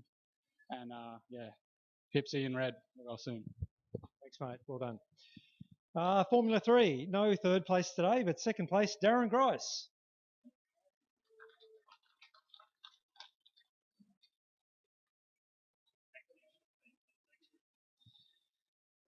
And starting to make a habit of this, absolutely sensational on the SV650 today in first place, Dale Madden.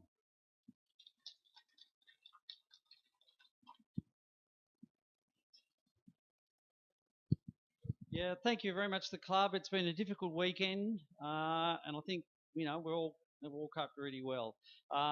Bit light on the F3 field today, but I had a bit of fun with the big boys, so it was all. Thanks very much. Moving on to the under 500 class. Certainly one of the rides of the day, in my opinion. Got a little bit unlucky, but ended up in third place regardless. David Dick.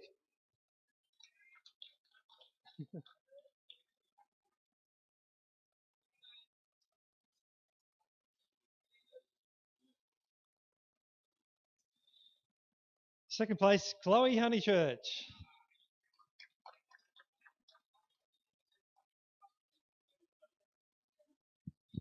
And brilliant all day. First place, Julian Winlow.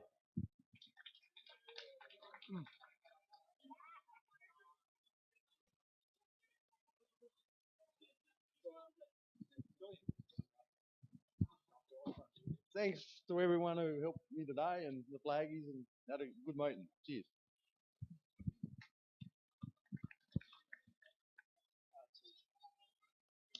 So moving on to sidecars, only the two finishes today. So in, yeah, I think that's actually wrong. I think in second place has got to be Lindsay Seabrook. Sorry, not Lindsay. Who else is going around? Sorry about this. Terry Brooks. My apologies.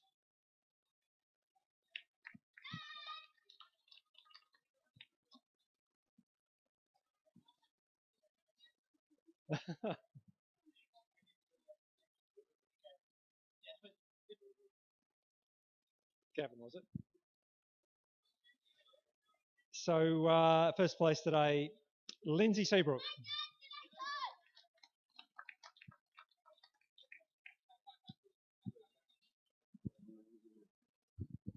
Yeah, thanks for the club and all the flaggies and so forth. And thoughts go out to Red and Harley. They pull through real good. Thanks. Moving on to Superbike. Brilliant racing today in all classes. Sorry, in all races of Superbike. Third place, putting on a great performance as usual, Scott Honeychurch.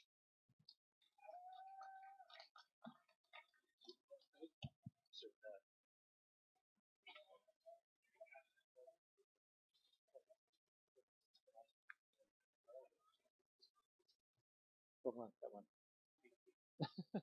That's all right. Second place, Brad Hughes.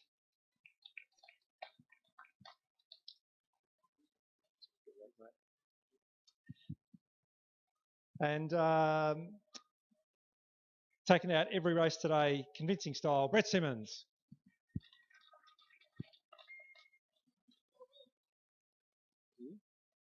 Here he comes. Always late to the party.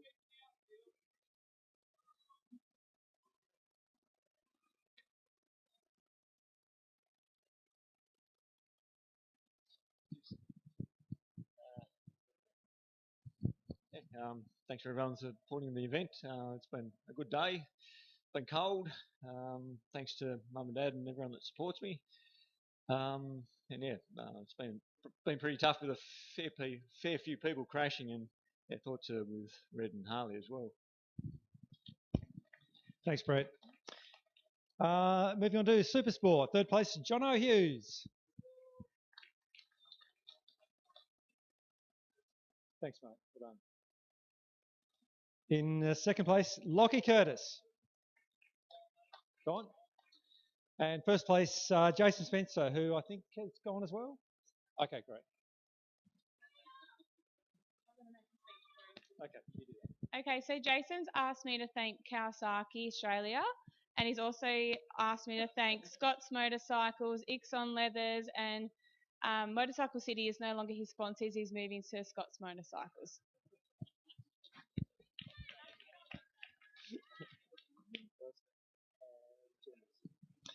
Okay, juniors in second place, Jet Pryor.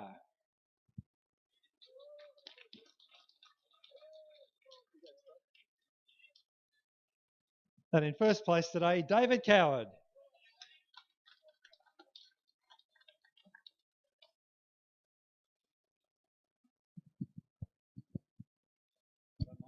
I'd like to thank Dad and Web Racing and hope Red and Harley get better.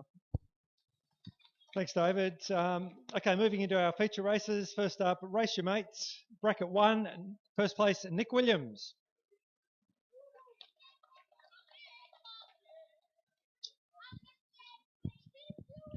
Thanks, everyone. Yeah, great day. Thanks, mate. Bracket 2, first place, Jaden Davey Bodell.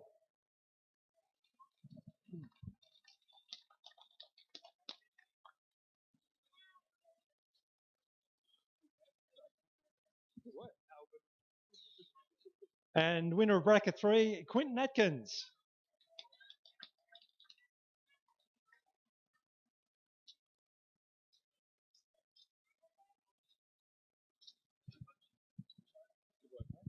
I'd just like to thank the club and flaggies, the officials, and all the races. Thanks very much.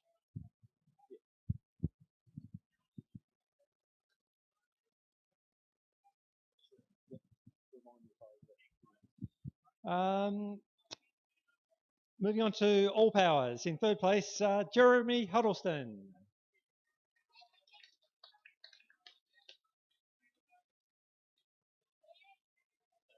Yeah, go.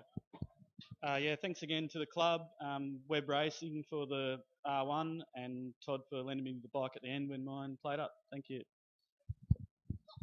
Second place, Brad Hughes.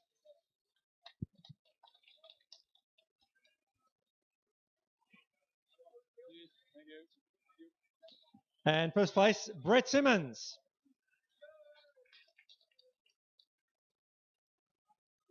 All right. Okay, the over 500 feature race. Third place, Jaden Davey Bodell. Over 500 feature.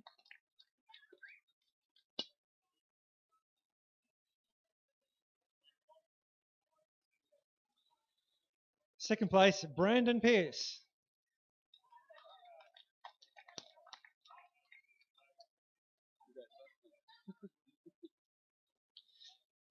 And in first place, I think Tim you might want to thank Tim for a bit of an unfair advantage in that one. Nick Williams.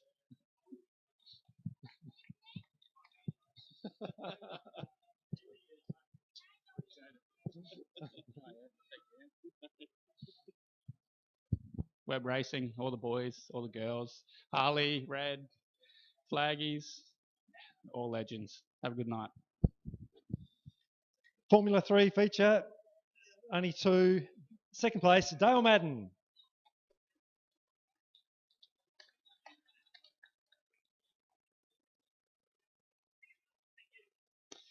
In first place, Anthony Reid.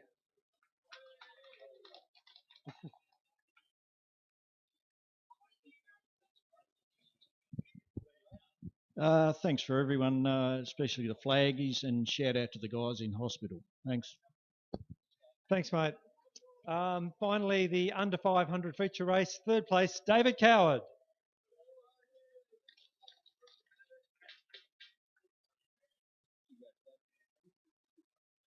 Second place, Reese Tan.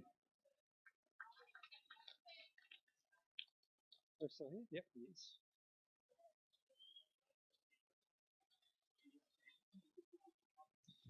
And in first place, Dane Griggs.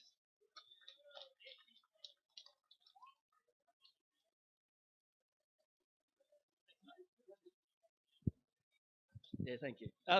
Just thank everyone involved in the club today, who the running of the joint, and yeah, it's been an up and down day, up and down weekend with all concerns, but thank you. Good on you, mate. We do, I believe, have trophies that were missed at round 1 for sidecars and juniors. So can you please come and see Jasmine after the presentation? We'll get that sorted for you. Okay. So again, please come and see Jazz. She'll sort that out. So look, that wraps up the day.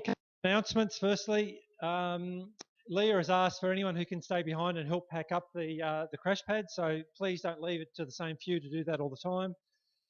Remember to return your transponders. And finally, I know everyone's very, very concerned about both Harley and Red. At this stage, the advice is they're still both in a serious to critical condition. So all I can tell you is please keep everything crossed. It's a very, very serious situation. We'll let you know what we can when we can, but at this stage, please just pray for them, keep everything crossed. Thanks for sorry, one more thing. Okay, Anthony Reid, you need to swap your trophy. Thanks everyone. I know you want to get home. It's been cold. Look forward to seeing you on the other side of the winter break. Thank you.